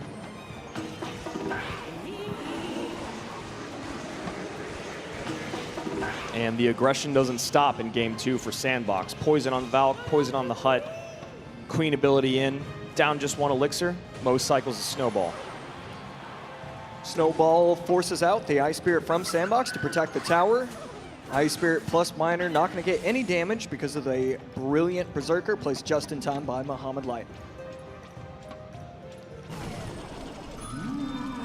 And again, we're seeing Drill plus the Bomber forces out the Bar Barrel on defense on the Bomber. And the Ghost plus Skellies, that's going to be a little bit of damage. 1 little Goblin Stab on top of the tower, getting it down to 2852. And Royal Ghost working down the left-hand side. Can't catch it once again. Berserker to the right, Valk to the left. Yeah, very interesting for Sandbox to just go minor poison control here, thinking that he can outplay Mo in the micro. And he does have some good responses for the Drill, the Barrel, the Skellies, the Ice Spirit, the Royal Ghost, all going to be great ways to kind of keep it at bay. And of course, the Miner, always going to be hard to pick up, but some good responses for Muhammad Light. Bomber doesn't get the second shot, so it is going to force out another card in response. Berserker comes down. Sandbox is going to try and clean that up nicely. And an interesting Goblin Hut, placing it as high as he did. I'm not sure how I feel about it. I think that's just another thing that I'm learning. I get it. You're trying to get a little bit aggressive and get some more value that you usually don't. So I like the play. I really do. Yeah, you're hoping that your Spear Goblins. And there it is. We talked about this play yesterday when AC and I were on, when Juicy and I were on broadcast. That's the play. You go Drill, you go Rocket, takes the Ghost out of play, and then you get the Evo Snowball in. I love that they just pulled that off after we talked about it yesterday. See Muhammad Light a little bit upset. One of the interactions not going his way. Most of the other ones doing so, though, and both towers very close to each other, but I mean, really, that's okay if you're Muhammad Light. The Drill plus the Rocket, that's an easy 1200 HP worth of damage once he gets the triple elixir. And there we go, getting very aggressive. A lot of these Drill Rocket players wait a little bit longer, but he knows how good his defense is, and he's okay with doing it. 1670 down, and knows that the Bar Barrel or Skellies, anything that gives Rocket value is going to come down there with the Royal Ghost on the opposite side of the board. 2113, 1670. Is the same lane the way to go for the rest of this bout for both these guys, AC? Yeah, I think you have to, but it really is close. I'm surprised that he went Archer Queen opposite lane, but I believe it's getting a lot of value. Should be able to get 2 swings on top of the tower, and we are going to see that. I mean, Sandbox putting in a lot of work, getting a lot of pressure on these towers. Really nice Ice Spirit just a moment ago from Mo, right as the Archer Queen popped her ability.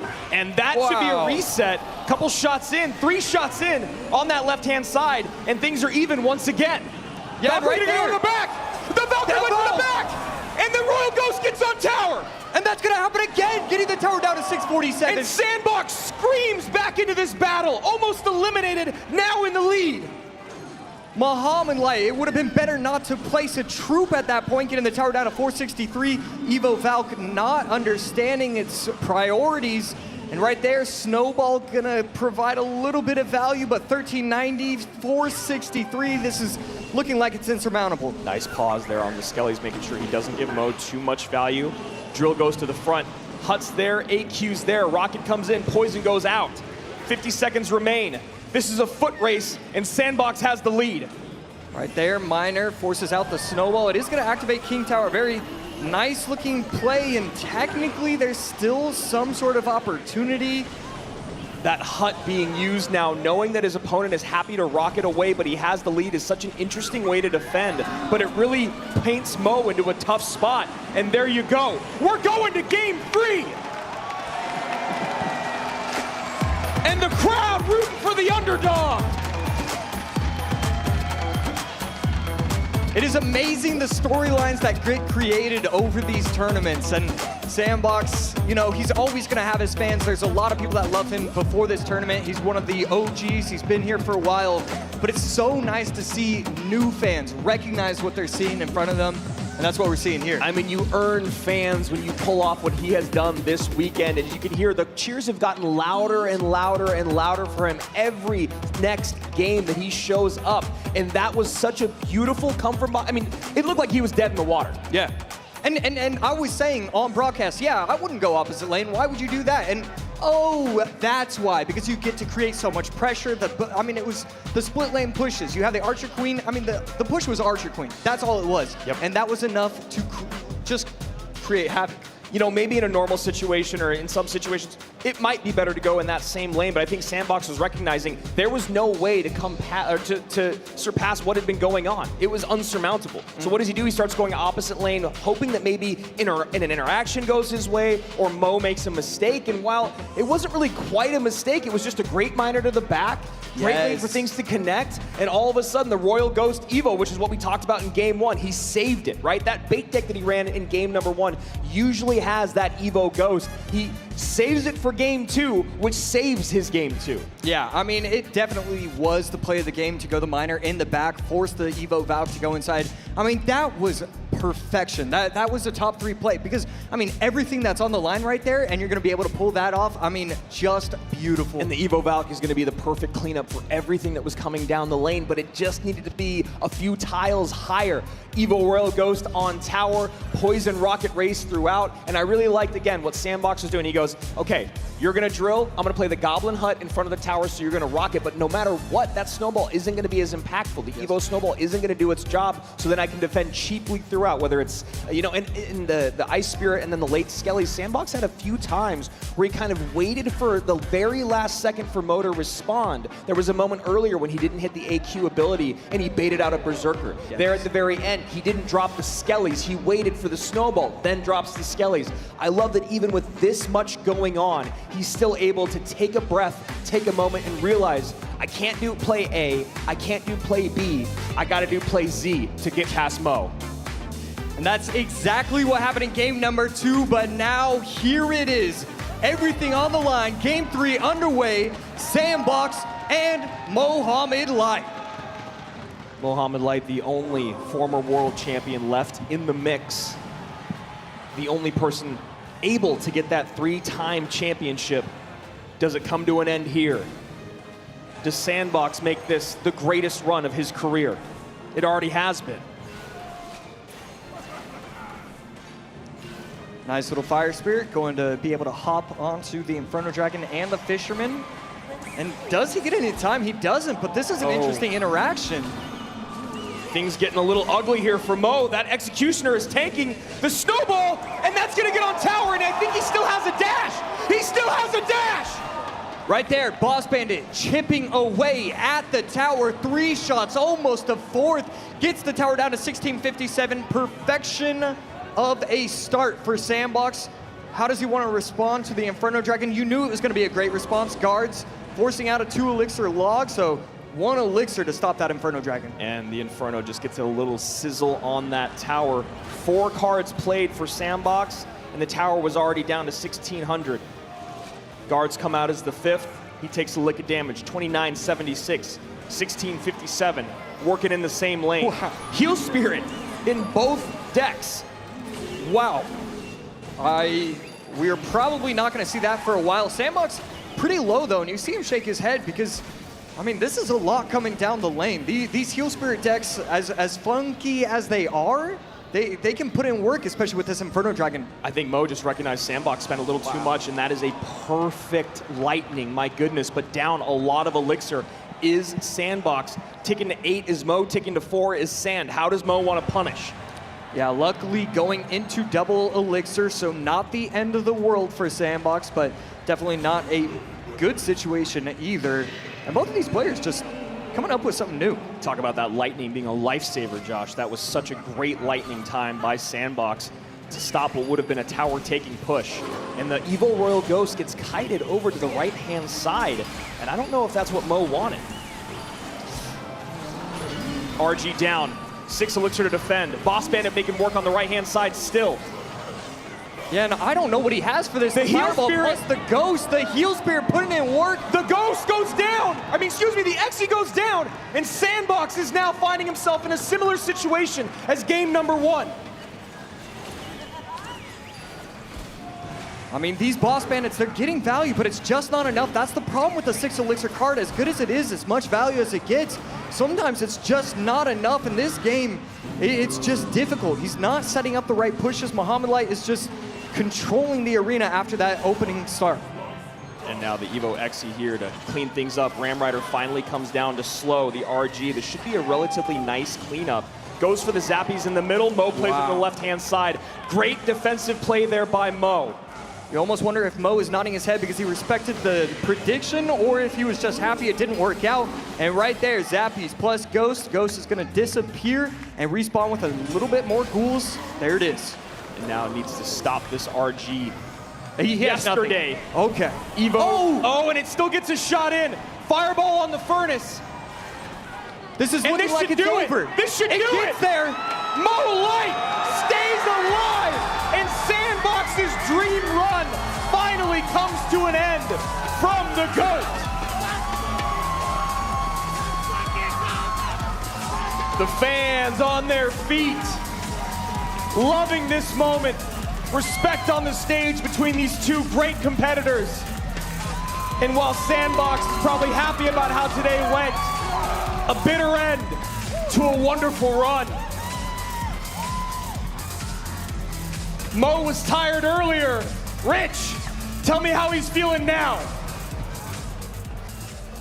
Mohamed, you're seemingly just addicted to the lower bracket, and you keep on running through here. Now, I saw something people didn't. After your loss in the previous round, you had a short conversation with your mom over on the side, who I know is your biggest supporter.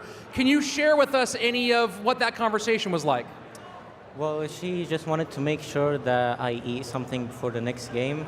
And, well, she got me some chips, and I guess it helped. All right, let's give it up for Mo's mom. Come on. That's a good mom. That's a good mom. We all know. There she is.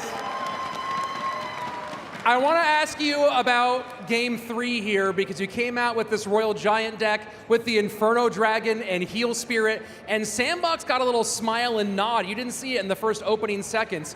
What was behind that deck pick for Game 3? I shouldn't say this, right? You should. Right? Should I say why I picked the deck? Okay, your coach is saying no, which makes me want to know. All right, I'll ask Alan later behind the deck. You've been here before so many times. Tomorrow is the World Championship, and you have your back against the wall. What do you do tonight to get ready to come out and try to go for championship number 3? I think the most important thing for me is to sleep well and eat well before the match, because before subs game I got some food, but this food was very bad, so I didn't eat it. So I was hungry, so I didn't play very well. So I'll make sure to be well fed. All right, well, you know he'll eat well because Mama Light will take care of him. Everybody, one more time, Mohamed Light.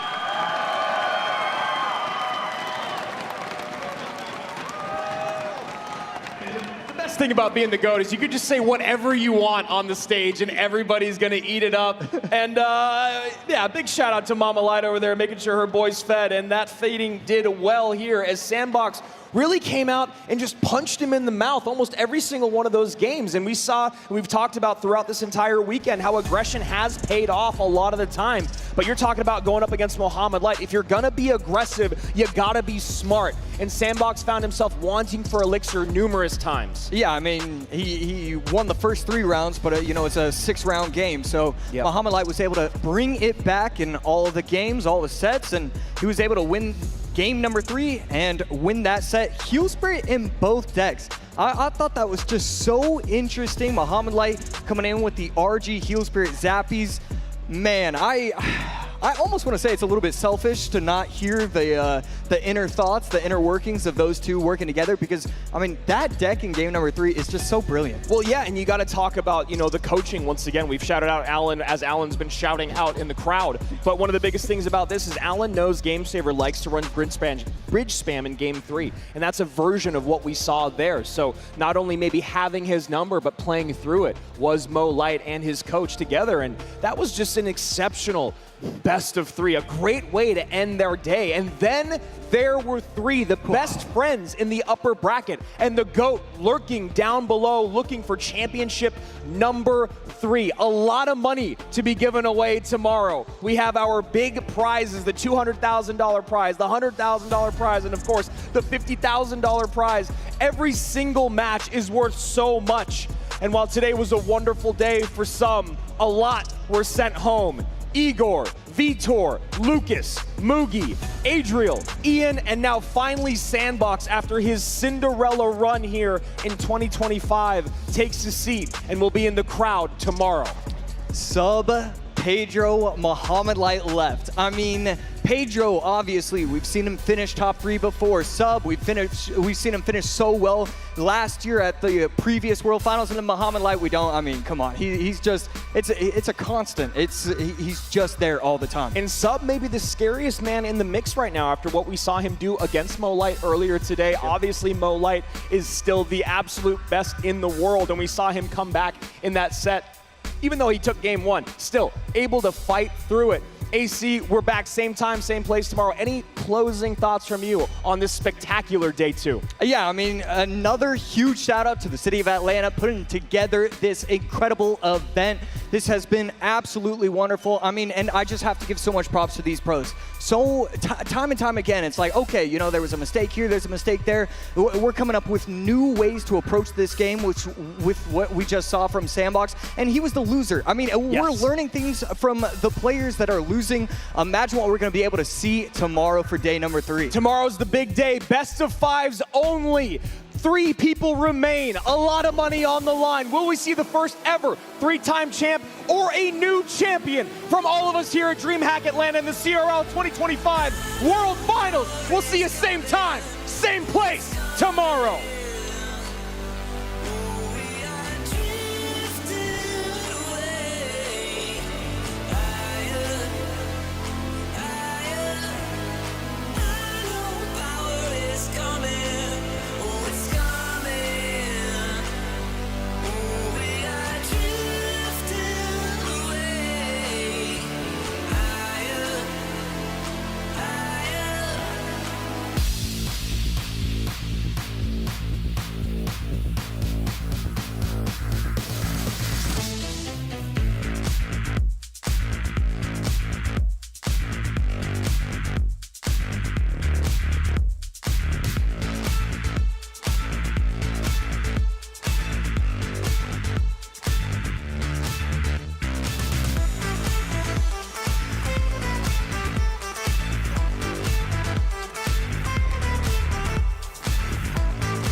Over the last 9 years, millions have entered the arena with dreams of becoming a champion.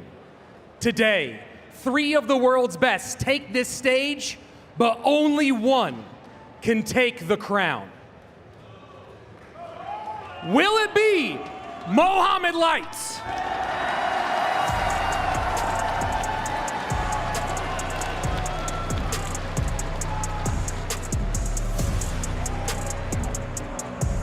Pedro?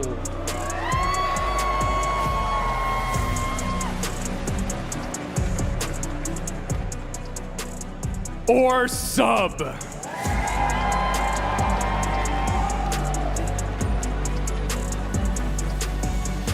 Glory awaits. Greatness beckons. Who will answer the call? This is the 2025 Clash Royale League World Finals! And Championship Sunday starts now.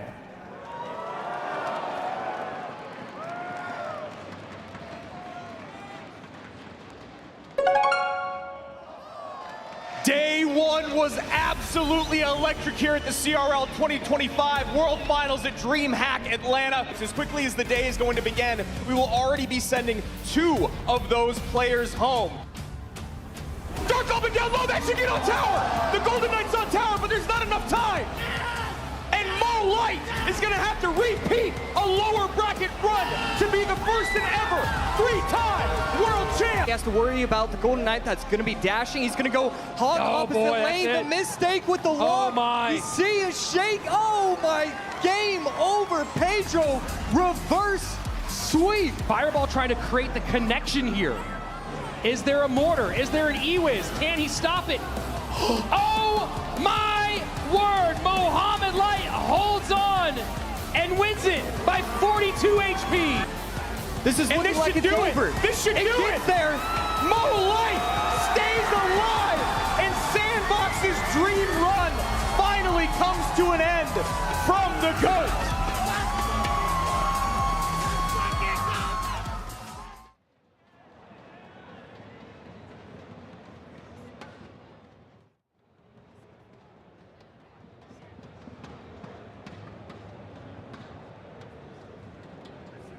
Title. This is what you want. Champion versus champion. That is huge domination. Now, Barrel on the left-hand side. GG, well played, is dramatic. Oh my word. Takes it, 11:07 to 10:10. He just hit the nail in the coffin. This thing just switched on its head in a matter of seconds. Taking the most important best of 3 we've seen today. CRL World Finals starts now. Day 2 of the CRL 2025 World Finals at DreamHack Atlanta had all the action we could have possibly asked for, and then some. Players did their absolute best to scrape and survive the brutal Day 2, which had elimination after elimination, bringing our player count from 10 down to just 3 remaining. And now we have finally arrived to this glorious day, this Day 3, the best day on Earth. Hello everyone, my name is Joshua AC Sharon, and joining me is Jackson Juicy Wall.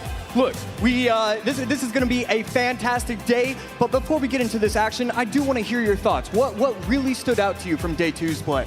From millisecond monk abilities to subs upset, sending Mo to the lower bracket, yesterday was filled with chaos and astounding Clash Royale gameplay, but enough about yesterday. Let's focus on the finals at hand, Josh. Dude, chaos is the perfect way to describe it.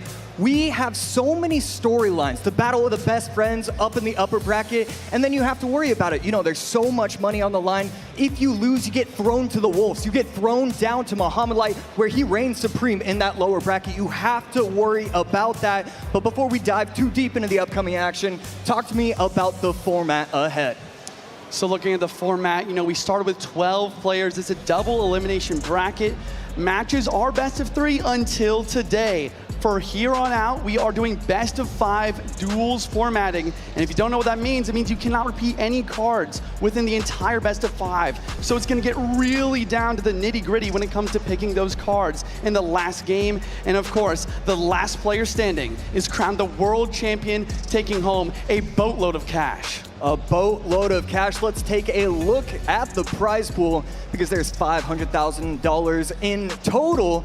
But here we are. We're down to the top 3. We don't have to worry about the 4th, 5th, 6th. None of that matters anymore. If you go out on stage today, you lose everything. You still walk away with $50,000. But these players aren't. They didn't come here today for that. Yeah. No, they are looking for that 2nd place, $100,000, or that 1st place trophy, $200,000. Yeah, we're gonna be checking out the bracket up next to kind of show you guys how we got to where we are today.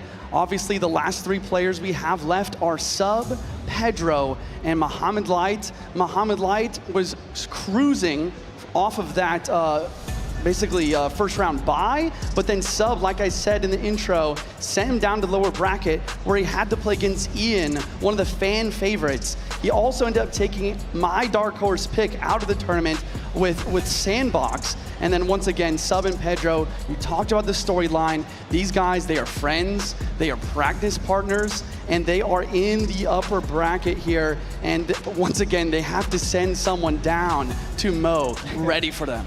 Yeah, it's going to be absolutely incredible. Sub, Pedro, and Mohamed Light. Day number 3 of the CRL World Finals. Look, the action's going to be incredible. The storylines are great. And, you know, how do you even predict who's going to be able to win this? Yes, Mo is in the loser's bracket, but, you know, he's born for that. I really do want to see what the audience is thinking because, you know, we get out here and we say what we want to say, but I'd like to see what everyone else is saying. And he's in the lower bracket. How does this make sense? 78% of everybody saying Mohamed Light is going to win?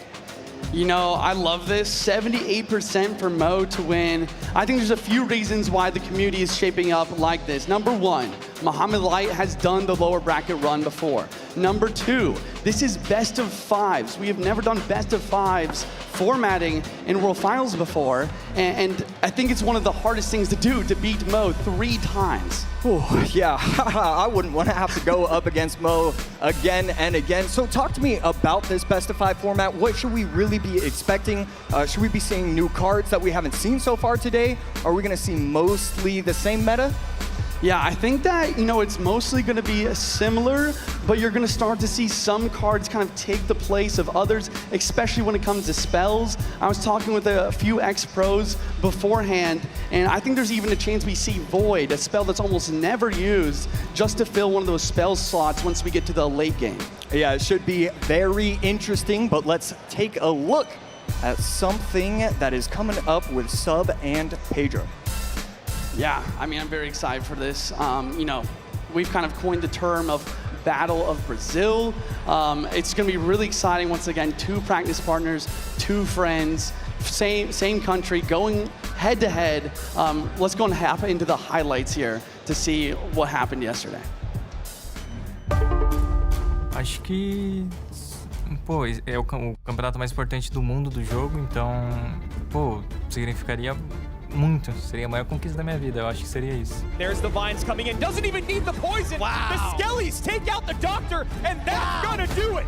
Sendo bem honesto, eu fico muito feliz em enfrentar o Sub, porque pra mim esse ano ele com certeza é um dos melhores jogadores, juntamente do Mohamed Light. Eu mesmo também acho que eu estou entre os melhores.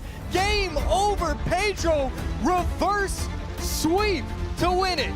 Então vai ser realmente uma partida muito incrível e eu tô muito ansioso pra gente jogar. Boa sorte, Pedro. Que seja um bom jogo. Representing the same coach, representing the same team, representing the same country, best of friends battling it out in our first ever best of 5 at World Finals. 1 moves on with a guaranteed minimum, number 2 in the world, and a $100,000 check. The other is sent down to the lower bracket where Mohamed Light awaits, seeking his 3rd crown and making history here at CRL. Who will come out on top? The greatest battle of Brazil begins now.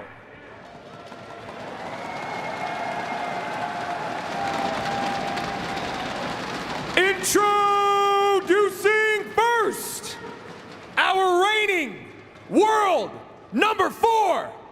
Give it up for Cal Sub!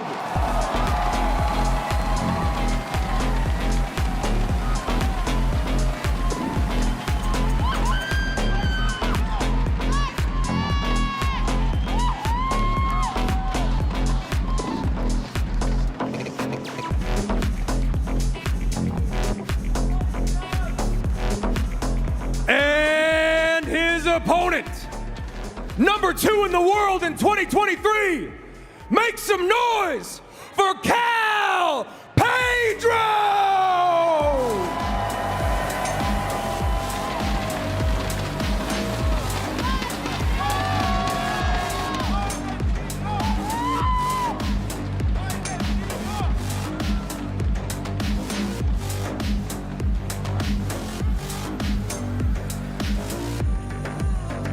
One of the biggest storylines, in my opinion, is the fact that they have the same coach. Yeah. This entire weekend, we've been talking about Sub's consistency and Pedro's excellence in gameplay, but really behind the scenes, he has an incredible coach who has really put them in some incredible positions. Now they are doing it by themselves. Yeah, I love that you brought that up. You know, picking by yourself without any help from your coach can be something that's a little bit daunting for a lot of these players. You know, a lot of them do have experience because on stage you have to be able to do that. But at the same time, you know, the other conversation is these guys have been practicing together all year. So they really kind of know each other's play styles, they know each other's habits, and there's just gonna be so many mind games that play in with this match. And so it really does make you question, are you gonna go just real comfort in the first couple games and then try and get cute, try and get tricky, or are you just really getting wild early on? What would you do if you're one of these players? Honestly, I think I go for comfort. Pedro, for example, I was talking with Ian's coach, Ismail. He said that Pedro is the best Roll Giant player in the world currently, and he actually played Roll Giant every single set against Ian in practice, and they didn't want to practice with him anymore because he was so good with it. So I think if I'm Pedro, I'm going with that. Yeah, and here we take a look at the graphic friend to foe. And yeah, these guys are going to be matching up all the time. We've seen it this year, last year, previous year. And I like that Brazilian showdown, consistency king. I mean, this is just going to be a brilliant matchup, and it's so hard to choose between the two players. Both players have that different part of them. Pedro, obviously, one of the best minor players, one of the best RG players. And then, I mean, with Sub, what do you say about him? I mean, it just feels like every single deck, he just knows how to play it macro and micro. There's no tiny errors. Yeah, I mean, once again, if you're gonna be consistent, you need to be able to play every single deck to a T. And we saw that yesterday in a minor poison mirror matchup against Mo. He was somehow able to win. I don't even want to understand how many games he's played with that deck in order to make that happen. And here we go. We should be seeing some incredible decks soon. And we should be seeing some audience predictions as well, because look, this is going to be one of the closer battles between these two players. How do you choose? And wow, this is exactly what should be happening. 51% for Sub, 49% for Pedro. This is exactly what I expected. 50-50 down the line. Now let's take a look at the caster predictions. And I'm wondering if we're going to see 50-50 too. I chose Pedro. Now, who did you go for? I'm not gonna lie, I also chose Pedro. We're gonna see what the other casters pick as well. Wow. Wow, okay, we go 50-50 with Andrew and Rich. I mean, Josh, just talk to me a little bit about why you chose Pedro compared to Sub here. Yeah, I mean, I think I do have to give a lot of credit to just finishing second in the world in 2023. Yeah. It's clear that he can do it on the big stage, and in those incredibly tight moments, he's going to be making the right decisions. Sub, so far, hasn't proven it to be able to get there yet, and so that's the only difference between these two players. They are neck and neck. Well said. You know, I love that graphic. You know, best World Finals finish from Sub was 4th place last year, but really his best finish is guaranteed 3rd place this year as well. This is such an important matchup. I cannot wait to see what decks we're going to be seeing here. I would love to see a minor poison versus RG, just best deck versus best deck, and we're going to be hopping straight into the gameplay, guys. Game 1, Clash Royale World Finals 2025, DreamHack Atlanta. underway. A rage from Pedro. Just starting off right away. He's got some beat down. Once again, guys, it is best of 5 duels. So we're gonna start seeing a little bit of weird spells, weird combinations. Because it doesn't just matter later in the match, it matters now. Saving certain spells. And the crowd erupts with the king. The crowd here in Atlanta is insane. Yeah, every single time anything happens, they go off, and you just love to see it. Right here, Sub activating the King Tower, and then going in with the Hunter behind. Monk is going to pop its ability on Pedro's end, and now a Monk ability from Sub, but it doesn't really get that much value. So it looks like we're just heading into a Roll Giant Mirror matchup. Pedro opting to use the Evo Wizard, Sub with the Evo Hunter. I would say Evo Hunter is a little bit more valuable in this situation, but at the same time, it's also more Monk value as well. Yeah, we're gonna see the rest of the decks soon. Fisherman coming in for Sub. Going to be able to clean that up very nicely with the Fisherman and the guards, but a second shot is gonna rain down on the tower from Pedro's RG. A perfect Electro Spirit to prevent all Royal Giant damage from Pedro. And this is why I mentioned earlier that Pedro is considered the best Royal Giant player at the moment. I mean, he just knows every single interaction. But I think a big thing to notice also is the fact that Pedro has Rage. You know, if Sub does have the log for the knockback on RG and for the guards, that could be a big difference maker. And right here, Sub electing to go all in, gets the Evo RG right in front of the Hunter. And so the Evo RG in response, and that Monk ability is brilliant from Pedro. Takes only one shot and the crowd starts to erupt. Pedro does take a slight advantage. There is the log from Sub. Really good plays by Pedro with the deflection of the Royal Giant. And he continues to get damage as well. I would say that this log could be huge later down the line though. And here we go, Fisherman against Fisherman. Sub's Fisherman going to put in a lot of work. Hunter is going to be able to get a lot of damage, but the Rage plus the Vines doesn't do enough. And Sub defends it with the skin of his teeth. Another Roll Giant the bridge. Pedro pre-placing the Monk in the middle area in order to try to get the RG deflection. We will see it drop now.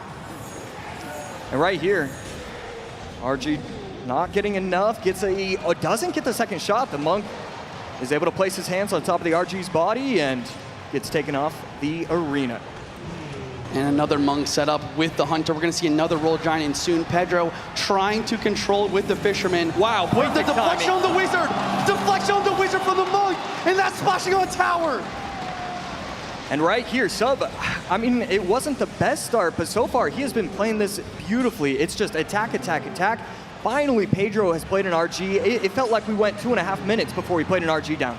And Sub's gonna keep up the pressure. Another Evo Roll Giant. Evo Wizards on the board with the Vines. The Vine, will it prevent the Monk ability from dropping? Wait, he does get off. It is deflecting the Wizard. Royal Giant is on the tower. Oh my goodness, Josh. The Fisherman doesn't yank. The Fisherman doesn't yank. The RG plus the Fireball. Game 1 goes to Sub. And the crowd is going wild. Sub with an upset going against Pedro's best deck. And he takes the win. Can we even call it an upset at this point? Should we be saying Sub is the favorite? Do we forget about consistency? Maybe it's just the greatest in the world. He's trying to show it on this stage, and this is a phenomenal start. RG versus RG against, I mean, we're talking about it. He's the best RG player in the world, and he goes out and dominates. Yeah, we're gonna be looking at the deck right here. So the main differences here, once again, Sub has the log, better versus guards, better for knocking back RG, and Rage, you know, it's helpful. The Vines, it's strong, but I cannot believe at the end, the Vines just couldn't stop that Monk ability from popping. And don't get me started on the Monk deflection splashing on the Wizard and the tower. Yeah, that was just gorgeous, beautiful activation of the ability. And what are your thoughts on the Vine? Because I just felt like it didn't get enough value. It felt like he should have had the right defense. I mean, in that last moment, you know, the Wizard plus the Vines, it should have been able to defend it cleanly. Instead, he was able to run away with it. Yeah, I think the Vine, you know, it did the best it could. You know, obviously Pedro is trying to save more important spells for later in this best of 5. Sub, I like the strategy though as well, just to use one of the 2 best spells of the game. He goes with the log, he goes with the fireball, he gets a win under his belt, and now he has the momentum. So we've been talking about it all tournament, the Royal Ghost evolution. It feels like the strongest card in the game right now. And it makes you think, when do you use it in this set? Are you trying to delay and force your opponent to think, okay, this could be the game? Or do you just use it in game 2? I mean, Sub or Pedro, both of them. I want to know what your thoughts are on that. So my thoughts right now, if I'm Sub, I am going to try to finish this best of 5 as quickly as possible. Since he's used 2 of the main spells now, he wants to get this best of 5 done in 3 games to not give Pedro time to curate enough strength in the remainder of his card pool in order to make that reverse sweep potentially happen. Okay, so you like the Evo Ghost in game number 2? Yes, I would say Sub should use the Evo Ghost. If I'm Pedro, you know, that's the mind games. That's the greatness of this game. This game is already started on this stage. We just don't know it yet. And as we hop into this match, I'm gonna say I think Pedro should bring a good counter to the Ghost, like the Valkyrie. Wow, and Sub already using the minion horde. Mortar on offense for Pedro.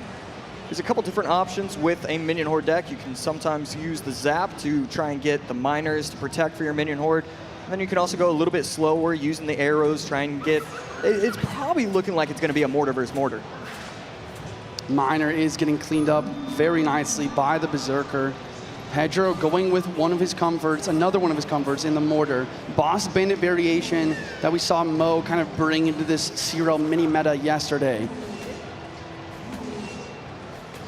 Skeleton King gonna walk down the lane. Boss Bandit has been one of those cards that's been very surprising. It's just great how valuable it is. And this Mother Witch is gonna put on work on the right. And if the Boss Bandit doesn't take out the Skeleton King, we could be seeing a GG. Instead, the Boss Bandit does take it out. That could have been incredibly dangerous for Pedro, and no dash from the Boss Bandit.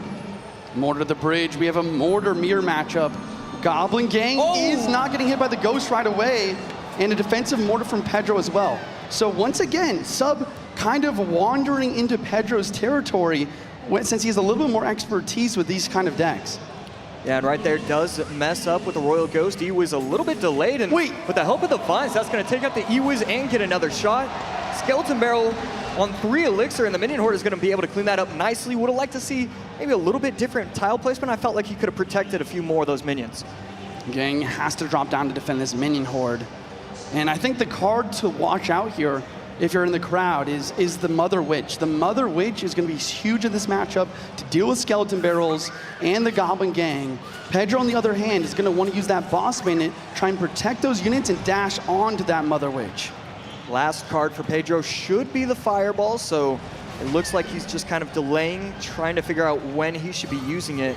But I mean, we've seen the Minion Horde get placed multiple times, Mother Witch as well, and he hasn't used it, so it could be Lightning. There's a couple different things that he could be doing with it. Yeah, there's the Minion Horde. I think it's a great call. Minion Horde's super strong this matchup.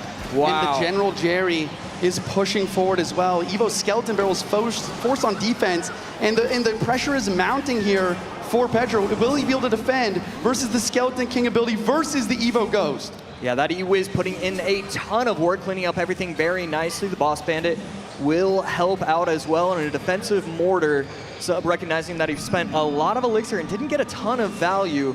And yes, these Minion Hordes are fantastic. And yeah, the Fireball is the card in Pedro's deck. This Skeleton Army does defend pretty well, but Pedro does take the lead. Yes, Pedro taking the damage lead. Skeleton King in the back, filling up the ability from the Lost Souls of the Skeleton Army. And I like this placement by Pedro, playing the mortar 1 tile lower, but Sub knows he can pressure the ops lane because of that. So going into overtime, both towers very close, and you know, when you look at the matchup, Pedro does has a slight lead, but who do you think has the advantage? The advantage here, I mean, it's tough. I would say maybe Pedro. He has a little bit more damage, like basically lock damage with the Fireball. The Electro Wizard kind of acts as a secondary spell as well. These Skeleton Barrels are so difficult to defend, forces out the defensive miner, and Pedro screams into the lead. I mean, Sub just doesn't have a small spell, and so every time the Skeleton Barrel locks onto the tower, I mean, an Evo Skelly Barrel on the tower means GG, so he has to protect. Vines dropping, Evo Ghost as well, trying to clear this gang. He wants the mortar connection, but the mortars take out each other, and the Evo Ghost is controlled masterfully. Good offensive pressure, didn't overextend. Mother Witch to try and get one of these piggies to go on the map, and Minion Horde over the middle. And a defensive skeleton barrel gonna clean up everything beautiful. That Minion Horde is just gone. And this is exactly how Muhammad Light likes to play. He gets the damage lead, and then he continues to use his Evos even on defense. And I think Pedro's taking a lot of that gameplay from him. I mean, I love the use of the Evo Skeleton Barrel to deal with the Minion Horde. Will the General oh my goodness, the General Jerry barely gets taken out by the E-Wiz. And right here, just Scar Me plus Skeleton King Larry's in right there. Boss Bandit does clean up pretty nicely. The Mother Witch pressure over the middle, 15 seconds left. This is an all-out assault. If he defends, he wins. If he doesn't, Sub does. Wait, the Evo Ghost is going towards the tower. Ghoul's on tower. 11. Mortar's not helping. He takes the lead. He takes the lead. If he fireballs in time. If he fireballs in time. Fireball. Fireball doesn't get it. Fireball doesn't get this. Sub gets it. Sub gets it. And as you called it out, Sub using the Evo Ghost, trying to scream with a hot start, and that's exactly what happens. 2-0 in this opening best of 5. I mean, I'm almost speechless right now. I thought Sub would use the Evo Ghost and tried to scream into that lead. He has the 2-0 now. Pedro also used Login Fireball, one of the most key spells. Again, Pedro really kind of on his back foot. And in a tough situation, unbelievable pressure by Sub in that match in order to get that damage lead back. And I cannot believe that fireball didn't hit in time. Unbelievable stuff. I mean, Sub just taking deep breaths, trying to center himself.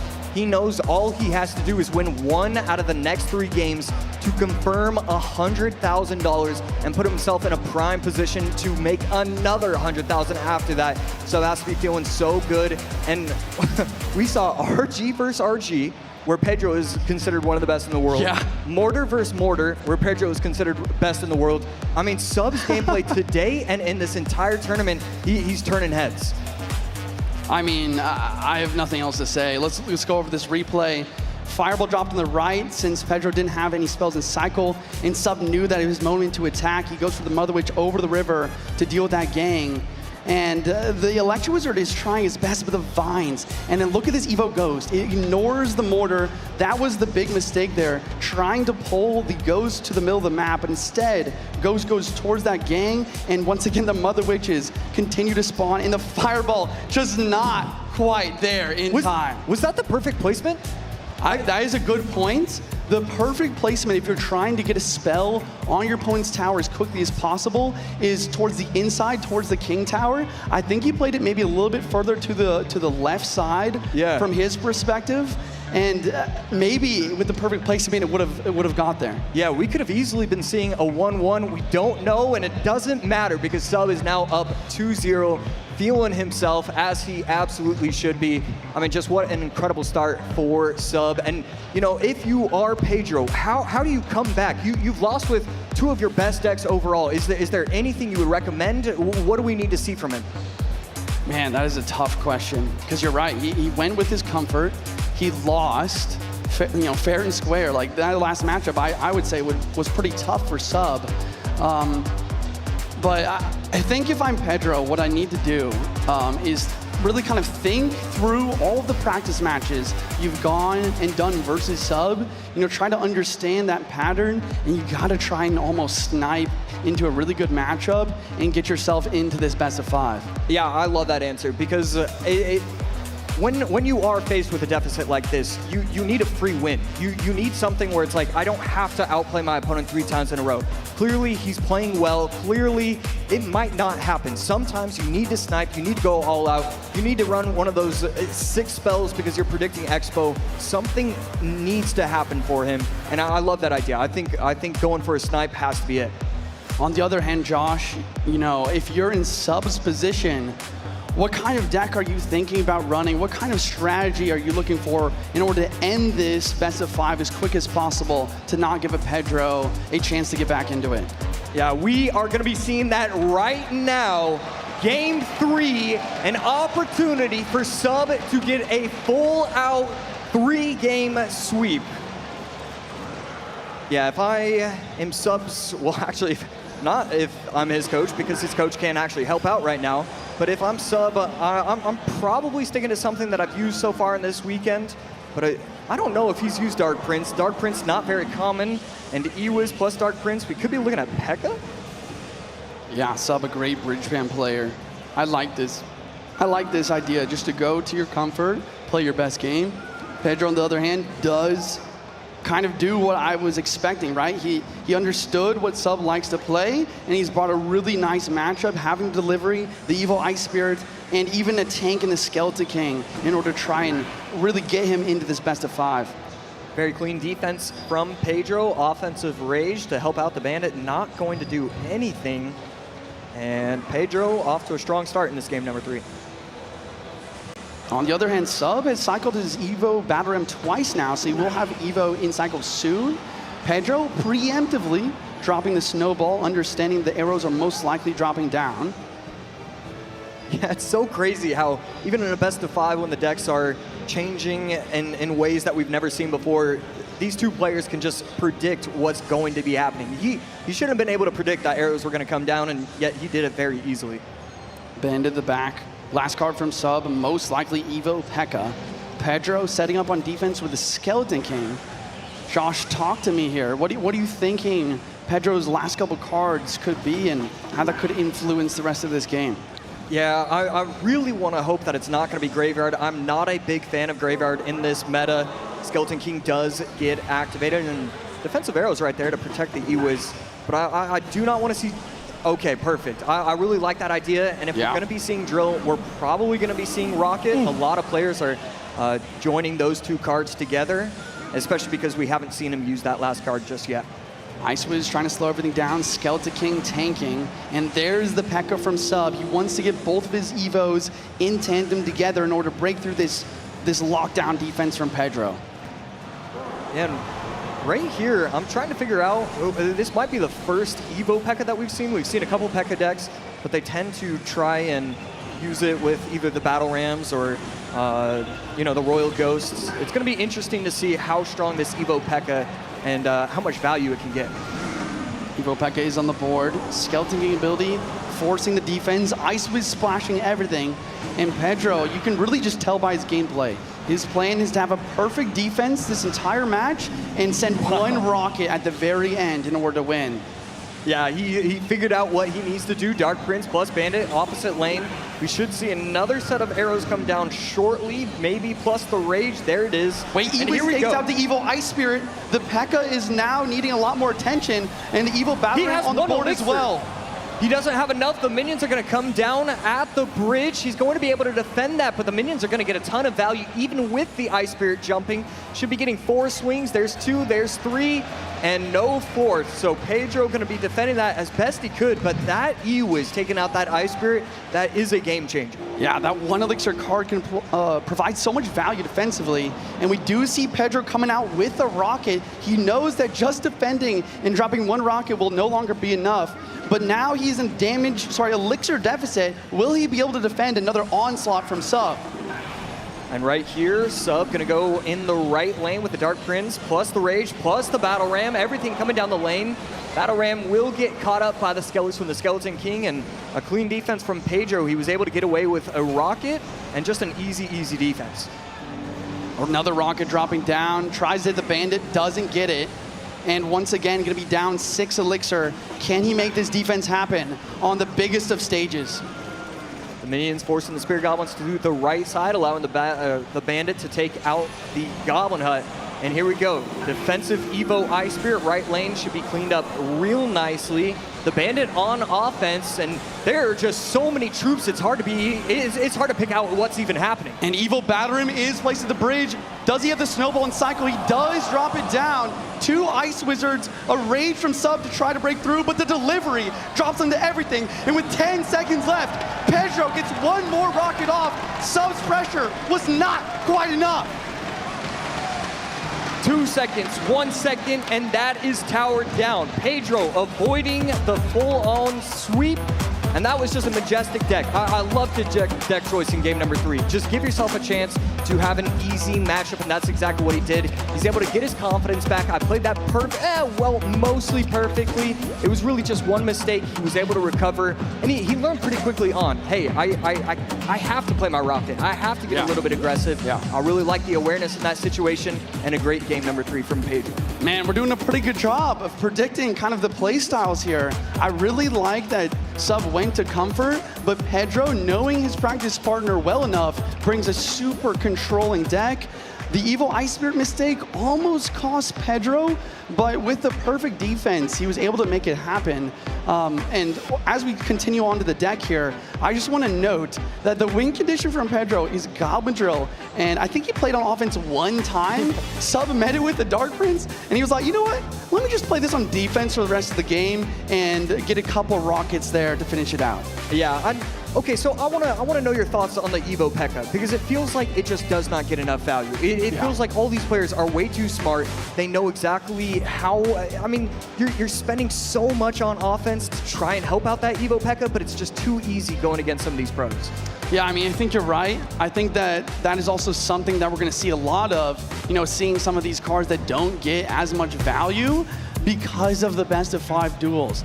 We've gone through 3 decks now, which means 3 win conditions and almost 6 spells for both players are basically not going to be available for the rest of the best of 5. So as we continue on, we're going to have to see these players continue to get more and more creative with the cards they're picking. Yeah, absolutely. The champions are going to be changing. We should be seeing new champs and the Evos as well. So just so much that we just never get to see. The best of 5 format in this, it just creates something new, something fresh. It really is a joy to watch. Yeah, as we're thinking about what decks could be played next, we've seen a lot of drill, we've seen Miner Mortar, we've seen RG. I think Electro Giant is available for both players, Graveyard potentially as well. But once again, the spells are one of the most important things here, Josh, because some win conditions cannot be played without certain spells supplementing their power. Yeah, the E-Giant Lightning is definitely one of those, the spell plus the big guy. You need both of those. You can't do anything else. You can't do Earthquake, you can't do Void. It needs to be Lightning. And I feel like, I could be wrong, but I feel like both of these players have E-Giant and Lightning available to them. Yeah, I think that's correct. Could we be seeing another mirror? That would be crazy to see another mirror matchup. This is why I love casting with you, Josh. We're just sitting here, 2X pros, nerding out on this stage. We just love to see the decksmanship, the gameplay. I'm so excited to see game 4. The question is, I'm gonna put you on the spot. Okay. Do you think that Sub finishes it out here, or do you think Pedro is gonna give himself a chance? Who did I even say at the beginning of the day? You said Pedro. I said Pedro, okay, yeah. Yeah, I think I have to change my mind. I think game 4 Sub gets it done. Right, yeah, it makes sense. His gameplay versus Mo yesterday was insane. On the other hand, Pedro, I did his interview. He said that it means everything to him, not only to be the best in the world, but to be the best from Brazil, from his country. And this is the match that decides maybe both of those aspects. Yeah, I mean, so much on the line. Can Pedro set himself up, try and get a best of 5 reverse sweep? Game 4 underway. Crowd is excited. Pedro with the skeletons, cycling, trying to figure out, and he goes to one of his bread and butter decks, bringing some Miner. No rocket available for him though, so most likely gonna be Miner Poison. Royal Ghost for Pedro, and as soon as you see the Royal Ghost, the matchup instantly becomes 60-40 for the player with it. So he has to be feeling good that he was able to survive this long and still have it available to him. Evo Wall Breakers plus Evo Royal Ghost, and here it is, Sub getting very aggressive with the Graveyard, and we see him shake his head. This is why I don't like Graveyard in this meta. There's too many small cards, too many easy defenses. And there's a big counter push as well. Miner minions on the right, Ghost on the left, trying to clean everything up. Goblin Hut does drop. Will the Wall Breakers connect with the minions cleaning up this hut? And one of them is able to make it to the tower. It could have been a lot worse. I actually really loved Sub's timing with the Goblin Hut. trying to protect himself from the minions swinging away at the Spear Goblins, and he was able to take it out, but not before Pedro gets his tower down to 2318. And once again, we are in a situation where Pedro has predicted his practice partner and got himself into a really good matchup. He has poison and minions for Graveyard. He also has really solid pressure with the Wall Breakers Evo and the Ghost Evo. Not to mention, he's just up like 700 damage to start the game. Yeah, so Sub quickly recognizing that the only way he can win, I mean, it has to be just with good Evo Witch gameplay. At this point, you know your opponent has the minions, the poison, the bar barrel, the cannon. I mean, he has every answer available to him, and so you need to be getting Evo Witch value if you're going to somehow come away with a victory. Another thing in this matchup, which is so important, is you need enough elixir to go poison with your Graveyard. On its own, it's just not enough. You see the minions and skeletons just countering everything for very cheap, plus counter push every time. Yeah, and the cannon on 1% health is still going to get one shot on top of the Ice Wizard. And here we go. Pedro going to cycle cannons in the middle, recognizing that he can't overextend, but he can also just start playing troops. It should be easy defense again and again. In a perfect bar barrel from Pedro, damaging the Witch while also pulling the Knight back to get the Graveyard. And on the right-hand side, we see the Evo Breakers. Goblin Knight does defend, Knight does get on tower. Sub is trying to come back and make this upset in this matchup happen. 10 seconds left before we hit OT. And right here, Pedro has a pretty big advantage. We could see a late Goblin hit. No, we're going to instead elect to go Ice Wiz plus Bar Barrel. A lot of cards, but you can't really use the poison on top of the troops, so it's okay to bunch. It's not great, but it is okay. Evo goes Bar Barrel. Sub knows what's in cycle, decides not to go in for that Graveyard, just baiting out the Evo Ghost instead. Big counter push from Pedro, but the Witch plus Ice Wiz cleans up. But the Miner, Josh, it's always chipping away. Yeah, these Miner placements have been beautiful, trying to protect the 1% minions and the Wall Breakers, just everything going Pedro's way. These minions are so aggressive, and we see a nice Goblin Hut trying to be able to protect the Knight and take out those bridge minions from Pedro. Miner once again coming in, does get some chip. Ice Wiz not down in time. And if you're Sub now, like, you have to start thinking not only about perfect defense, but you need to attack. So he's going in for the Graveyard, but the Evo Breakers are perfectly timed in order to basically apply pressure. But the Evo Witch Protection, sorry, I gotta stop. Yeah, the Evo Witch Protection is a fantastic. Cannon high, trying to take out the Witch, going to target the Skellies instead though. And that's gonna be a defensive poison for Pedro, and it's gonna clean up everything relatively nicely. But this bridge battle is being won by Sub over and over. Only 6 elixir. Pedro in a world of hurt. We finally see the offensive poison. The poison get played. And again, another defensive ghost. Skellies line up beautifully. All 3 on the inside of the tower. And all of a sudden, Sub is going to storm into the lead. Pedro's trying to come back, but the Knight picks up. Will the Wall Breakers be able to connect? No, Barbarian Barrel in cycle. And with 20 seconds left, we see yet another Graveyard poison from Sub. Now it's just RNG. Can you have the Skellies hit the tower? We see one Skelly get on the tower, and that's going to be it. 1399, able to protect, not give up any damage. We see the offensive Graveyard. The Miner gets caught. The Miner gets caught again. The poison is tipping. The Skeleton hits at the end. And Sub wins the Battle of Brazil. How did he do that? He was down so much. The Evil Witch protected again and again. Offensive Graveyard. The patience was brilliant. And oh my word, a 3-1 set victory. Let's send it down to the stage because we need to hear. Before we go to the interview, I just have to say, my goodness, you called it, Josh. There's one way that Sub wins this match. It's the Evo Witch Protection. He played that Witch on the left-hand lane, continued to protect, and won the bridge battle game after game. Now, I want to hear what Sub has to say. Sub, you've just guaranteed yourself $100,000 and at least #2 in the world. How do you feel right now? Sub, você acabou de garantir no mínimo $100 mil em segundo lugar no Mundial. Como que você se sente agora? Feliz, me sentindo como se tivesse ganhado $100 mil em um Mundial, realizando um sonho. mas não é pelo dinheiro, é pela conquista, então é mais pela vitória mesmo. It's not for the money, it's for the achievement. It's the dream of my life, so I'm so glad right now. All right, talk to me about picking 5 different decks here against your best friend, your practice partner, without a coach. What was the thought process there? Me conta pouco do pensamento de como foi você escolher 5 decks contra o seu melhor amigo e sem coach. É difícil, mas a gente acaba trabalhando o ano inteiro com um coach, então a gente começa a ter uma noção boa de como escolher os seus próprios decks. Então, em um MD5 é muito difícil, eu considero, mas eu acho que eu fiz uma boa escolha.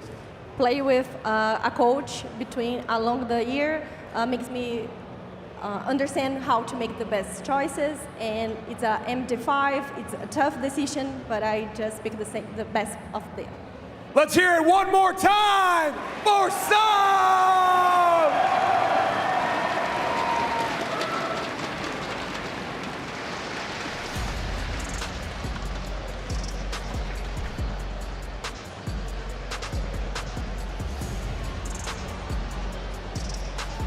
And looking at the stats here for this game, I mean, I honestly really want to break down for you guys this last matchup one more time.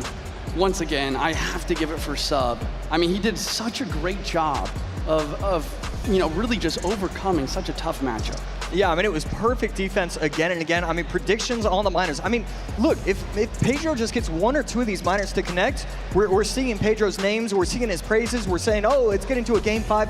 Sub had to play that absolutely perfectly, setting himself up with the Evo Witch, trying to get multiple witches on the board, trying to get the graveyard down, where it gets weird because usually you want the tank for the graveyard. The graveyard has now evolved. Sometimes you're going the graveyard first to tank for those Evo Witches, and we saw him win those bridge battles that he shouldn't be winning. The graveyard skellies getting taken out allowed him to take out the Royal Ghost, even when it was in the evolution form.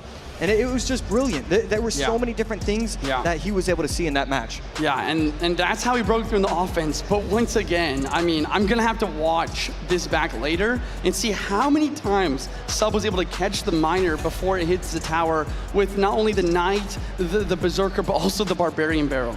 Yeah, let's take a look at this bracket. Cal Sub standing alone, knowing that he is going to be waiting the 2 players, Pedro TM and Muhammad Light.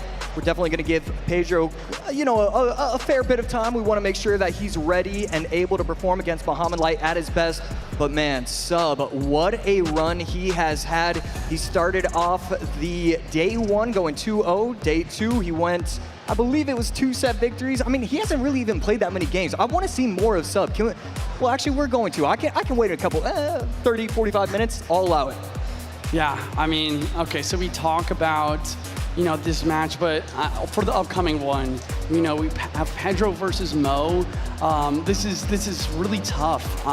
I talked to a lot of different players about, who might win today. We saw the community predictions earlier. I think this is kind of what everyone envisioned, right? Someone is going to be sent down to Mo, and now you have to play against the best in the world when you're coming off a loss. Yeah, it's going to be so difficult to do. Muhammad Light just, when you're having to wait, and I mean, Muhammad Light just has to be feeling good. It feels like Pedro isn't really feeling himself anymore because a 3-1 against Sub, it's got to do something to your mental. I know, and Mo is just ready, and it's just very easy for Mo to take momentum as well, and he's done the lower bracket run before. The other thing to really think about, though, is, Pedro, he has what it takes. He's gotten 2nd in the world finals before. He wants to be the best, and I'm sure coming off a loss from his friend, from his fellow practice partner, he wants to beat Mo, and he wants to have another chance to go against Sub. Yeah, it should be an exciting matchup for sure. That was a great way to start the day. I know we didn't get all 5 games and stuff, but I'll take 4. I'll take 4 great ones, and that's exactly what we saw. Pedro, definitely want to give him a little bit of time, though. Okay, the only thing I'm disappointed about is we haven't seen Void yet. I'm waiting. Okay. I'm waiting for a Void Game 5 of the best of 5 duels. There's so many spells in the game now with the addition of Void, Vines, and all of the reworks as well. But it was just so cool to see that Game 5 really pop off with some really interesting and creative decks. Yeah, I was going to say that I wanted to see Heal Spirit, but we actually did see that yesterday, so I don't have to wait for that. anymore. Few minutes away from our upcoming set, and yeah, we're just trying to set the stage for it in general. Yeah, I mean, it's going to be great. I'm sure we're going to have some highlights for you guys soon. Actually, now, let's go and hop into these last match highlights. And wow, CRL World Finals 2025 has been a blast so far.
My favorite emote is the little prince pointing one.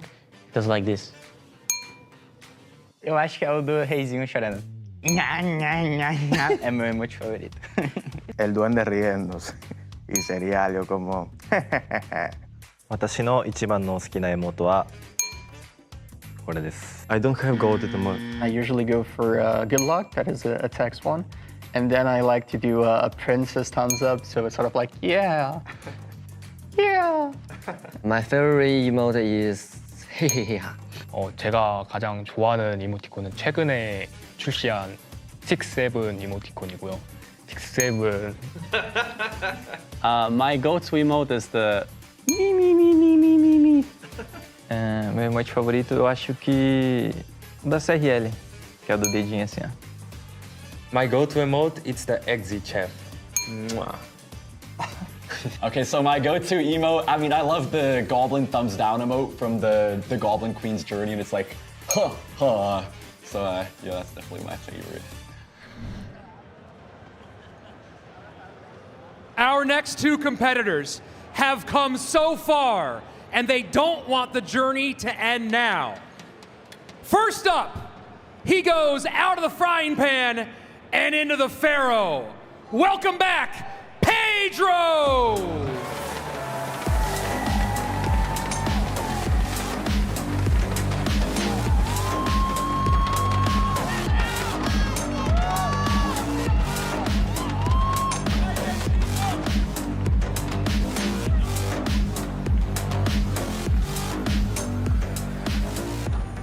And his opponent is no stranger to the lower bracket. Some might say this is where he belongs. Mohamed Lights!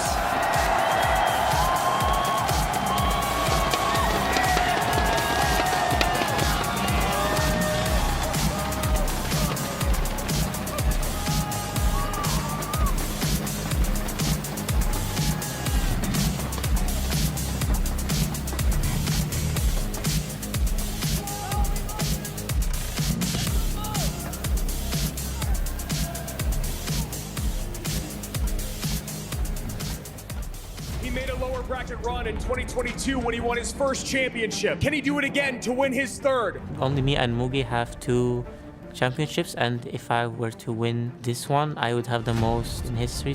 And Pedro comes out and does it the easy way. 2 games up, 2 games down. Depois de 2024 eu ter sido eliminado em 5º lugar. Que eu joguei, eu fiquei em 2º lugar, então acho que falta um campeão mundial pra mim. I'm confident in my abilities to be able to beat him. Tome cuidado porque esse ano eu estou no nível máximo. May the better player win. And a rematch from Stats Royale here between Pedro and Mohamed Light. It was actually Pedro that came out on top and ended up winning that golden ticket. My, how things have changed since then, though. AC coming off of a best of 5, beaten by his best friend, going, and that was just so good from Rich. Out of the frying pan, into the Pharaoh. I love that. And I got to imagine Pedro right now is having to do a lot of resetting while Mo Light is sitting there thinking, I can make this lower bracket dream happen again. Did you see my notes? I gave it a 9.8 out of 10.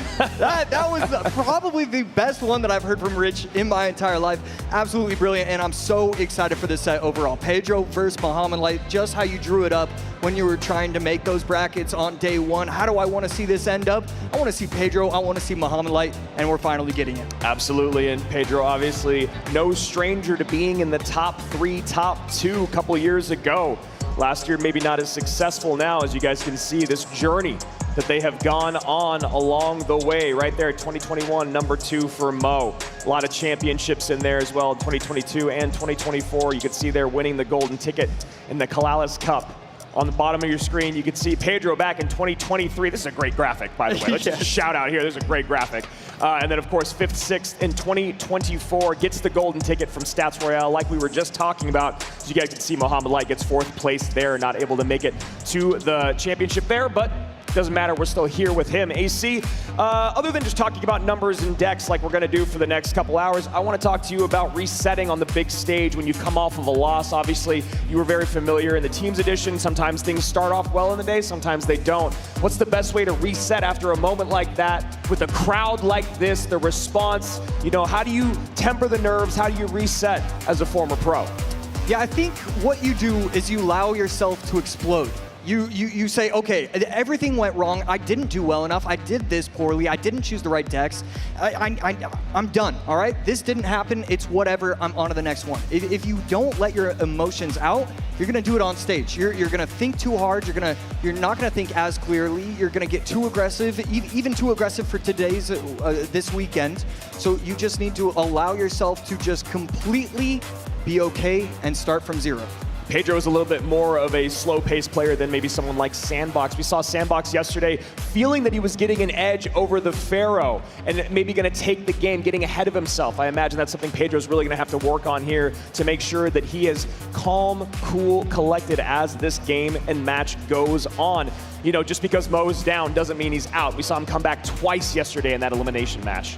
And predictions, I was just going to say, AC, no surprise here from the audience at home. Mo Light, 86% and just 14% for Pedro. AC, where did you go in this matchup? Yeah, we don't even, okay, yes, we can have the graphic, I guess. Yes, I did choose Muhammad Light. They made that. You got to let them show it. That's true, and you guys are doing great. Yep, again, and who did you choose? I also went Mo Light. I believe the rest of our team also goes Mo Light. It's just one of those things. It's so hard to bet against him and in the lower bracket, and the fact that he is coming in fresh to this match where, just like we talked about, Pedro just had to show 4 different decks. He just lost to his best friend. He got about, 5 to 7 minutes to reset, and he's already right back on stage against the Pharaoh. And this is a very difficult spot to be in. Muhammad Light hoping that Mama Mo was able to get him a nice big breakfast today after his conversation yesterday on stage.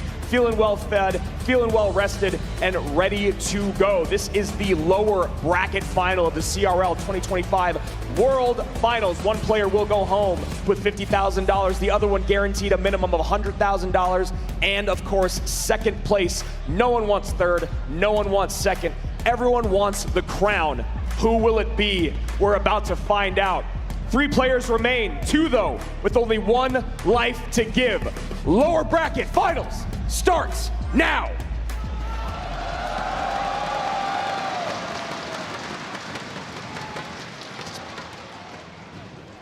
Fire Spirit from Muhammad Light.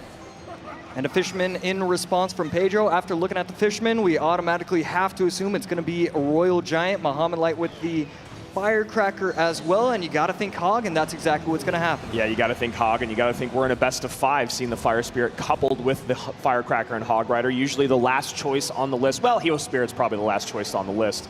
Usually goes E-Spirit these days, then Ice Spirit, then Fire, then Heal. So Mo Light already thinking about game 5. Should he potentially have to get there against Pedro. And Pedro could be repeating what he used in game number 1, going in with another RG Monk Wizard deck. Even if it didn't work out in his first set, he clearly thinks that he's onto something with this deck. And, you know, I love the confidence. If you're going to win, you need confidence, and this is how you do it. And now Pedro going to have to think about stopping that Mighty Miner as this game goes on.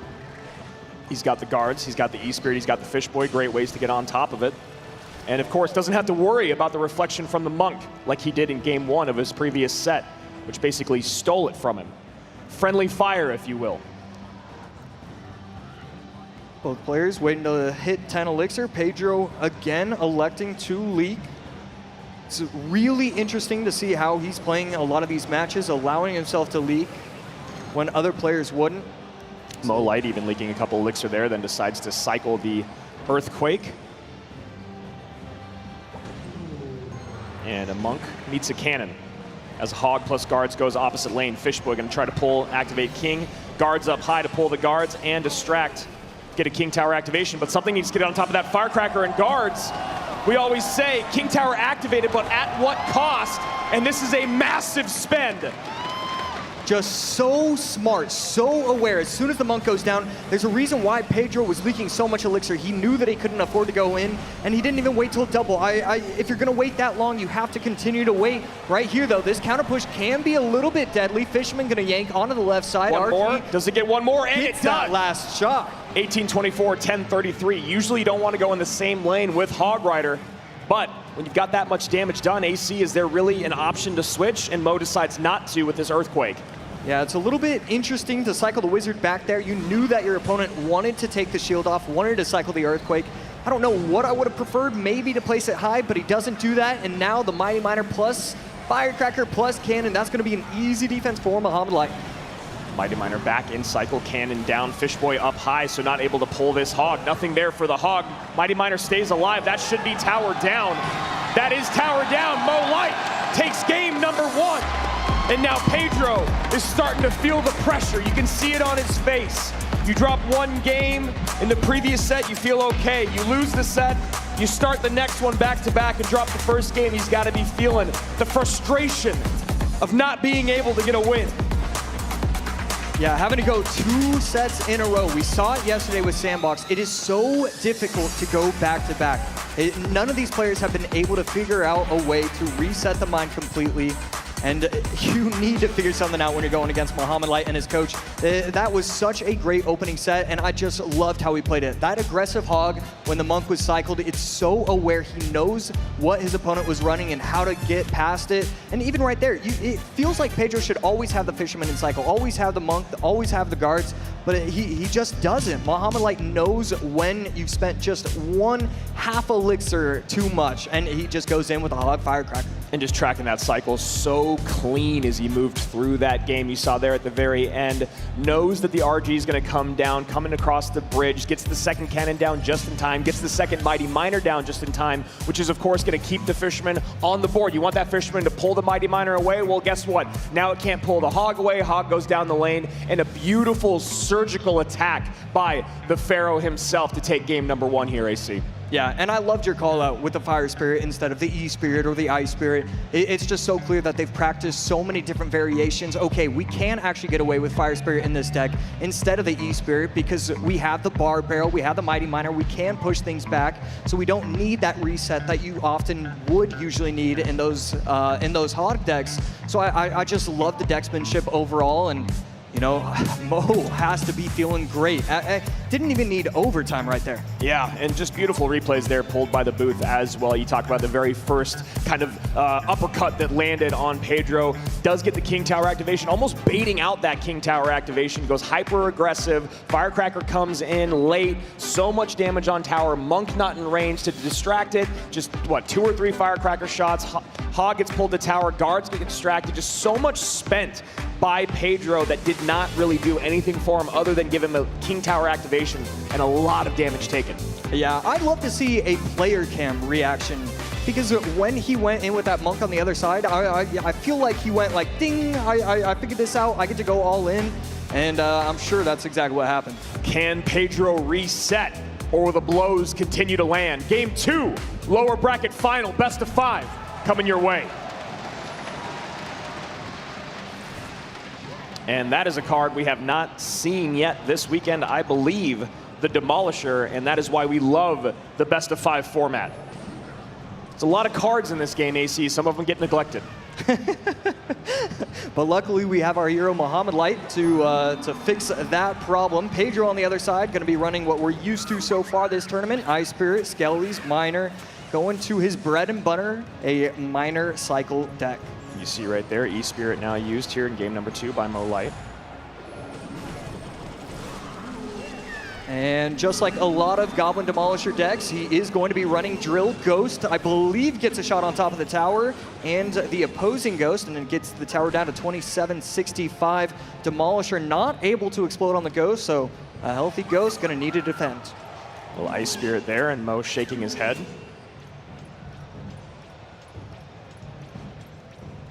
Pedro up by about 1. Berserker not going to be a threat. 2765 to 2 untouched towers by Mo Light, who's had the only game without taking damage all weekend, I believe.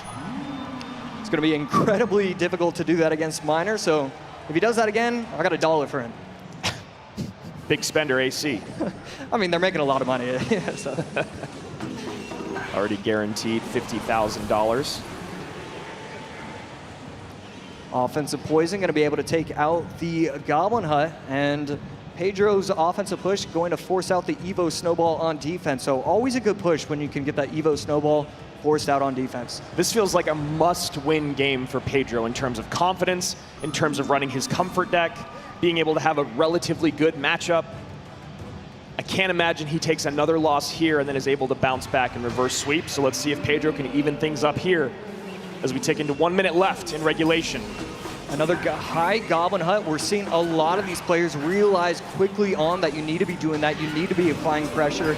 And right here, it's just Evo Ghost Battle Royale. And there, the Goblin Demolisher does make it to the tower, and we're going to see if the Demolisher takes it out in time. And we're seeing why Muhammad Light loves this card. Yes, he hasn't played at this tournament, but he does use it quite often, and he's just so skilled with it. I believe Riley was running a deck with Magic Archer and Goblin Demolisher. He made a video about it a couple months back, talking about how Goblin Demolisher is still very, very strong. No one's really been using it at all this weekend, and definitely putting in some work right now. And right there, one of the Evo Skellies staying alive, but the Demolisher going to explode on top of everything and take out all the troops. Evo Ghost over the middle, and it will not splash on top of the towers until it gets frozen. I believe it splashed on top of the Ghost. Drill goes into the right here, 2071 to 2418. Evo Snowball comes down, late Bar Barrel to clean up. 1897 remains on Pedro's bottom right tower as his Miner chips away, shovels away to an even 22-22 top left for Mo. Minute 47 remaining here in overtime. Beautiful Ghost right there. You're allowed 1 or 2, and this could be a pretty scary offensive push. Evo Ghost still not coming alive. Snowball on offense and a good defense from Pedro. And Evo Skelly is going to work down the lane. Can't imagine we'll have another Evo Skelly moment, but we're all here for it. Goes high and in the middle with the Miner, hoping the Miner can tank for the right-hand side. But on the right side, the Ghosts are breaking through. Right there, good E-Spirit. There's one full Ghost, one of the ghouls, Snowball on defense, and he's going to be able to protect his tower. Ghost, and what looked like that could be game over. Instead, Muhammad Light just defends beautifully like always. Completely unfazed on the player cam there was Muhammad Light, AC. I thought we were going to have a blow open moment, if you will, there in terms of this game, and Mo Light quickly silences that. Evo Snowball back in cycle. And right here, Demolisher going to explode on 2 of the minions, offensive poison, and that was an extra shot.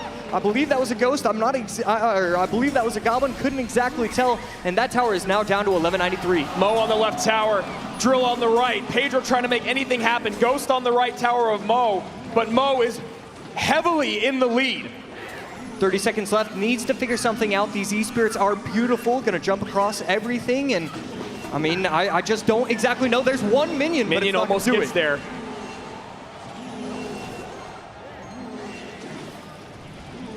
$12:45, 13 seconds left. One of the Miners going to town. He's going to be able to get the tower low, needs to defend it. Evo Snowball forced out. 975 bottom left, 911 top right. Pedro now in the lead with 3 seconds remaining. Poison's in, Poison raised, and Pedro able to come back in the final moments, and that's exactly what he needed to do, AC.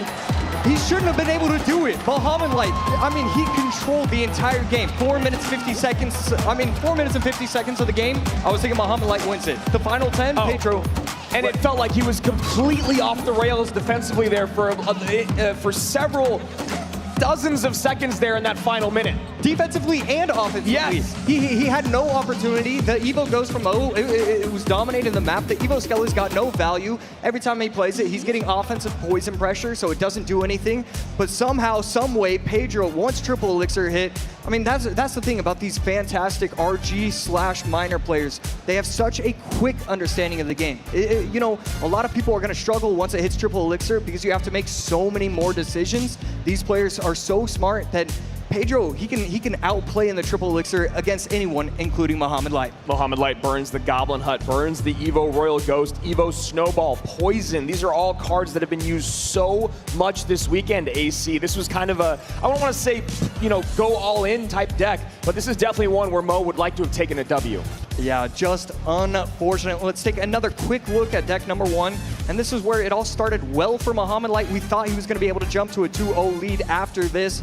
It was the Hog Firecracker that really won him the game. It was just a brilliant job. And, you know, Pedro really responded well. After losing the opening set and to be able to come back, it's just, it says so much about Pedro. Yeah, absolutely. And you know what? That's really, really what he needed confidence-wise as well. When you talk about how rough that first set was against Sub, now coming into Mo, drops game number 1, comes out with his bread and butter to reset things. Now we're at a 1-1, best of 3. Obviously, a lot of cards are out now for both players, but this is a great moment for Pedro to reset the balances and try to take this set.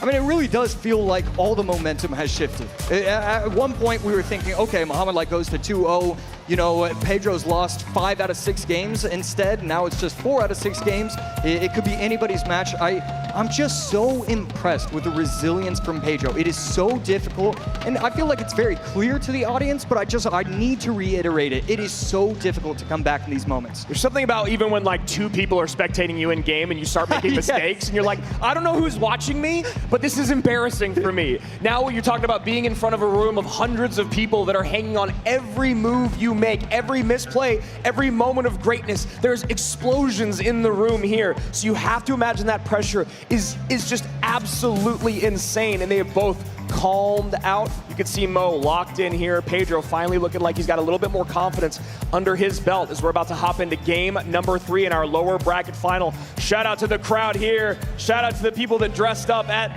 DreamHack Atlanta for our CRL 2025 World Finals. We love seeing you guys here. Make some noise as we're getting ready for game number 3. The only difference between having 2 viewers and panicking and losing that game is that the next game I'm only gonna have 0 viewers. And so all these spectators, they're gonna be wanting to watch. It doesn't matter if you lose 2 in a row. You gotta watch, you gotta see what is happening here. Here we go, game number 3, lower bracket finals, 2025 World Finals. Let's go. Looking like maybe even a mortar mirror matchup. Ice Wizard to respond to the mortar, minions to help out, and the skeleton barrel almost explodes on top of the Ice Wizard, but that's still going to be that's still going to be a shot. Wow. Just in time. And Pedro looking like he's running the deck that Mo created, while Mo is running the deck that has been very popular here on ladder. And that is a big spend by Pedro. That ability is going to clean things up, get some good damage on tower. Yeah, zapping away, killing the Berserker, gets the tower down to 2391, and it's a very close game. Ice Wizard once again defending these mortars, and the Cannoneer is going to take it out just in time, getting the tower down to 2107. 2391, 2107 in a mortar matchup here. It's very interesting that Pedro has played a lot of mirror win-con matchups in these best of 5. Started out with Sub going back to back. Now here with Mo, game 3.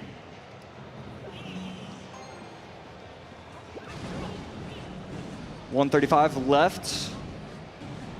And both players just kind of stalling, waiting. And here's the push from Muhammad Light. And forget stalling, forget waiting. He's going all in. And Boss Bandit there Ewiz to slow, but that ability should get a decent amount of value once again as the Boss Bandit turns around, does not dash to the Doctor, and the Doctor untouched crossing the river, got to spend even more. Does Pedro, 1957, 2066. The only grace he has is the fact that the Cannoneer Tower starts with less HP. Evo Skeleton Barrel trying to take out the minions, and that's exactly what's going to happen. And Muhammad Light doesn't have a lot of elixir. Ice Wizard going to be forced out. Does he have the fireball? He does. That should be a lot. Oh, perfect gang there from Mo, knowing how this deck is built, considering he's the one that made it popular this weekend. And right there, Evo Skeleton Barrel going to be able to lock onto the mortar, take it out completely. Minions in response, and a defensive mortar forced out as well. With how expensive that Boss Bandit is and how it dashes all over the board, not really a great distraction for an opponent's mortar. So Pedro forced to use a mortar of his own defensively. Goblin Gang at the bridge, trying to take it out in time, and that's exactly what's going to happen. Defensive arrows. Doesn't matter that the mortar's out, you still need to take care of the Goblin Gang.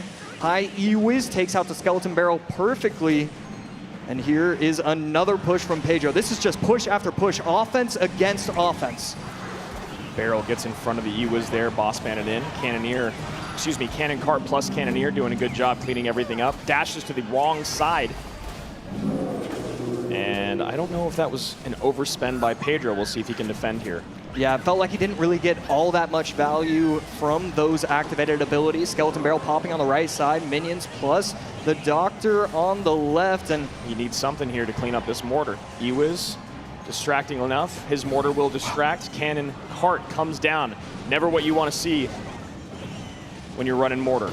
And right there, we should see an Ice Wizard come down, and that's exactly what's going to happen. A pretty healthy mortar on the left side, and it's going to force out a defensive Goblin Gang, but not before he gets two shots, and not before it allows Muhammad Light to get aggressive again. Another mortar down. Berserker to distract, but should get pulled out of range in just a second. No, it does not. Mortar comes down just in case for Pedro to play some defense. 1828, 1628, separated by 200 HP. That mortar will take the lead on the left-hand side if it's left undefended by Pedro. Wow, and again, Muhammad Light forgetting about the mortar, just going in aggressive with his Goblinstein, and it's going to set himself up for another Evo Mortar on the left, plus Skeleton Barrel. Evo Mortar almost locks again. Pedro gets his defensive mortar down just in time. Goblin Gang going to distract for one shot, going to need something else for the next. Goblin Gang on defense with the help of the Ice Wiz, no damage, and again, Goblinstein on the left, getting aggressive as he can be. Sometimes the best defense AC is just a whole lot of offense, and that is exactly what Mo's trying to do here. Pedro really could not take that Skelly Barrel drop. He takes the damage, he takes some damage from some of the Larrys as well. 1787, 1321, 20 seconds remain. At this point, Muhammad Light can defend and win out. The Skeleton Barrel does pop. The Ice Wiz does come down too low. 10 seconds Can he get back to Fireball? Can he get back to Fireball log? Evo Barrel's in. Fireball. Log. Arrows come down. What are the Skellies?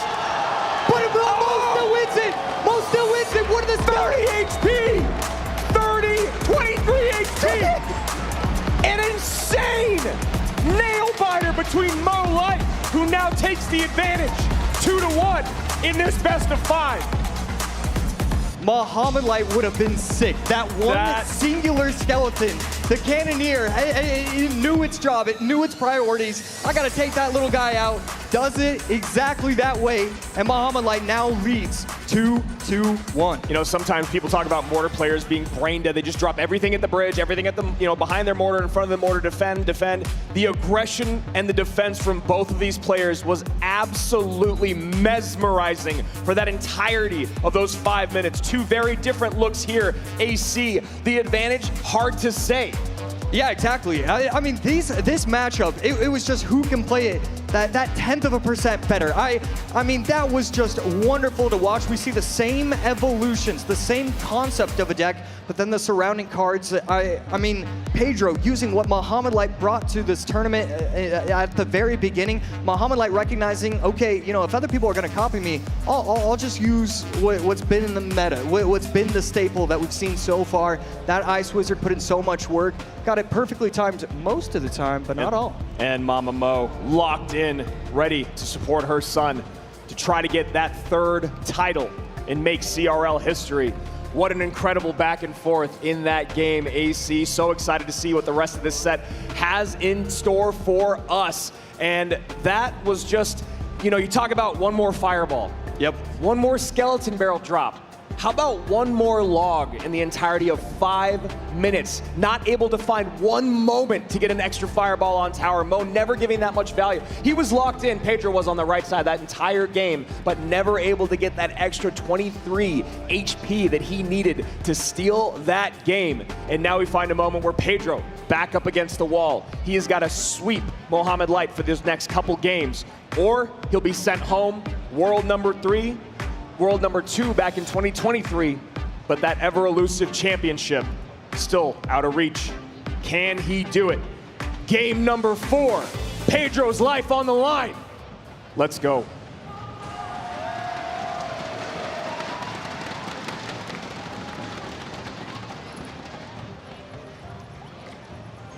Mohamed Light opting to go quick cycle miner. One of the most intimidating ways to see your opponent start. Seeing Mo play a bunch of cards in a miner. Ice Wiz, Snowball, Evo, Bomber in support of this Skeleton King. Mo going straight control here. Imagine we're gonna see a rocket. There's the log. Can he do what Pedro did to sub in the last set? Yeah, and I could be completely wrong, but I'm thinking Mo has a great matchup. The Dark Prince always going to be able to clean up the drills very nicely. Bats get on top of the tower, and these little small mistakes, these tiny little errors are going to add up quickly. The rockets at the very end of the game, knowing Mo, he can cycle 3 rockets in 20 seconds, so you need to get that damage advantage, and so far, Mo starting off strong. And if Pedro also has the rocket, and it's constantly defended by the delivery or Dark Prince, that rocket is nullified, AC. Obviously you get the damage on tower, but the idea is to also take out the troops so you're not making too large of a negative trade. And Mo Light has all the answers. Log plus delivery, and really plus Evo Tesla and Dark Prince. I mean, half the deck is a hard counter. He can go with an early log because he has so many options. The Skellies even can be a hard counter. Skellies plus log, defending very nicely. Pedro just struggling right now. Yeah, Pedro probably trying to do a whole lot of math in his mind to figure out how on earth do I play through this matchup. Mo on the other side has the luxury, as you said, AC, of a phenomenal matchup. So many responses. All he has to do is do what he does best. Play those Teslas, send in the miners, and defend better than anyone else in the world.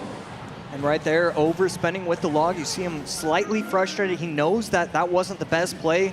And it's weird, it feels like Mo has gotten more nervous in this game, knowing that he has the matchup, knowing that he should be setting himself to the to the championship game if he plays it perfectly. It's a really good point that you make there. It does seem like Mo is just a little bit like, I have this match. There's the rocket we're talking about. Dark Prince shield comes off. Great counter push coming in both lanes now. Bats plus miner to the left. Nothing there for the Bats. There's the Ice Wiz. Maybe a late delivery here as the Dark Prince connects.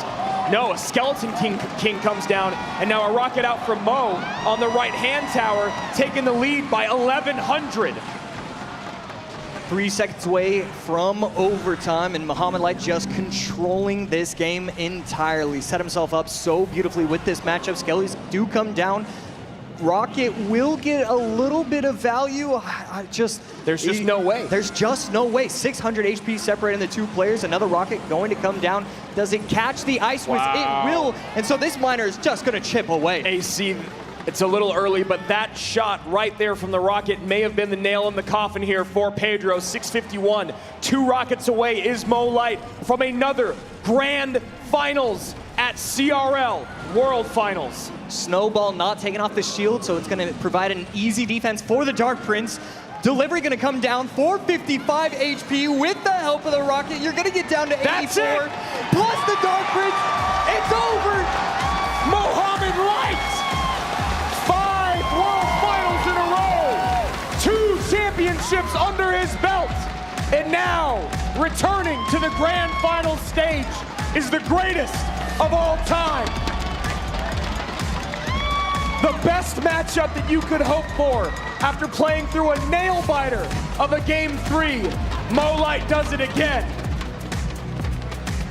We didn't even tell him that he needed to snipe. That was never the plan. All he has to do is get 50-50s. It just feels rude to get that kind of matchup in game number 4. And you talk about coaching, and I know that Alan's out there screaming, so we're going to shout him out as well. That is what you want the best coaches in the world for. The most important game of your career for Pedro, and you come into the worst matchup of your entire tournament. Great job there by Mo and Ian. AC, I'm going to make you do the impossible task of figuring out any way to do any better than Pedro did. Okay, so, gameplay-wise, what I would have done is... All right, I'll stop you right there. There's no way. Yeah, there's no way. I thought what he did was great. I thought he was trying to get in Evo snowballs. He was trying to do everything possible, but there's just too many options. The Skellies plus the Dark Prince plus the Log. Those 3 in tandem, you're not ever getting past Mo. We've been talking about that drill. Send in the drill, send in the rockets, send in the Evo snowball. When you have that many responses, it really doesn't matter. So Pedro's run comes to an end. It starts with a first round bye. He goes 2-0 over Lucas X Gamer. Then takes down Adriel 2-1, one of the hardest tasks of the entire tournament. Then gets beaten by his best friend, sent to the lower bracket. Then just like that, sent home by the goated one in Mo Light. And then there were 2. $100,000 to one, $200,000 in the crown to the other. Sub versus Mo Light in a potential back-to-back grand finals. Sub has to be feeling pretty good, though. I feel like you're not really all that worried. You know Mo Light is great. You know he is. But really, what he showed today and what Mo Light, it was 3-1, 3-1. So, there's nothing that he did that Sub didn't do as well. And so I feel like that has to be a pretty good sign for Sub. The only man to beat Mohamed Light this entire weekend is the one he's running into in the grand finals. As we talked about before, Stats Royale was this place where Mo ran into someone, in Pedro. That was a rematch there. Sub has obviously ran into Mo many times in their career. Favor has always gone basically to Mohamed Light. Sub trying to rewrite the script. And my goodness, if you didn't catch all the action live, let's take a look back at that beautiful best of 5 here.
We're here at CRL World Finals 2025 at DreamHack Atlanta. Check out this crowd, just absolutely wild. The best we have ever had. I am so pumped for day 2 and day 3. What is up, Atlanta? CRL Finals Atlanta, DreamHack. Energy of the crowd, the commentating, just awesome to be in the same room as all these other Clash players. We're Spirit Goblin. I'm a barbarian. And I'm a wizard. Yeah, I'm the King Tower and she's the Princess Tower. It's Halloween, why not dress up? Oh yeah, we both love the game. It's super lovely. It's my first time here in the World Finals. I love it. The crowd, the atmosphere is amazing. It's amazing. No, we're from New York. We're from Missouri. I flew out from LA. I couldn't resist, and I'm glad I did.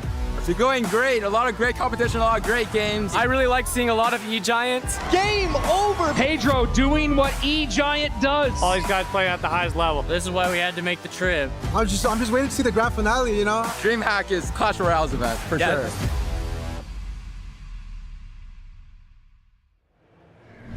We are just a few minutes away from crowning the next Clash Royale League World Champion.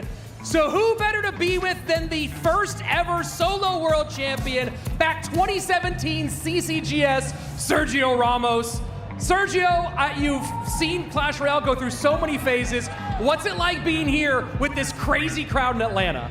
Man, this is just great. A lot of people here. I love it a lot.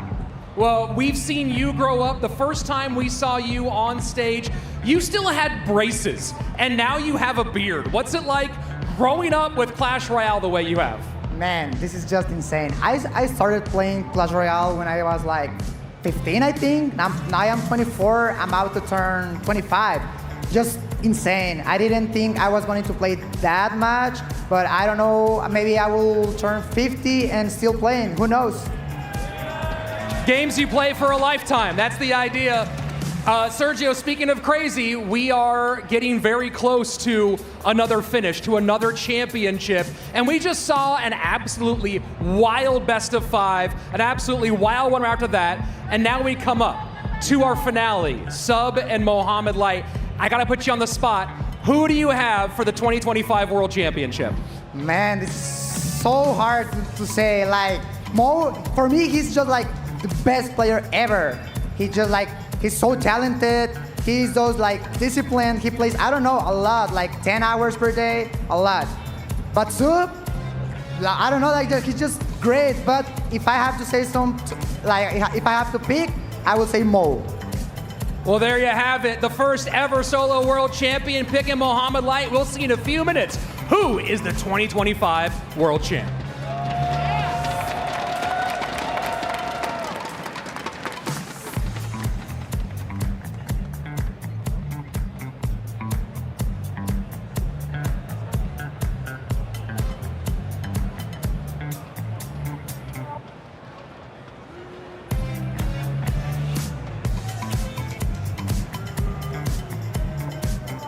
Hundreds of millions have tried, only 2 have succeeded.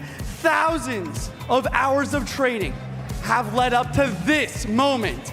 He sent Mo to the lower bracket yesterday. Can he win again? Everyone, give it up for Cal Sub!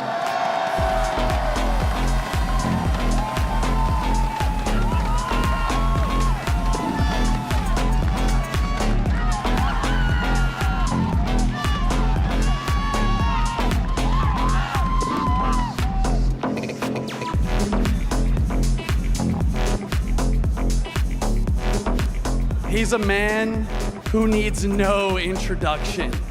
He is going for his 3rd Clash Royale League World Finals title. Round of applause for Mohamed Light!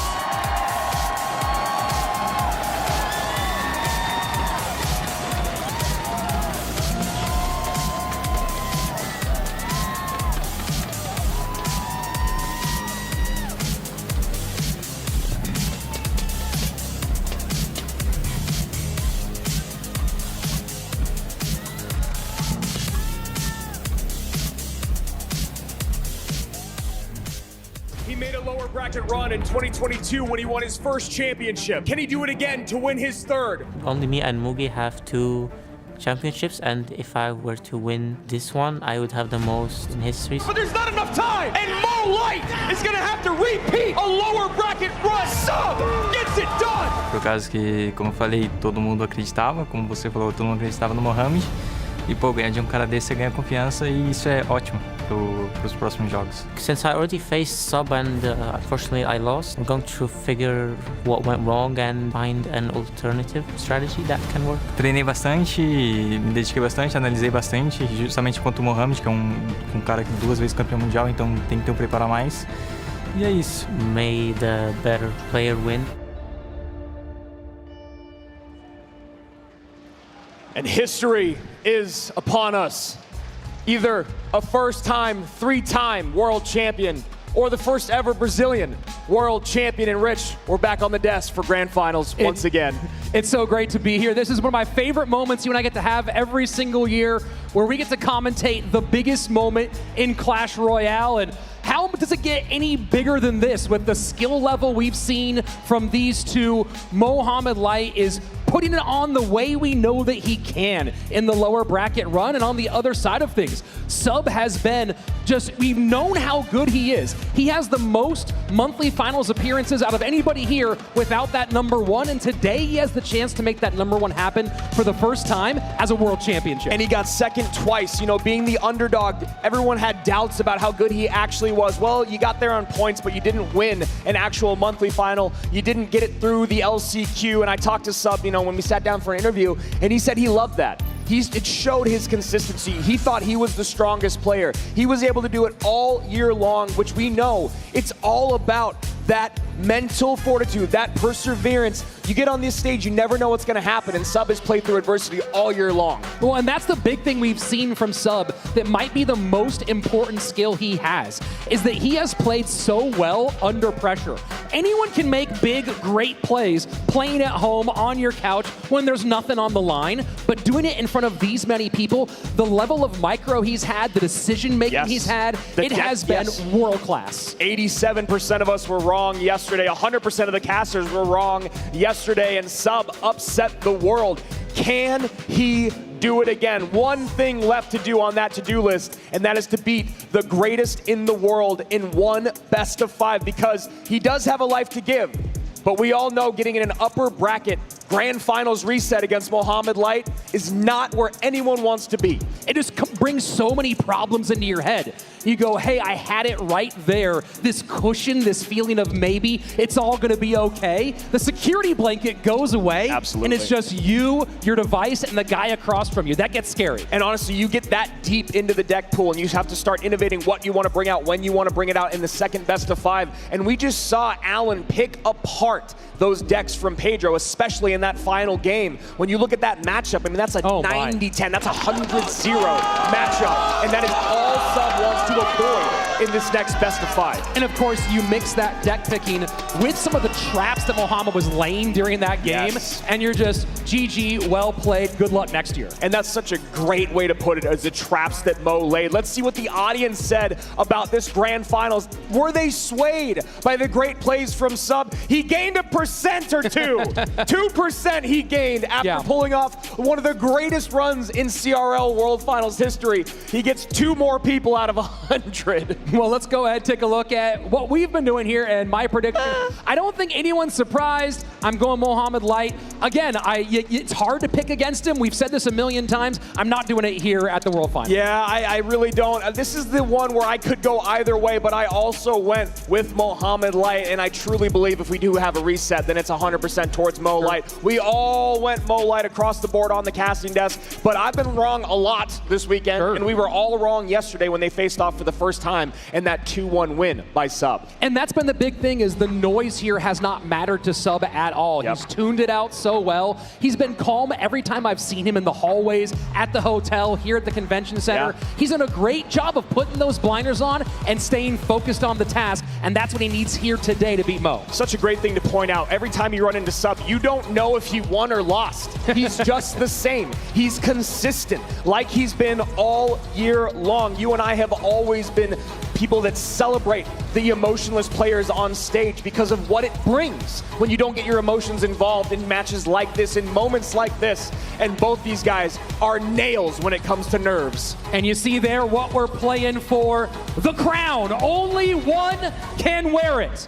Who will be the 2025 Clash Royale League World Champion? Sub, Mohamed Light, $200,000, and the title starts now. And this crowd here at DreamHack is ready in Atlanta. They want to know who's the greatest. And Mohamed Light had a lot of success with this deck earlier. See him going back to the well in game 1. Curious which version it's going to be. Will it be the Boss Bandit version? There's many versions out there with Mortar and Evo barrel. Looking more like it could. But Berserker also shows up in a lot of those decks. Yeah, Berserker is certainly having a coming out party here at this competition. And Boss Bandit does come in, but with a change of the barrel, usually the log fireball combo. Again, this is a best of 5. You've got to do stuff like that if you want to be in a good position down the line. Boss Bandit setting up in front of the skeleton barrel, doing some tanking for a moment. Gets the cannon off, pulled towards the King Tower, but the dash back to avoid the activation. Mohamed Light quick on the fingers. I like that play there by Sub, just recognizing I can activate King Tower if you make a mistake, but I know you won't, so I'm ready to go with the next spot. Great heads-up play from both these guys. Sub still in the lead, even though more damage has been done to his towers. As a note here, Sub has run these Hog decks in practice a lot, but mostly going with a Tesla version or with an XE NATO version. So think about some of those pieces he might be saving for this best of 5. Definitely. EQ is the spell of choice. I like that instead of going something bigger. I know Juicy talked about the Void spell, but I don't know, buddy. I don't know if that's going to happen today. It's best of 5. It's World Finals. Just about anything can happen. We'll see if we go there right now with 2 minutes away, moving into double elixir time. So far, pretty much razor thin. Setting up that cannon early, trying to get to the Evo cannon as soon as possible. Evo Firecracker in play already. Nice E-Spirit Plus should clean all this up. An early log! An early log, and Mo saw it! I think Sub thought that the Firecracker was going to pop both of the barrels there because it was the Evo Cracker, and he just misses the log. That's a pretty big gap to open up. 716 bottom right tower, 2099 on the top left, and we are getting closer and closer to sudden death. And a small thing that Sub can hold on to is that there was a misplay there by Mo to activate King Tower with the Firecracker. Evo Mortar down. Earthquake in, Skellies to distract. And the Skellies don't distract! The Skellies are out of position! 2 shots in, barrel to tank. Goblins taking for the barrel. Boss Bandit on the left-hand side. Mo Light has blown this wide open. And now he just sits back, doesn't make a mistake, and rides out these 2 minutes to a Game 1 victory. First fireball's in. Mo's all smiles right now. Sub doing anything that he can. But this is swimming upstream. Ice skating uphill. Earthquake trying to break through. Hog's not going to get it. Fireball puts Mo into the winner's column. Game 1 for the Pharaoh. Beautiful stuff there. He's got to win 5 more, though. He's got to win 5 more if he wants to hold that trophy. Sub's got to bounce back in Game 2. Major mistakes from Sub, and that's the nerves of the Grand Finals. And we talked about that he had been so comfortable here so far and had been doing a good job of staying calm, of not getting freaked out, but it hits different when it's the Grand Final. It sure does, and we have not seen him make mistakes like that, I gotta say, all year long. He's been a guy that has been nails all year. That's what we were talking about, the king of consistency. His micro, his macro has been perfection all year until this moment right here. Absolutely brutal stuff. Earthquake really didn't get going very much, and Mohamed did a great job of not really giving opportunities to try to break through against the Mortar with the Earthquake for those hog pushes. We saw the primary defense being, the Electro Wizard mixed with some other pieces, and that ended up doing the job well enough that Mo didn't ever really seem in trouble during this first one. Yeah, and you can see right there in this replay, the Firecracker Evo not popping both the barrels causes the early log, and then you see there, the Skellies.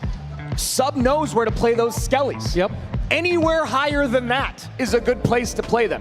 I know what he's trying to do. He's trying to get all 3 on one side, to walk away, then come back to the Goblin to just distract a little longer. You got to do it perfectly, or you just got to do it right. You know, you can't go and we were talking to Eric Benemu about this years ago, and I talked to him about his players in these defensive moments. Do you try to do the fancy move, or do you try to do the sure thing? And he says you always go sure thing on stages like this. Yeah, I mean, you got to simplify the game and just execute, and now you got to go back and say, hey, I thought I had it in a good spot in game number 1. Now I have to kind of go back to the drawing board in game number 2. And I'm very curious to see if he at some point goes back to that graveyard deck that we saw in his previous matchup. He's been running that in practice a ton. That was not an accident that he played like that with that deck. And I'm very curious to see if we get into game 4, game 5, that ends up being a thing. He would have loved to have that in game 1, to be honest, running into that Cannoneer tower, been able to lock things down with the poison, clean up all those swarmy troops, but not the way that the dice fall as Sub is sitting here resetting for game number 2. Got to have a memory of a goldfish after a game 1 like that. Not really much of a nail biter, more of a beating. Yeah, well, so now we look at this. E-Wiz out, Barb Barrel out, Fireball out. Log is still open. Let's keep an eye on it with Sub staying in sort of that cycle area. Where does he go next? Does he go into cycle? I think maybe he wants to drag it out a little bit later, but that's where he plays comfortably. And, you know, you still have some things. I'm wondering, is there some version of drill or bait he goes here early? You know, I think that I'd love to see Sub kind of do what Pedro did, which is kind of reset, go maybe minor wall breakers, things like that. I think the way that Mo's been playing drill, just go to drill in game 2. You've already got an advantage. You've already been playing it so perfectly. It's been very hard to stop all weekend. And instead we see barrel early on here from Sub. And Mohamed Light with the bomber. So drill certainly a possibility here. Drill plus Evo Valk. And this could just be crazy bait with wall breakers still. Princess, the Dark Gob, the barrel. Wall breakers high here. There they are. Takes a little swing from the Valkyrie. All of it shuts it down. And with Mo Light looking like he's playing drill, this is going to be very, very interesting when you start working that Evo snowball into the equation. Maybe using wall breakers to take the drill out more than you'd like. Perfect Fire Spirit jumps. But after losing confidence in interactions in game 1, will Sub be able to pull it off? And goes for the snowball on the Dark Goblin to clear, and that's going to get some good damage. Wow. Bomber getting tanked for, and Mohamed Light pretty much evens things up, 21-71 to 21-33. Brilliant decision making there by Mo. Nice shot here from the Princess at the bridge by Sub. Probably not going to get many more of those throughout this game. 1965, 21-71. Sub in the lead by a hair, and probably wishes that that Dark Goblin stayed alive, Rich. Yeah, Sub taking the bet that Log wouldn't come out in game number 2, and so far, so good for him. You saw Mo didn't love that last little bit of interaction, and as we get closer and closer to our double elixir time, he sets up with the Goblin Hut. Sub really needs to make these double barrels, these Gob barrel evolutions, cause some damage when you talk about the responses that Mo has. Whether it's just making things played awkwardly by Mo, getting things out of cycle for his offensive pushes. Evo Snowball takes the Valk back. And there we go. Wow. That's exactly what I was talking about. If you're going to defend that way, you have to have the perfect Fire Spirit jump, and his micro is just not on right now. We've seen the hands shake on stage before, and while we have the face cam, we don't have the hand cam at this World Finals. Would have loved to see that barrel go opposite side. Have the real goblins on the left-hand side with the tank. Instead, pretty clean defense, 1845 to 1822. Both players doing a great job of consistently pressuring both lanes, and you see it paying off here for Sub as he now puts both towers under 1900. And trying to get some princesses on the board, but giving poison value is Sub. Dark Goblin dropped in the poison. Oh boy. Rich, this is exactly what I am talking about. Sub is out of sorts at the moment. Snowball pushes, forces some more drops to cover, but damage done. 1558 on the right-hand side. And Sub, still in this fight, has got to lock down his interactions yesterday. Keep in mind, if it's super tight as we get late, Sub will have to get on tower. Mohamed Light does have direct spell damage. And Princess stays alive just a little longer than Mo would have liked. Dark Goblin also. And now Princess here to help clean up this Gob Hut. High Valkyrie to block. Beautiful stuff here from Mo. And the Evo Snowball to send everything back. Bomber to try to cover on one side, guards on the other. and does not allow the wall breakers to connect, but damage on the left-hand side is massive. Yeah, down to 1221. Real Goblins do a lot of damage there. Valkyrie up high to protect against this Princess. Valkyrie on the other side to protect the Dark Goblin. Sub turning the pressure up, building some confidence. That should go down. Final minute, triple elixir flowing. And just gonna eat some of that. No, he does not. Last second Valkyrie. Bomber taken off the board, but does do the job against the Dark Goblin. Not only does Sub have the lead, but he has both lanes, and that's gonna be huge here. Is he can go opposite, but he can also, if he has to, he can win in that right-hand side. And I love what he's doing with the princesses here, Rich. You know Mo wants to poison the right side, so make these princesses take over the board. Control the board. Protect your princess. Goblins on the right-hand side take it down to 1280. Mohamed Light in trouble in both lanes. Poison down, gives him the lead, but for how long? Pressure, pressure, pressure here from Sub. He cannot let Mo get back on offense. Needs to defend. The high drill. The defensive drill, will it be enough? That's enough! Mohamed Light, brilliant in defense, takes a 2-0 lead. Insane pressure from the Brazilian. Starts recognizing to stack the princesses late, knowing Mo has to go poison right-hand side. And then the last second defensive drill, you see him go, that was pretty smooth. I mean, that was as smooth as it could be. And you saw two things there that we talk about maturity at the end. Is, you know, we talk a lot about how you don't want to have to use the Evo Snowball on defense. It means you're not getting that offensive damage. He uses it to buy himself enough time to reset. And then the drill on defense as well. He knew, hey, you cannot get directly on my tower unless I let you. I have the lead, I'm locking it down. It's so easy to lose a game when you feel like things are going your way. You're in the lead. You can race to the finish line. Mo holds for pause, recognizes, like you said, I need to reset. I need to slow things down. I need to spend my elixir defensively. I've already got the lead. As long as he doesn't get more damage in, I will win this, and that's exactly what the Pharaoh does, and takes 2-0 lead here in our first upper bracket grand final, our grand finals here. And this is where Sub needs to figure out how to quiet that little voice in the back of your head, the one that starts saying, oh my God, I don't know if I can do it.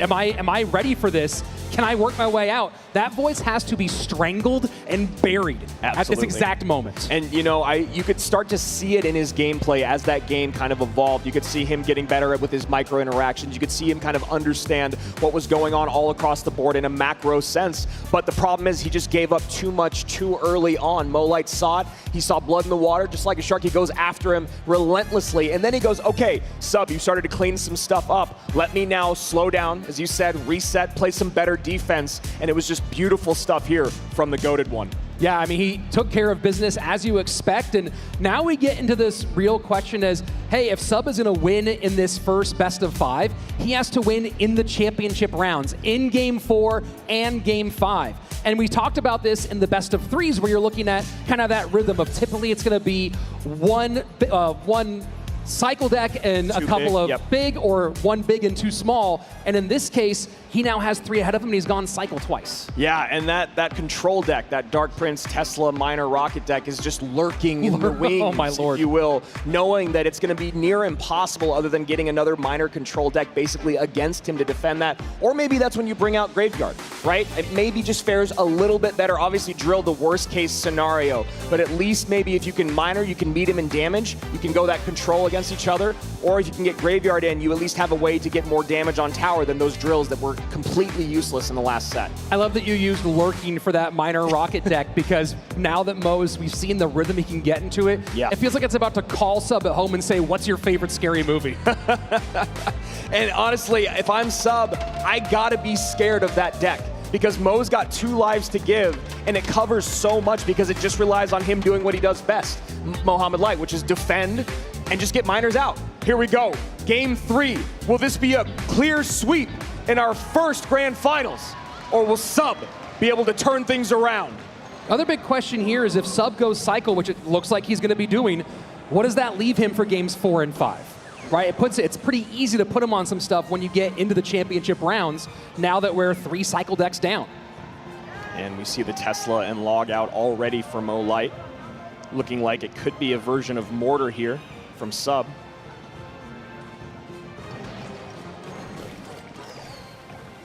And gonna figure out what the spell power is relatively soon on both sides. Cannon cart breaks down, plenty away from that tower. Mo forced to cover those skellies, and you see him going, all right, I had to do that. Looking like he could be going to Hog Rider.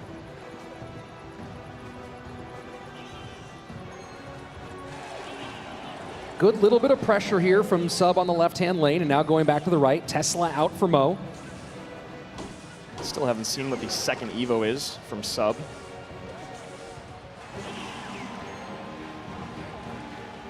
As a gang for pressure and a late Fire Spirit. And it survives. Beautiful interaction there.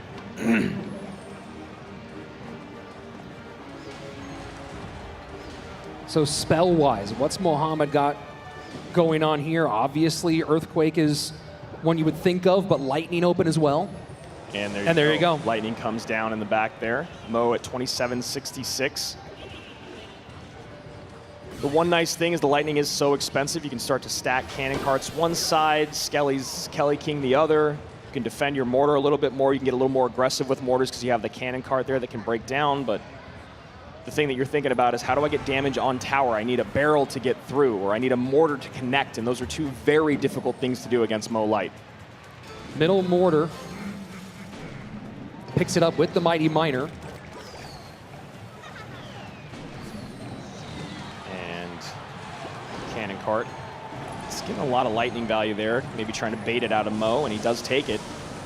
But these are going to be some big hits. 2 from the Hog, I believe. Oh, it stops the second. And now the mortar down. Evo mortar in play. Fire Spirit, wow! Perfect timing on that Fire Spirit. Bat goes down just in time. Skelly Kings in both lanes. Evo Firecracker trying to work on the defensive side. Mortar still at about a third health. He needs his arrows to get rid of that Firecracker right now. Does Sub, not able to do it. Mortar off the board, no damage in. You should expect a little King Tower activation there. That will be helpful in the long run.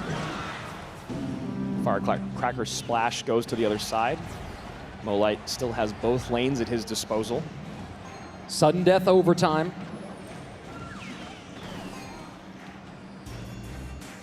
And Sub setting up the Skelly barrel way low. And I like how Mo is just not even, I'm not even going to play with it. Every time that cannon cart's in the back, I'm going to take the lightning value. I don't care what lane it's in. I don't care which tower is lower, at least right now. 90 seconds remain in overtime. Game 3, grand finals. And a bit of a stalemate for Sub. Yeah, he's got to figure out what can he do to get to the second level. He's again in a situation. And that Firecracker is going to be devastating here. Does get a shot in. Mighty Miner bomb goes off as well. And Sub cannot get on offense. Tesla here to block? No. Mighty Miner to kite or distract. Skeleton King looking for it. And a perfect lightning again from Mo. But a shot does get in. Late ability. And that's going to be very little damage. And Mo goes, you almost predicted me, but that one goblin stays alive. Yeah, that arrows feels like a late gasp there, as there was just one little ghostly skeleton there. And looking for the mortar defensively as Mo goes lightning early. This is a last chance effort here for Sub. He's got to win the game with this push. He's not even going to get to the push. Mo Light trying to break through an ocean of goblins, and still Mo Light's Hog gets on tower. Mo has to get to that lightning. That's a lot on the left-hand side, a lot on the right-hand side. And going for the block is Sub. Now maybe going to drop goblins in the back. Mo's looking for it, trying to find a spot for that lightning. And there it is. And he gets it! 3 up, 3 down. And he heads right back to get ready for round 2.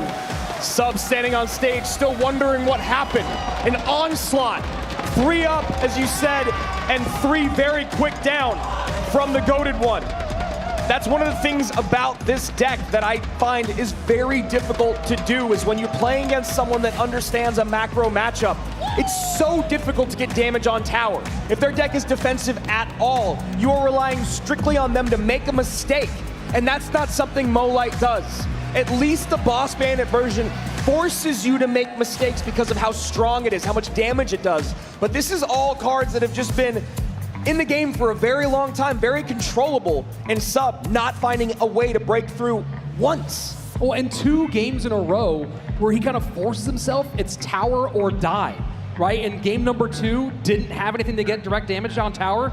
Game number 3, he just has the arrows. And those arrows will do something, but you're not gonna get much there at the end. So you start getting deeper in that game, you start falling behind, and you start panicking. Yeah. You start trying to make big time plays, and we saw a few times he put Mohamed under pressure, but Mo was just so comfortable, so ready, sitting back there, and he used it to just press the advantage to get that win. And just nothing for 3 games here from Sub. Just felt like he was on his back foot the entire time. Mo had his number from the get-go, and in case you're new or unfamiliar with our format, wondering maybe why this is not all over, we are now in our grand finals reset. There are at most 5 more games in the 2025 season of CRL, and Mo Light is looking for that 3rd title. Man, if I'm back there and I'm Sub, I am just going through everything I've ever done, looking at something. Do I need to get off the decks that I've played so far? Do I need to completely change directions? Keep in mind, we saw 3 cycle decks back to back to back, and Mohamed Light was just covered.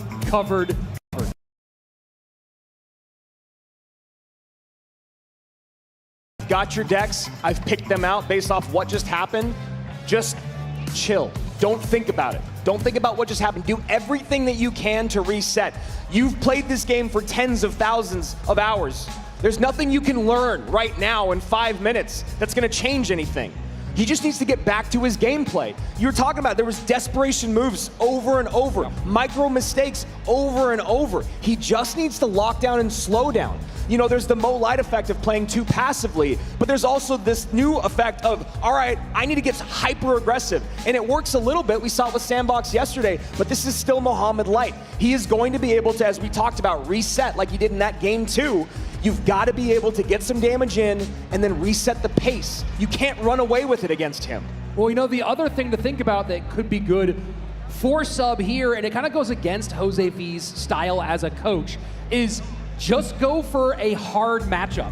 Go for that hard counter, go for something that's a big swing, and try to get 1 game under your belt and just get on to those next few with an advantage. That's really, really hard to do, and I know they're back there working on something. And as they're back there working on that, let's take a look at what just happened in our first grand finals. 1 more to go.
Rich Slayton here with the 2-time and defending world champion Mohamed Light. Tell me about this year for you and how you view coming into World Finals. This year, I think it was probably the most difficult year for me because I think I did not do as well as I did in previous years, and hopefully I can defend my title this year. You and Mugi have traded off world championships, but you have a chance to be the first one to go for 3 and back-to-back. Does that change how you view things at all? Do you feel the pressure of that mounting? Coming into this event, we both have 2 world championships. Well, I hope I can win my Third one. Some people, maybe most people, consider you the greatest of all time in Clash Royale. What does that make you think, and what do you think sets you apart from everybody else? It makes me happy that there are some people who consider me as the best in the game. At the same time, with that, it comes a lot of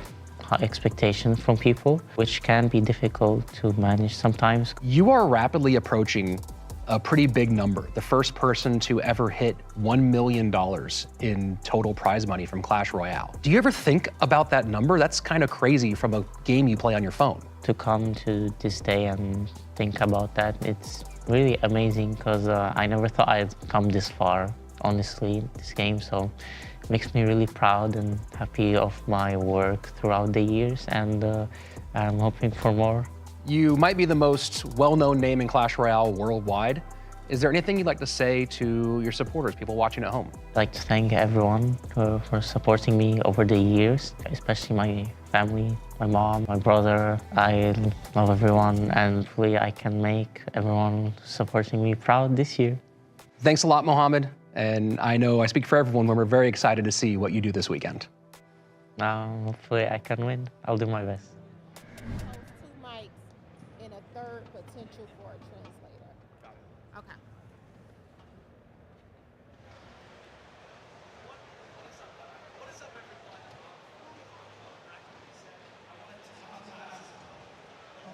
This last match, the telestration here is going to be huge.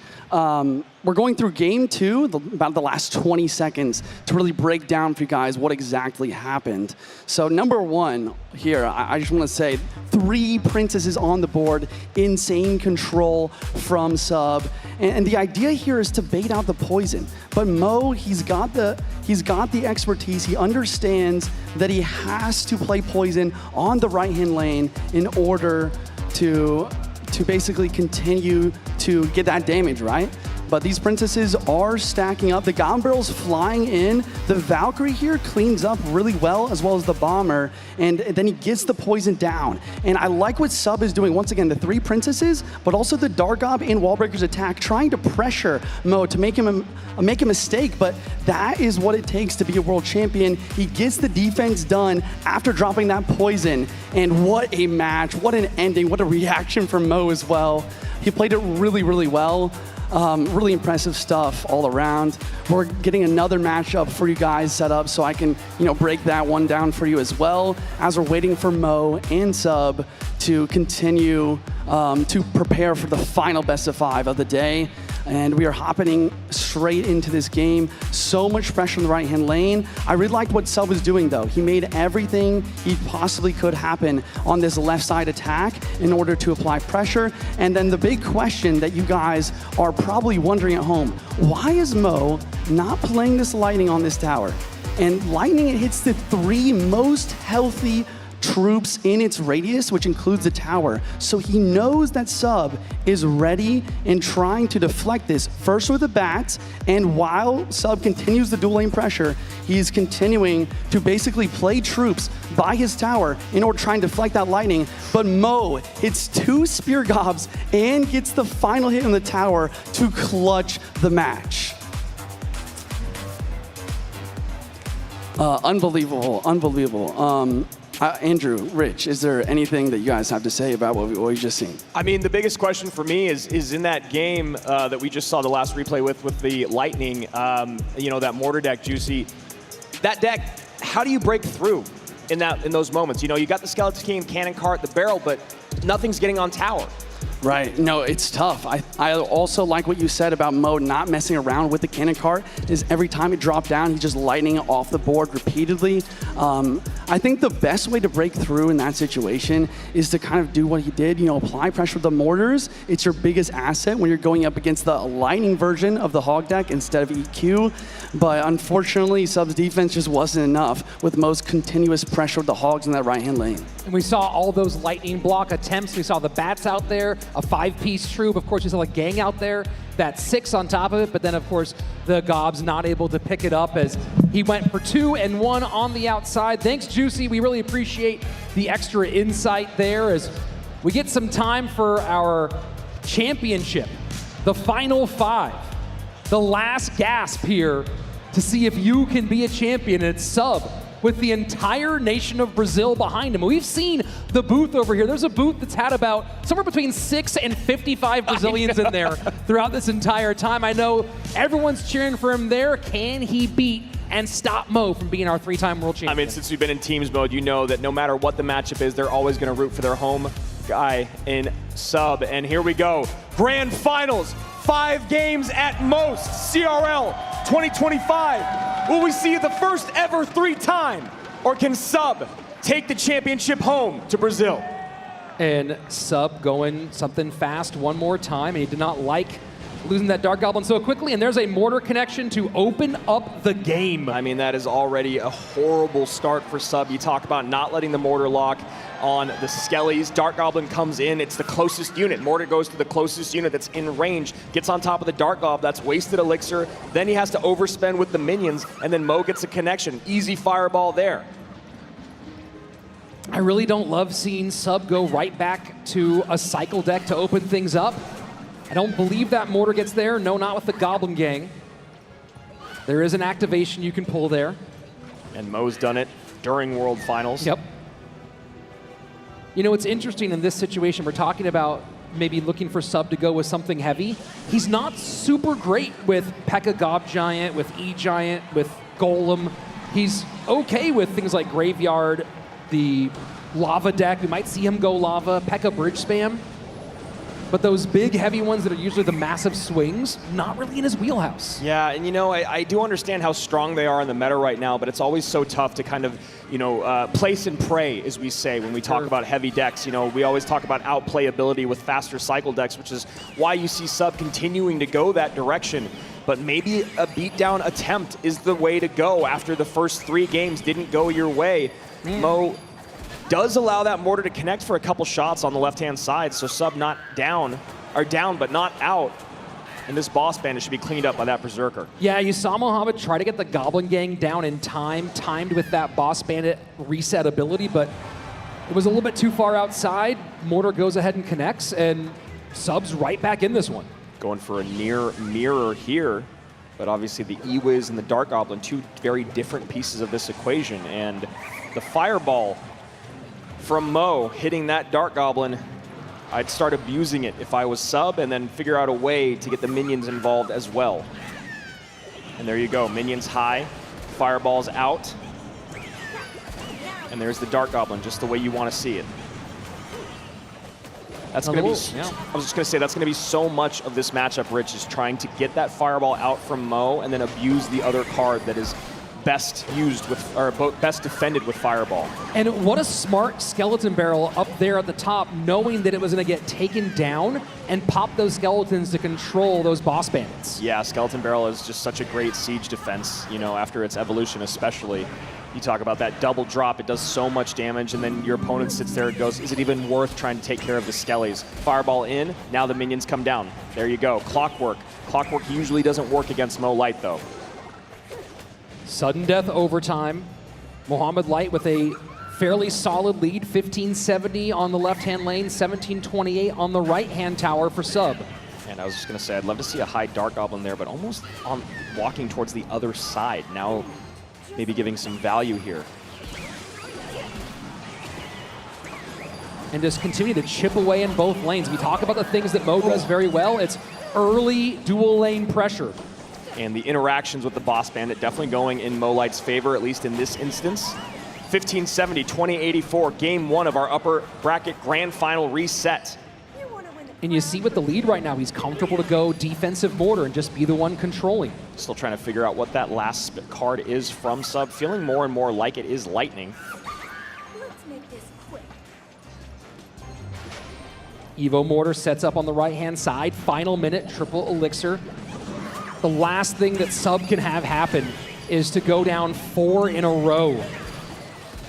Dark Goblin gets sniped there. And Sub, once again, just finding an incredibly difficult time breaking through. Maybe you heard us talking about how that other deck doesn't work very well, but this one also really struggling to get on tower. And arrows once again, yeah. Yep. Makes sense, but just not ideal, Rich. Another mortar down for Sub. 18 seconds remains. He needs that mortar to connect and then some. And there's just absolutely no way. As another big connection on the right-hand side. Boss Bandit breaks on through. Barrel's going to drop down. Sub 4 in a row to his opponent. And only 2 lives to give in his 2025 run. Feels like he's facing off against Thanos. I am inevitable. I couldn't agree more. The crowd can feel it. Sub seems to be feeling it. And Mo knows history is on the line. The first ever 3-time world champion. That'd be a nice title to have back home. You gotta wonder what Sub is thinking about here. You know, I talked about some of his deck pool. He's pretty good with bridge spam decks, lava. We saw that graveyard be played really well. We haven't seen much in the way of Mega Knight decks, and Mega Knight can be good against a lot of the cycle stuff that Mohamed has been playing. Curious to see if he does break away from the cycle comfort and go to that sort of second level of his deck pool. I mean, it just feels like they have tried to throw everything at the wall here against Mo, and nothing is sticking, nothing is breaking through. I mean, again, we talk about the excellence that we've seen from Sub all weekend long, all year long, and right now it feels like Mo is almost toying with him out there on the battlefield. Yeah, this is a difficult spot, and especially when you think about the level of comfort that Mo already has with deck picking. And you think about this phase of it, right? We talk about the nerves when you're actually playing the game itself, but the nerves in this period when you're trying to go through, remember your progressions, you have your sheet in front of you and make those choices. The confidence level that Mohamed Light has when he's making those deck picks here, Sub has certainly been in this position many times, but it's a little bit different, and you're trying to make that choice that's the do or die choice. I feel like the decision fatigue, the lockout must be so difficult. Yeah, I mean, absolutely, because you're trying to anything that you can, and we know how important that is. I mean, infamously, we talk about, I mean, Mo could have already maybe been a 3-time champion had he not picked wrong on stage, brought the wrong piece of paper out, right? Well, it seems like right now, Sub might have the right piece of paper, but just not the right decisions to make. And that's the best thing about your coach, especially online, is they can sit there and make those unbiased, objective decisions without feeling the heat of the room and the lights and the crowd and the moment. I want to see Sub do 2 things. I want to see him pick a deck that has direct tower damage. Yes. And I want to see him pick a deck that can go all the way to triple and then make a big downhill push and force Mohamed Light to play defense. I want to see him go back to Graveyard, I think. I like that you were bringing that up earlier. I really don't want to see him try Drill because of how bad he could match up. I don't want to see him try to go in a, you know, I would be more okay with a minor off, if you will, than I would a Drill situation. But I would like to see him go maybe to Drill. Game 2, Grand Finals, coming your way. Fireball and Barb Barrel and E-Wiz all out for Mohamed, and he goes minor. And might Sub be doing the same? It feels like Mo is just going to control again, and I think Sub is hearing you, Rich. I think he's going to try to go a little heavier, go RG. Yep. And I think Mo is just right back to defending, cycling. Miner's on tower. He's got the guards. He's got the Evo Ice Spirit. He's got the log. He's got so many ways to reset and stun and control that Royal Giant. Does take a Royal Ghost shot, and Mo goes, all right, you can have that. First thing in 4 games. Generally, Sub is viewed as being pretty good with Royal Giant. We haven't seen him play it a lot in competitive compared to the more cycle-heavy stuff he's been doing. We saw him do great with it against Pedro earlier today, so I like that he's going back to something that did work. Mo already recognizing, all right, I know what I'm up against. I'm going to just get a Tesla down, try to get towards my Tesla evolution. Good luck breaking through. Guards are going to give a lot of trouble to that Fisherman.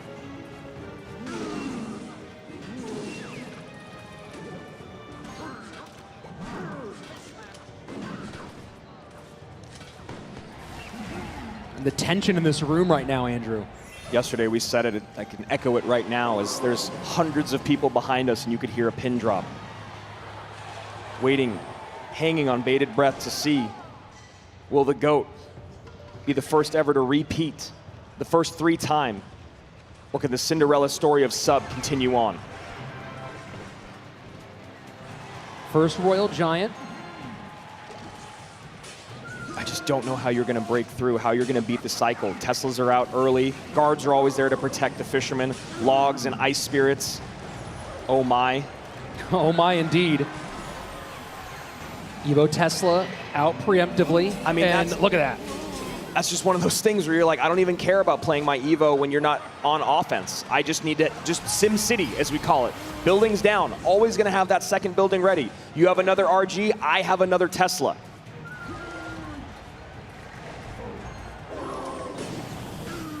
Guards off the board instantly.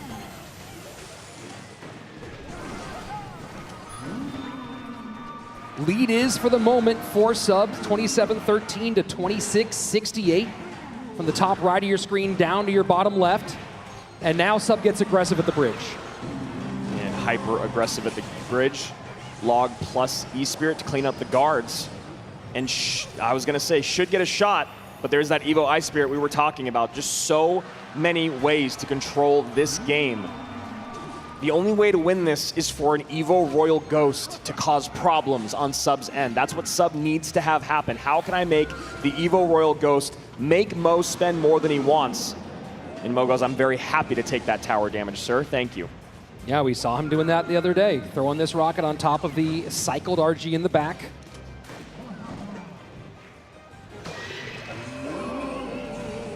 Evo Ghost cycled in the back for Sub. And I like that delivery, going to that inside in the hopes that it would go back and help. Doesn't do it here, gets taken off the board. And now this is what you were talking about. Can the Evo Ghost do a little work? This case, not going to give him much. And Mo still gets the damage on the RG and the tower from the rocket. 21-46, 26-27. 1 minute remains in overtime. Low Tesla here. That's going to give some fireball value.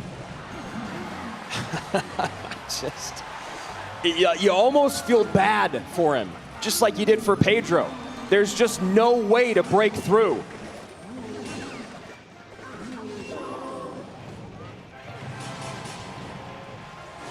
Royal Giant to the right-hand lane. Trying to force expenditure out away from his weak side tower. Evo Ghost goes into the guards, maybe to add pressure in both lanes, cleaned up by the delivery and log. Mo Light looks more locked in than we've ever seen him before, Rich.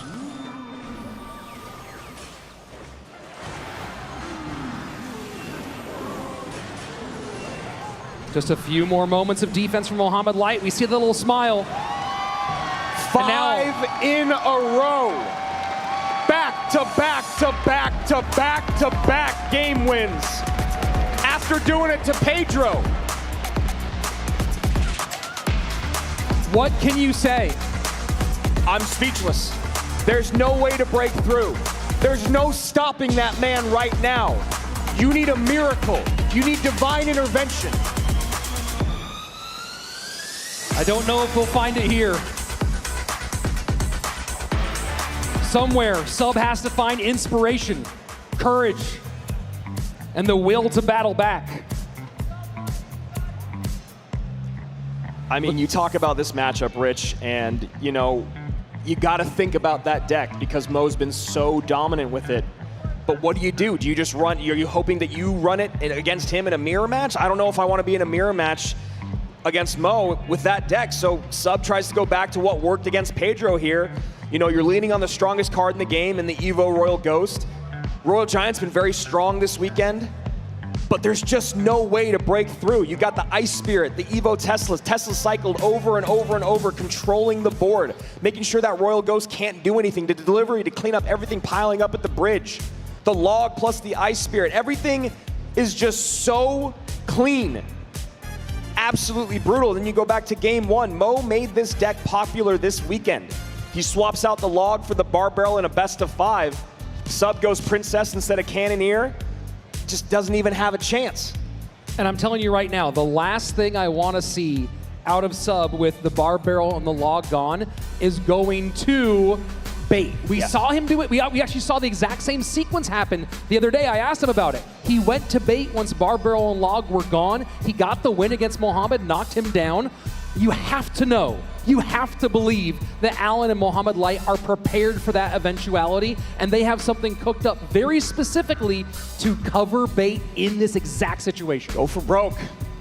I'm telling you, maybe go, you know, rockets out. Obviously, maybe bringing lightning in as Mo Light and Allen, but you've got to think of maybe going graveyard with vines and poison. Stop thinking about saving and just start thinking about surviving. That might be the most perfect thing you could have said here. Don't save, just survive. And Sub, I have to wonder what he's looking through. We saw him last match. He ran that graveyard deck with success, ran bridge spam, didn't come out very well for it against Pedro. I mean, maybe go to the skies? I don't know. We haven't seen a lot of lava. It's had medium success. And he's a pretty decent lava player. Yeah. He's a guy who can play lava. I mean, I think some of the concerns there are what spells are left, but at this point, you can't have concerns. You just have to go, go, go. And here we go. Mohamed Light on the precipice of history. Can Sub stop him? You see there his biggest rivals of Sub, Pedro and Mo Light. He was able to deal with one of them today. The other one, giving him a lot harder time. You see the Gob cage come out and Mo nod. Maybe he is going to the skies. Yep. Could also be going piggies. Could be going piggy zappies. Zap makes me think to the skies.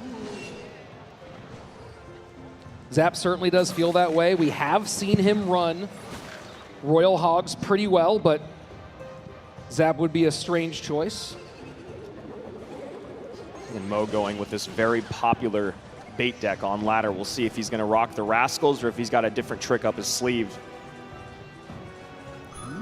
I like this call from Mo, though, because you know Sub is feeling the pressure, and you have to have your micro interactions absolutely dialed to keep up with this deck that Mo's running, especially when you get to triple.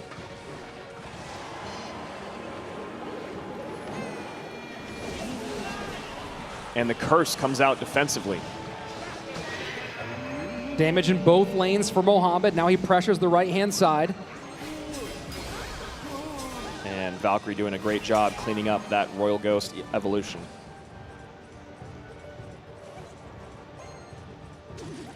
The question is, Rich, a lot of times when we talk about going to the skies, going with Lava Hound, there has to be a moment where you sacrifice damage or a tower usually to get your lava on the board, or you have to make your opponent make mistakes elixir-wise so you get the advantage.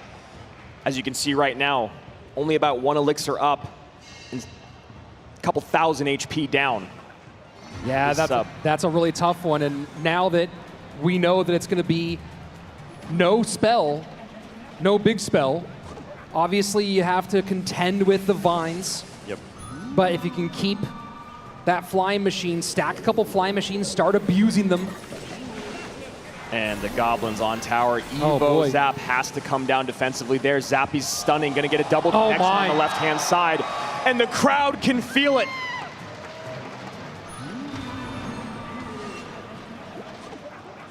Dark Goblin to snipe, just in range. And the vines. And Mo knows. You can see it on his face. Greatness. The spell power. There's no way to deal with the Zappies and with the Dark Goblin. And the barrel goes in. Mo's got his hands on his head. And what a perfect curse. We're in sudden death overtime. Sub hanging on by a thread. 112 HP separates Mohamed Light from being the first ever 3-time. Oh my word, wall breaker.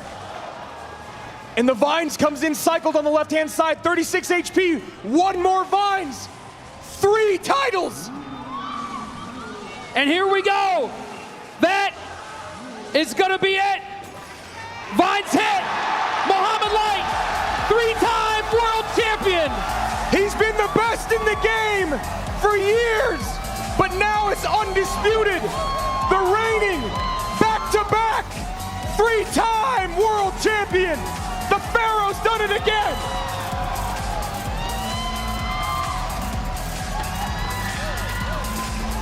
Will there ever be another like him? I don't believe so. That man right there is 1 in a billion. Him and Allen, so much work over the years. And he does it.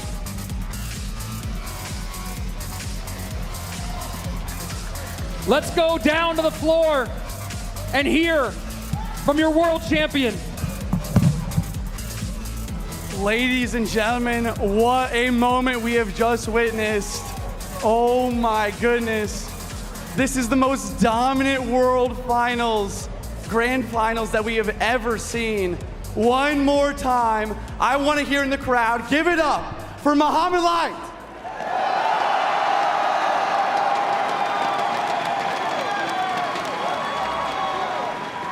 3-0 in the lower bracket finals, 3-0 in the reset upper bracket finals. Fantastic job, 3-time world champ. Muhammad Light, take your crown. Lift it up, show the world.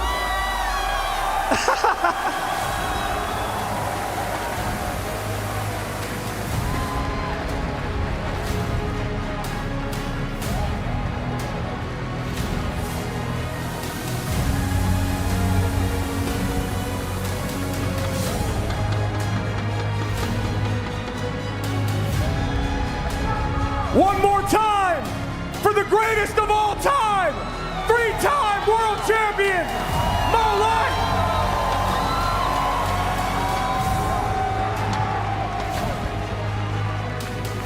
Muhammad Light, you've been called the greatest player in the game for years. Now there's no arguing. 3 titles, 2 back-to-back. What does it feel like to be truly the undisputed greatest player in the history of Clash Royale? I'm hungry right now, so I want to eat. Mama's got food for you down there. You can see she's ready. Maybe you can buy dinner tonight. You've crossed the $1 million line in mobile esports. We've talked about that a lot. But more so, I want to know the decks, the play. You guys were unbreakable. Rich called you Thanos up on the desk. Talk to me about picking the decks and the plays in the grand finals. He could never break through. This is something that me and Alan worked throughout the year, where, for example, I would solo practice against other pro players. So I would basically pick my own decks and also play, you know. So I practiced a lot and I worked really hard on the deck picking aspect of things, and I'm very proud that it paid off, especially in this final. Was there any moment where after Sub sent you to the lower bracket yesterday that coming into the grand finals against Sub, were you hoping maybe it was Pedro, or were you wondering if maybe Sub had your number after what happened yesterday? No, the only reason he beat me was because I was hungry. But you're hungry right now! You've been working with Alan for a couple years now. Talk to me about what this coaching relationship means to you. Well, I love Alan. He's an amazing coach. He helped me practice a lot, and he taught me everything he knew pretty much, so we can succeed together. Similarly to Julesy last year, the same method, and it worked twice in a row for me, so I'm very grateful for both Julesy and Alan for their great work with me. The greatest of all time, and his coach Alan, 3-time world champion Mo Light.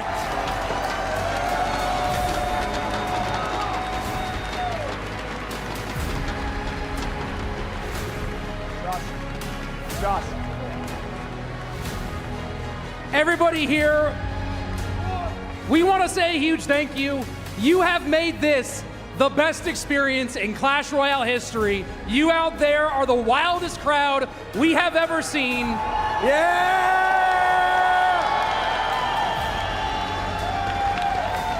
On behalf of...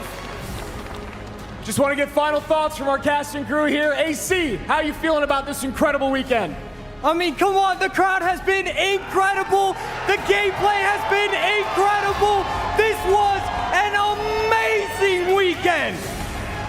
Anytime you get to be a part of history, it's a great moment in life, and we just witnessed history here on stage. I'm just happy to be here with all of you, and happy to witness the greatest moment in CRL history. Juicy, final thoughts. I just want to say, you know, a lot of people have come to me and asked me, what does it take to get on this stage? Use this man as an example. Even though he's been at the top for 2 years, I spectated this man practicing every single day. He is a legend, and he deserves it. This has been such an amazing event. We're so happy you all could join us, and we're excited to see you again next year.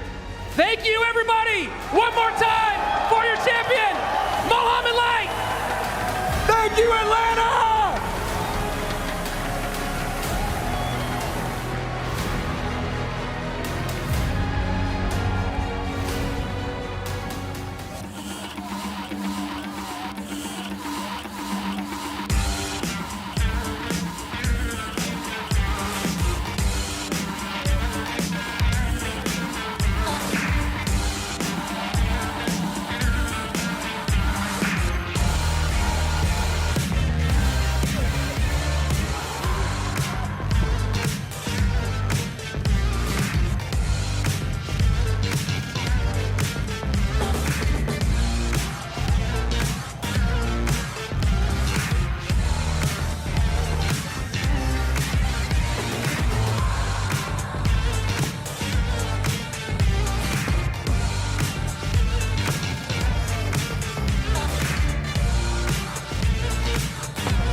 Now summer's in the air and the sky is blue. Whoa, whoa, oh, oh. You gotta feel it in your soul and watch it all come true. Yes, it will now.